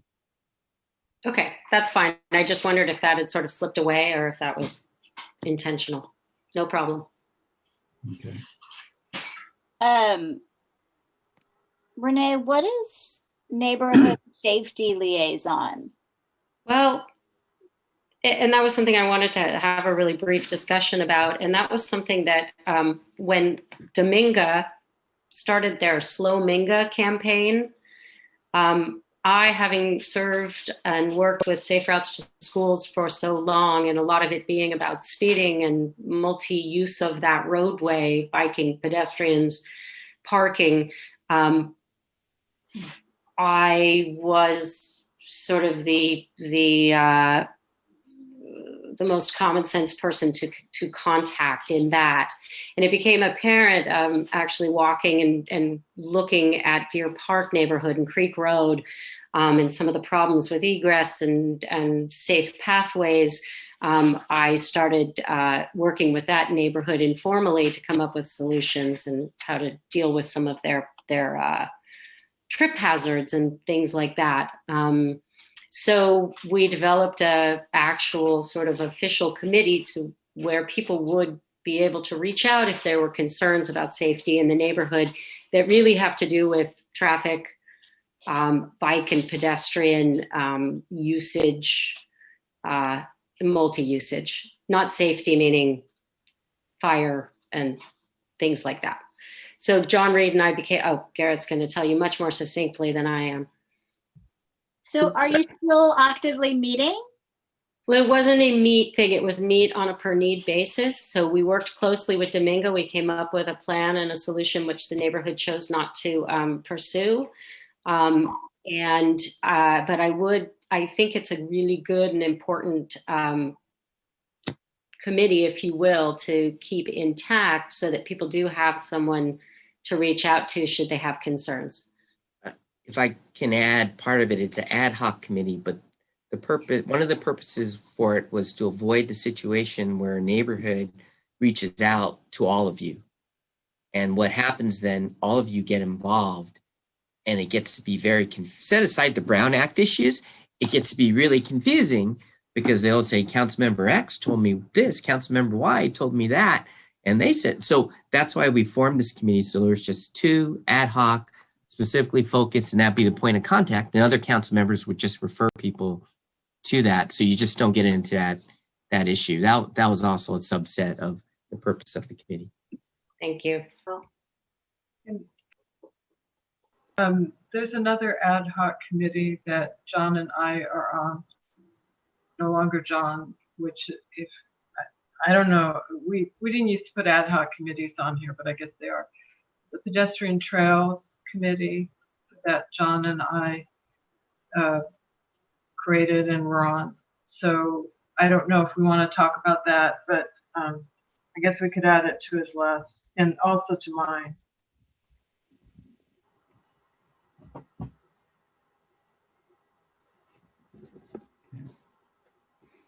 Mm-hmm.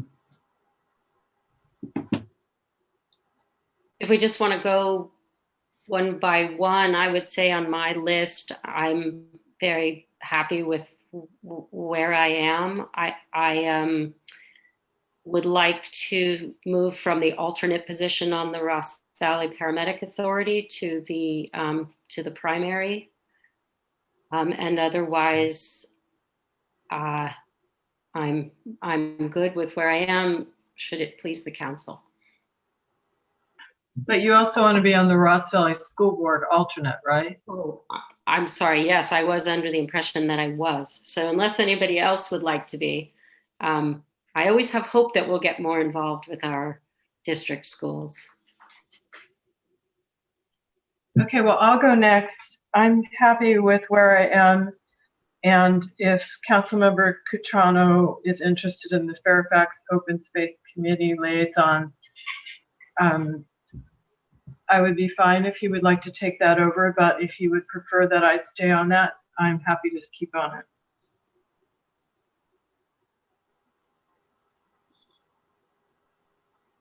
Okay.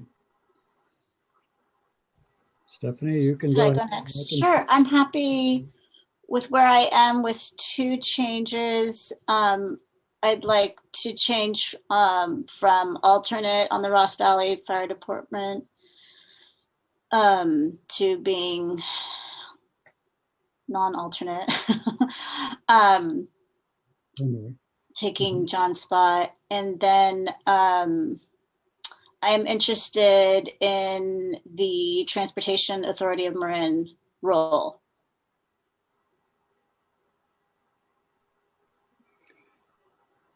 Well, I'll speak then as far as the things that I'm on, I'm happy with. There was something that I think was left off of here, but it's kind of a moot point, but because it was left off, I don't think anybody's considering it. But the MCC Climate Change Committee, which Stephanie is primary on, I believe we had a discussion 6 months ago or so. I brought up, could we create an alternate position for that? And I believe we did, and that was for became the alternate on that. So I've been attending meetings in that capacity, and it wasn't, when I talked with Michelle about this earlier today, she didn't recall that conversation. So hopefully, Stephanie, you recall it. I do. I can validate. Okay, Me too. so that's an addition to the list, that there's that, and I'm happy with continuing in that role. I actually Mayor, would be being primary. Your Yeah. OPEB ad hoc. Yeah, that's, I was going to mention both the MCCMC Disaster Preparedness Ad Hoc Committee and the Pension and OPEB Reform Ad Hoc Committee have adjourned. So we can take them off the list. But otherwise, with all that being said, I'm actually happy with where I am. I could certainly, I'm currently the alternate on the TAM. And so it would be kind of one logical thing would be that I could then step up to being primary on TAM. And that's what I was thinking when I asked for that alternate position. Renee used to be the alternate on TAM and needed to recuse herself. And so I took the alternate on TAM. But looking at it at this point and looking at the committee assignments that we have and my duties as mayor, I was thinking that I would like to suggest Chance for the TAM primary and for myself to stay on the alternate position. That was what I came into the meeting thinking. Otherwise, I'm totally happy with, as far as my own assignments, I'm totally happy with them. So. Can I just ask one point of clarification, Bruce? I didn't hear you, and maybe I misunderstood. So MCCMC Climate Change Committee, you and Stephanie are changing so that you would be the primary, she would be No, I was saying I would be happy to do that, but I wasn't expecting that Stephanie was going to do that. I was just saying that's something I would be happy to do, but otherwise. Oh, okay, so there's, I'm just confused. Okay, so you would like to do that, but you know. In a much more succinct way, I'm happy with staying exactly where I am, including the TAM alternate, and I would recommend Chance for the TAM position. Thank you. And I guess that means I'm the last person to share. Yeah, thanks, Mayor Ackerman, for that recommendation. I was coming into this meeting with TAM being my primary interest. I recognize that everybody else has a lot of things and are sort of stepping into some of former council member Reed's roles. And so I'm happy to have not as many things. And with that, I recognize TAM is a big responsibility, and I'm happy to do that thing really well and just be an alternate on fire or paramedic, if that makes sense. I'm interested in that MCCMC homeless subcommittee as well. I would say that. I'm also interested in the Zero Waste Committee, and I did speak with the chair of the Open Space Committee to see if they'd be interested in me being a liaison to that, and there's interest. So Barbara, if you would be willing to pass that along, I'm happy to work with my former colleagues on the Open Space Committee. Sure, that would be excellent. Thank you. I had two things that I wanted to echo the mayor's recommendation for Chance to serve on TAM.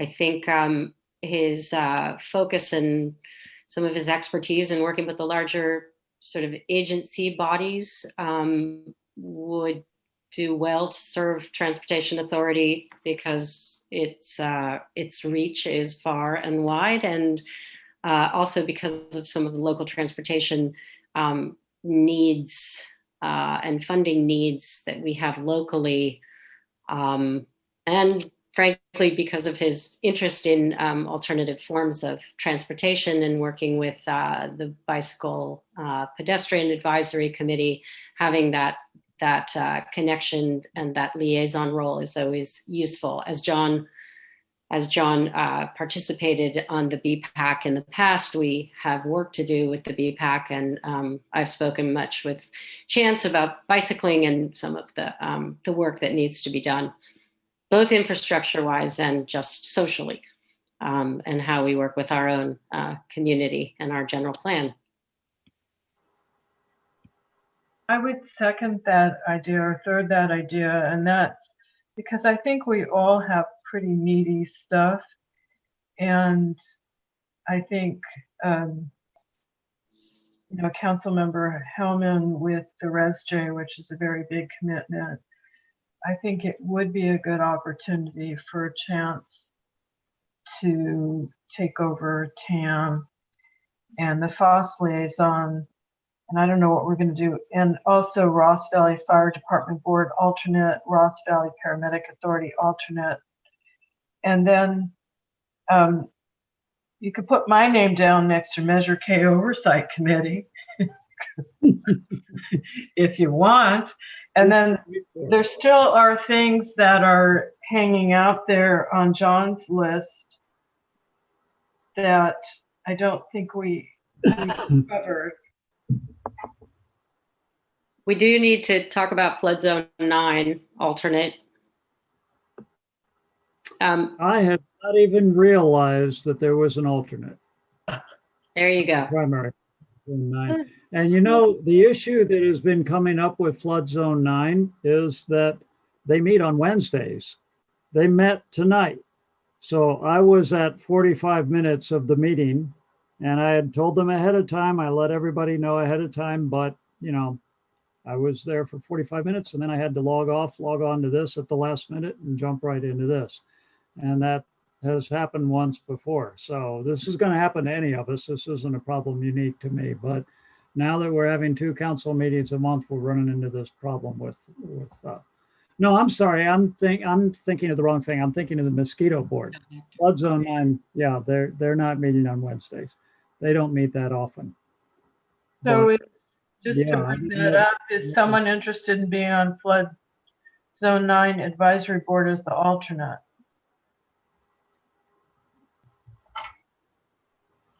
And Sure. again, I'm on that as primary. I see Chance raising his hand. It's important. So yeah. It is important. Okay, so, and we've got me for Measure K, which nobody appears to be fighting over. And what about the neighborhood safety liaison? Yeah, and that's a local community kind of a thing. Some of these have very different flavor. It's very local community. And it's also, we do have problems out there, and they do deserve some attention. And it really does take knowing each and every driveway and each and every curb and dangerous curve. And so I do take it seriously. I'd like to gain some momentum in making some of these roads a little safer. Yeah. I would just suggest, not that I am like wanting to have all kinds of things, but just there's some of these things that remain that if it did please the council for me to be the rep to TAM, I'm happy to take some of these things that are more transit safety related, alternative transit related things that are still unassigned. So happy to pick that one up as something that seems to be like very hyper local, but very oriented towards transit infrastructure. That makes sense. Mm-hmm. So safe routes and neighborhood liaison and the school bus. Is that what you're saying? As an alternate, right? Yeah. Alternate for the other. Yeah. Do we have an alternate for JIPA? I don't think so. Yeah, it was We John. do. We do. I'm sorry. It was John. But can I ask a question? I think, Renee, you asked to be the Ross Valley School Board liaison primary or the alternate? Alternate. Okay. So we put your name down next to that. And then Chance is willing to take on Yellow School Bus and then Safe Routes to Schools alternate as well? Sure. Okay, well, those are all related to, and then as far as the pedestrian trails ad hoc committee, Michelle, if you could put that on mine if we're putting ad hoc, we could certainly wait on that. I would love to join that, Barbara. Okay, well, it's fine with me. I have talked to John about staying involved because I will tell you, John Reed knows those trails better than anyone. He also knows the town better than anyone, in my opinion, including fire. So he would like to stay involved in that. So just FYI. Sure. I use them all the time, so I'm happy to be part of that. Okay. And it's not, it doesn't meet very often. And I had talked to, well, it doesn't need to. Right. I mean, one of the things we need to think about is we don't need to have meetings for the sake of having a meeting. Hallelujah. And I had talked to John about trying to get a meeting together in February or March so we could really start getting moving on the next group. And he has a list. So that might be something. So I think we have it all figured out, except Cascade Drive striping ad hoc committee. Do we need that? Because it sounds like it's going to be on the agenda. Do we still need the ad hoc committee? I'm asking the committee member who's left. Stephanie? An ad hoc committee member for the, for Cascade. Do we need that? Absolutely, we do. I thought you were asking that it be put on the council agenda for closure. Well, it could be a short, you never know with this council how things can get kicked down the road. So it could be a very short-term assignment, but I would appreciate a partner in working with staff and the community on this until then. Okay. So right now that is Renee and Stephanie, right? No, Renee has to be recused. I understand. Oh, okay. John and Stephanie.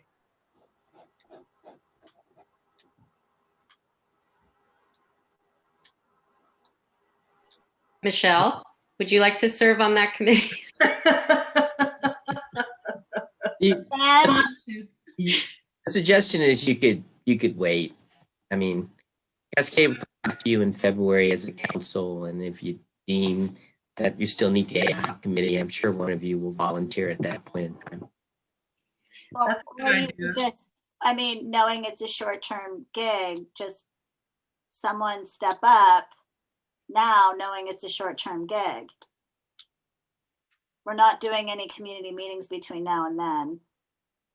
Well, I think Garrett's suggestion is right. Let's see how it goes in February, and then if there is a need to continue the ad hoc subcommittee, someone can be stepping up then.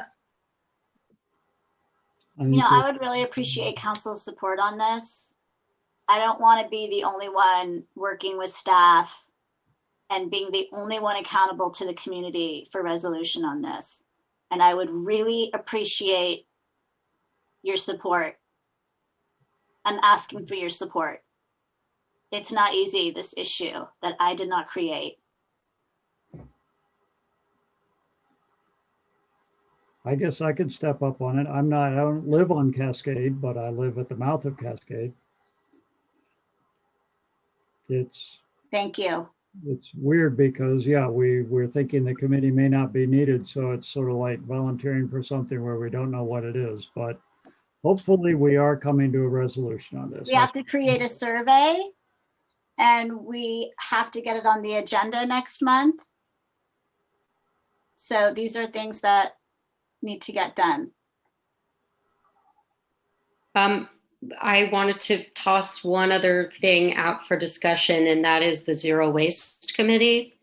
And the only reason I'm raising it, and Stephanie, please, I'm not trying to push you one way or the other, but I wanted to see if you were not really excited about it, that I would see if Chance wanted to, based on only the work that we've been doing with plastic-free Marin and some of the ordinance work around single-use plastics and the Sierra Club subcommittee. We've done a lot of work together in that realm, and I don't know where you are with it. If it means something to you, then Well, Renee, I was curious, since you mentioned it, I wasn't going to say anything, but that committee didn't meet until 3 days before the sanitary service came to present last month. Right, So exactly. In the 14 months I've been on the council, the Zero Waste Committee hadn't met, which, as a new person, I didn't really know what to expect, but I would very much like to meet and get more up to speed and dig into this contract and really start having this service meet our needs better. So no, I don't want to leave my role, but thank you for the suggestion. Okay, sure. And I would like to meet more regularly if possible. Yeah, I think we just need to do a little more clarifying the goal, the real purpose of the Zero Waste Committee. So I do. Garrett is on a county committee, so if he could provide some reporting to us on what he does in his capacity, that would be a good start. Okay, well, let's the three of us meet. Let's set up a Zero Waste Committee meeting and talk about our purpose and what we want to see. Yeah, I've never been on the committee, but I didn't realize the Zero Waste Committee was really related to negotiation with Marin Sanitary, but that's what it is, actually. Well, actually, as clarification, staff used the two subcommittee members as a sounding board for that. Zero Waste Committee itself, that wasn't its mission to negotiate the sanitary service contract. It was more along the lines of the other things related to our zero waste goals. So like talking about ordinances, mandatory recycling, all those type of things. It did interact with Marin Sanitary in terms of some of the other services, but it wasn't intended to. I thought the mission was to get to zero waste, and that of course involves Marin Sanitary, but yeah, that's, as you said, Garrett. And Renee would point out zero waste. It's something the JPA is exploring, but it's also something as a town we'll have to take a look at, because we know we're not doing zero waste by whatever 2030 or 2025. No, Garrett. Our resolution still states by 2020. That's right. So we've missed the boat, and we need to go back. And anyway, reducing waste. We don't need to go there right now, but it would be important to set up a meeting and revisit the purpose. Yeah, which is very much tied to Climate Action Committee, which I'm actively involved in, as you know. Absolutely. Okay. Well, good. So it looks like we finished. So Clerk, have we finished? I think we're missing a couple. What are you We missing? didn't get any public comment. That's true, we didn't. that's true. We dived right into that. Well, Okay. why don't we have the town clerk tell us what she thinks she's missing? Okay. But we're, Michelle, now we're not moving. hearing at all. Sorry. Now can you hear me?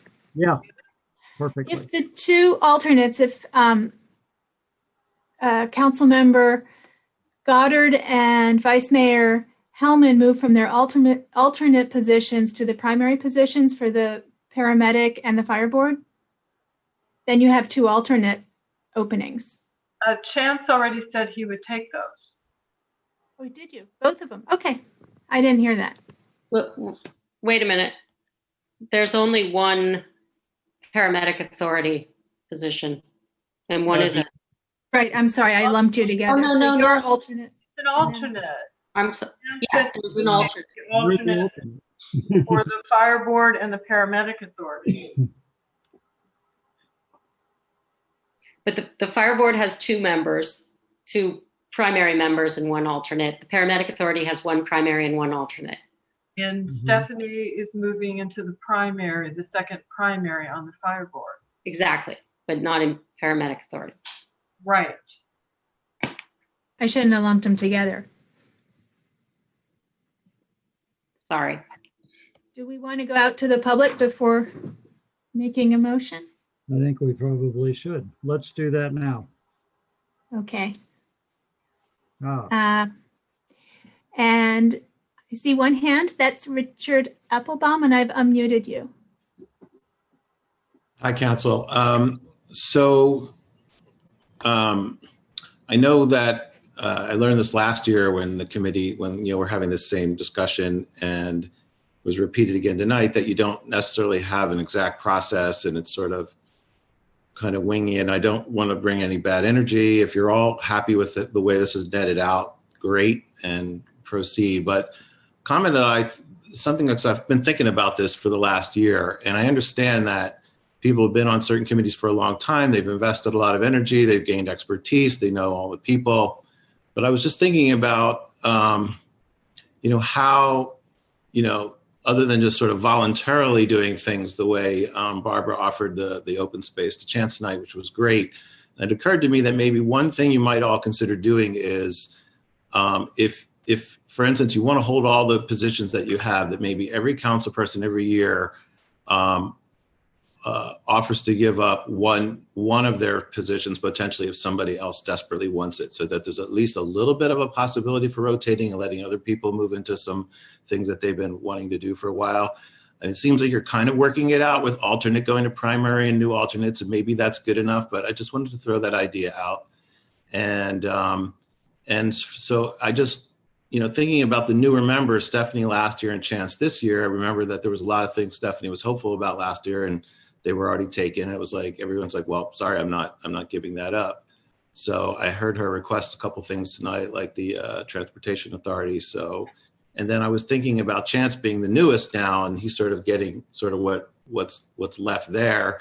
And so it occurred to me, for instance, that I know that Chance has been very connected to Res J, and that's been a strong area for him. So I didn't know if that was something, again, no attack at Bruce, but just wondering if that might be something that could go Chance's direction, help fill out his groups as well. So just a few thoughts, and if you're all happy with the way it is, I'm happy. I'm not trying to start anything up. Just a couple of comments. Thanks. okay. Thank you, Richard. Is there any other public comment, Michelle? I don't see any other public comment now. Okay. No. I'm wondering if that discussion is one to be had here tonight with I was going Chance and Bruce around Richard's suggestion, or not. To us all moving around periodically, or with regard? No, just to the Res J, and I would if there's something to talk about. Chance, are you interested? Right now, Stephanie and I are on ResJ. I'm actually also on the PPPSA, the Policing Subcommittee of ResJ. Only one of us can be on that. And so that's what my role has been thus far. The PPPSA has met once. ResJ has met more than once, but we're still just kind of in the getting going phase of things. I'll just ask you right out here in public and just see what you think, because I hear that you've got interest in that, and I want to know what you think. Are you interested in maybe changing positions so that instead of my position, it would be yours? I'm sure that Stephanie wants to stay on it. So making that assumption. Yeah, I can respond, which is to say, I'm definitely interested in it, or in supporting any way that I can. Obviously, I've been involved as a citizen trying to promote the idea. I think there's some hesitancy for me in accepting it, which is to say, yeah, I watch all the recordings for sure after they're posted on YouTube, just to see how things are going, but fully recognize that I was not, interviewed as one of the folks as this community, this first version of the committee was formed, nor was I somebody who participated in the establishment of your norms as a group. And I don't know if it would be proper to, only a couple months in to like slide another person in and be like, hey, I'm another representative that's going to fill this. So that's my hesitancy around moving into that space. Just want to honor the fact that it's a real group of folks that have been putting serious time into, being intentional with each other as you all form this. So that's my 2 cents on it. I would just like to add that I know part of, and I think Chance's comments are, as always, on point and very gracious. I think that group dynamics take a while to work out, and this is a very challenging committee. And I think, members of the public can make comments, but I think it is something that you've been very dedicated to, and I think there was kind of an uncomfortable discussion when you were appointed to it. I think people need to let the group continue on its path, and I think you're a valuable member, and being on police practices is, just getting started. So it seems like, why are we talking about making a change in a committee that's met maybe 2 or 3, 4 times and already had a retreat? Mm-hmm. I don't think that's right.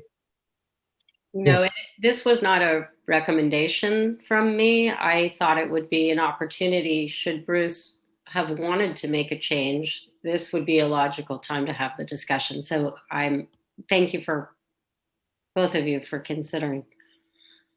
Okay, yeah, I brought it up simply because it was brought up and then you, Renee, brought it up again, but I was actually once, I just want to be transparent, and I want to make sure that there's not a group of people out there harboring a resentment that I'm the wrong person for it or something like that. So let's just, let me just ask. So I asked, but I'm not looking to change it. It is a challenging, a potentially challenging committee. I have actually really enjoyed working with it thus far, and feel like the group dynamic is really forming well. I think we're, especially on the PPPSA, this small committee, we're getting to know each other and having a good discussion. We had one meeting so far, and it was a good one. So I am fine with continuing, and we will try to just have this conversation as a community, and I'll be part of that, as will the other members of the committee and you all eventually, because this is what it does, is come back to us. If I could just add real quick, I'd say I think that any notion that there's a good person versus a not good person for the Res J is antithetical to the spirit of what the Res J is really trying to do, which is to create community and understanding and inclusion. So yeah, I think you're a great fit, Mayor Ackerman. Could I ask one other question? It won't stir up any cans of worms, I promise. I'm wanting to ask about the MTA seat. We can talk as long as we want about this. I wanted to ask about the MTA seat on CMCM, because with the dissolution of MTA, I wondered where that all stands. So Marin General Services Authority just reappointed me and Jim Schutz, who's the city manager of San Rafael, to remain on CMCM. Oh, okay. So the reason it's written this way is because when MTA went over to MGSA, they're only supposed to appoint people that were originally on members of MTA. So for example, there are some folks that are on MGSA that were not members of Marin Telecommunications Agency. So anyway, we were just reappointed. Congratulations. Thank you. And I brought quite a bit of money into CMCM, and I also, probably brought more money in than any of the other board members. So I want to continue that path because we're lean and mean over there, and they run a really tight ship. And the good news is the center has been closed for many, many months. They still are doing Zoom classes. They are hosting Congressman Huffman live. He's the only person. But I also want to say they have not laid off any staff, and nobody has caught COVID on staff because of the safety precautions they're taking. They're also lending equipment out to members and such. So they're trying to keep the center as operational as possible, but they have not opened up yet. Mm-hmm. Thank you for all your hard work there, Barbara. Really. A lot going on there that we don't hear the details about. So thanks for telling us about that and for doing that work.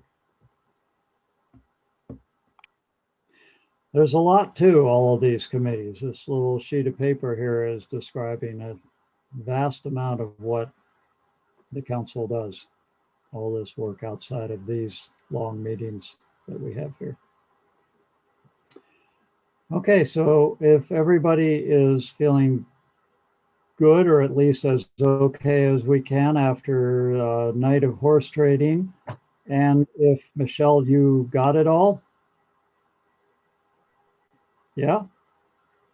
Got it all. We'll have to make a motion. I see Garrett's probably ready to jump in. Yeah, I was just going to say you can make a motion, and how it could work like you do is Michelle or I could read off what your new assignments are, and then your motion would be, yeah, that's right. Okay. Which one of you would like to do that? John, I could read it off because I wrote all the notes down. Okay.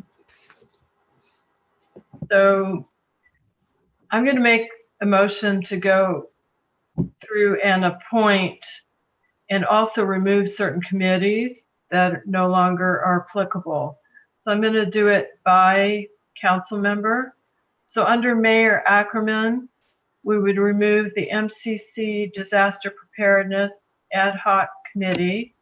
We would remove the Pension and OPEB MCCMC Committee. Moving to Vice Mayor Hellman, we would change the Ross Valley Fire Department Board to be a primary, add the Pedestrian Trails Ad Hoc Committee. I've got those. Oh, I'm sorry, going back to Mayor Ackerman, we have him as the Cascade Drive Striping Ad Hoc Committee. And then, so I'm the alternate on the MCC Climate Change Committee. okay, I asked that question and I was not clear on the answer. But Barbara, I'm so sorry to interrupt because I know you're making a motion, but there's something I forgot to bring up. All right. And it has to do, before you leave Mayor Ackerman's list, since I was originally appointed to council, I have served as the liaison to the Chamber of Commerce. Although it says that Chamber of Commerce liaison is the mayor, at the pleasure of the mayor, I have served in that role because of a historical connection and work I've done with the chamber and with the downtown businesses. So I was going to request, and perhaps it doesn't need to be listed officially, that I would maintain that role. And especially as we move forward with the work I've been doing with the downtown businesses and the outdoor dining. I would very much support that. Okay, well, let me start over.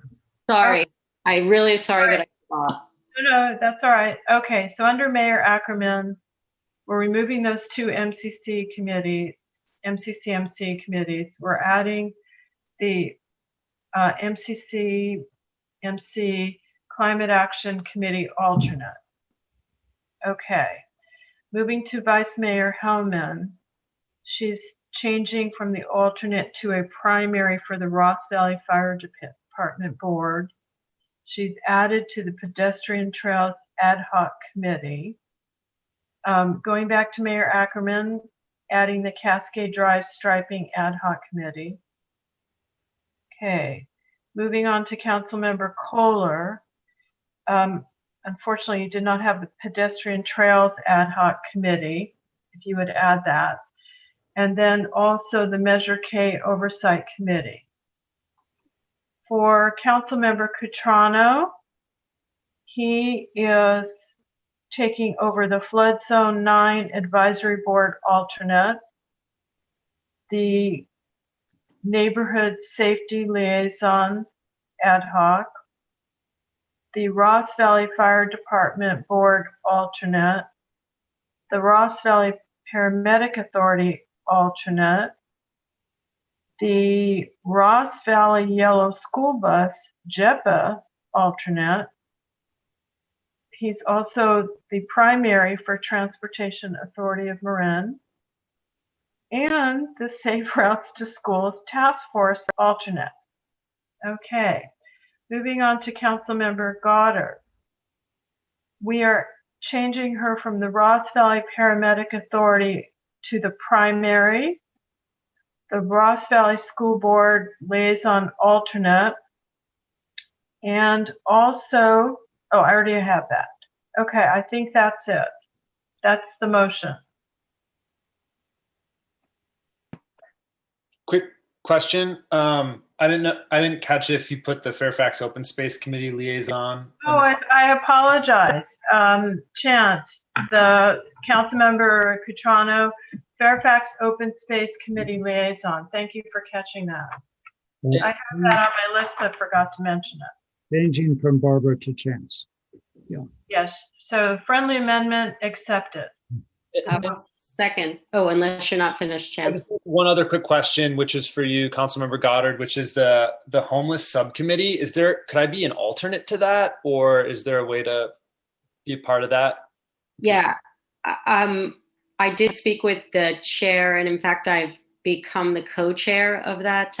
It's an MCCMC, it's a committee of MCCMC.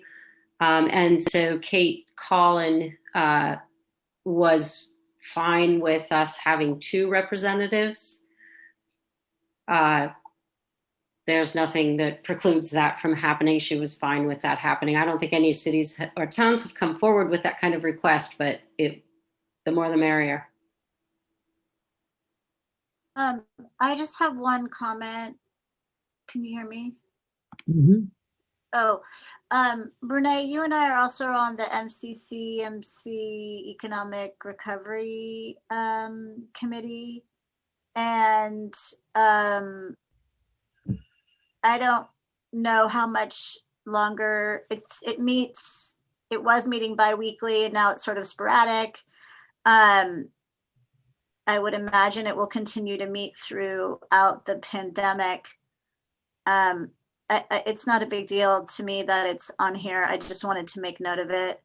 And the other thing is, I'm not sure why Ross Valley School District is on here, but not Tam Union High School District. I'm very active in the high school district and I'm happy to serve in that capacity. I feel like I already do, but just wanted to make note of that too.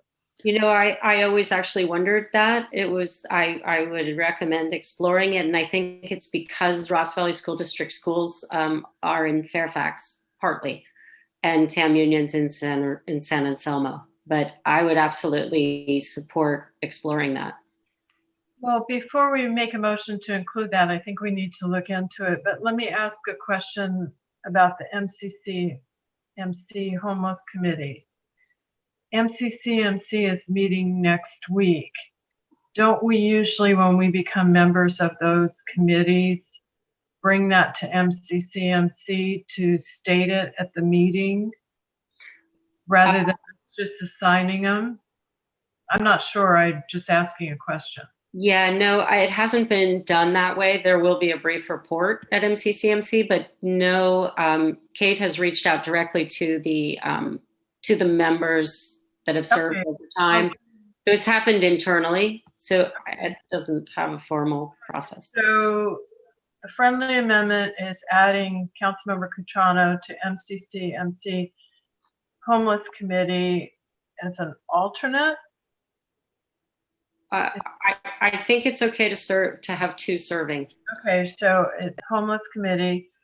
And then to add to Vice Mayor Hellman and Councilmember Goddard, the MCCMC Economic Recovery Ad Hoc Committee. And I think that's it. And you can look into the issue of the TAM liaison that could come up at another meeting. That's fine. I don't know if there's. So does anybody want to second that horrible motion? I'll second. Okay. All right. So that's, Michelle, that sounds like it concurs with your notes and you've got it. If we. I didn't hear you say we were removing the local currency steering committee. Oh, yes. And removing the local currency steering committee as well. Okay. And second that, Renee? Second. You add that to your second? Okay. Okay, we're ready to vote. Michelle, you want to go ahead and do that? Hold the vote. Roll call vote, yeah. Councilmember Kohler? Aye. Councilmember Goddard? Aye. Councilmember Cutrano? Aye. Vice Mayor? Aye. Well, I'm reading your lips at this point, but Really, you can't hear me? I'm even holding my finger. just about as you were calling Stephanie's vote, your voice just disappeared. Whatever it is it's a bad connection somewhere, I guarantee it. Okay. Aye. Aye? Aye. Okay. Passes. Thank you all. Michelle, if you want to show me that list to do a double check on, I can keep my copy if you want to. It's up to you. You mean after which list? When you draft up the list, if you want me to do a double check on it, I can. Sure. I generally send it out to the council afterwards and I actually post it on the website too every year. I know, but if you want I'll run it by you first. Yeah, that might be good just to make sure, because it's a lot. I'd love to see it in writing, yes. Okay, so item 9 is continued. And council member reports and comments, that didn't get called for in written form, so we don't have that in the packet. Is there any announcements or comments that council members want to make that are related to any of these committees that we just talked about? Other than I think we need to call a special meeting that I already talked about for Res J soon. Yeah. Well, shall we, how are we going to leave that? That you and I will talk about that with Lisa and Garrett and, yeah, okay. So no action. And town manager's report, is there anything further you wanted to report? No report. Okay. Future agenda items, we've talked about one for sure. Talked about it for a good while. And then the Res J question that Stephanie just raised. Anything else that we? Cascade striping will be on the 17th. Okay. All right. Ready to adjourn. Could you adjourn, Mayor, yeah. would you mind adjourning in memory of Georgia Anchor? Yes. So if you want to say any words about that, Barbara, you brought that up. Georgia was a very long-term Fairfaxian, I think something like 45 years, and I knew her not really well, and had just seen her in early December, and I believe she passed away on Christmas Day of pancreatic cancer. So adjourning in her memory. Okay, thank you. Okay, we'll adjourn the meeting. Thank Okay. you. Thank you. Bye. Thank you, Mayor.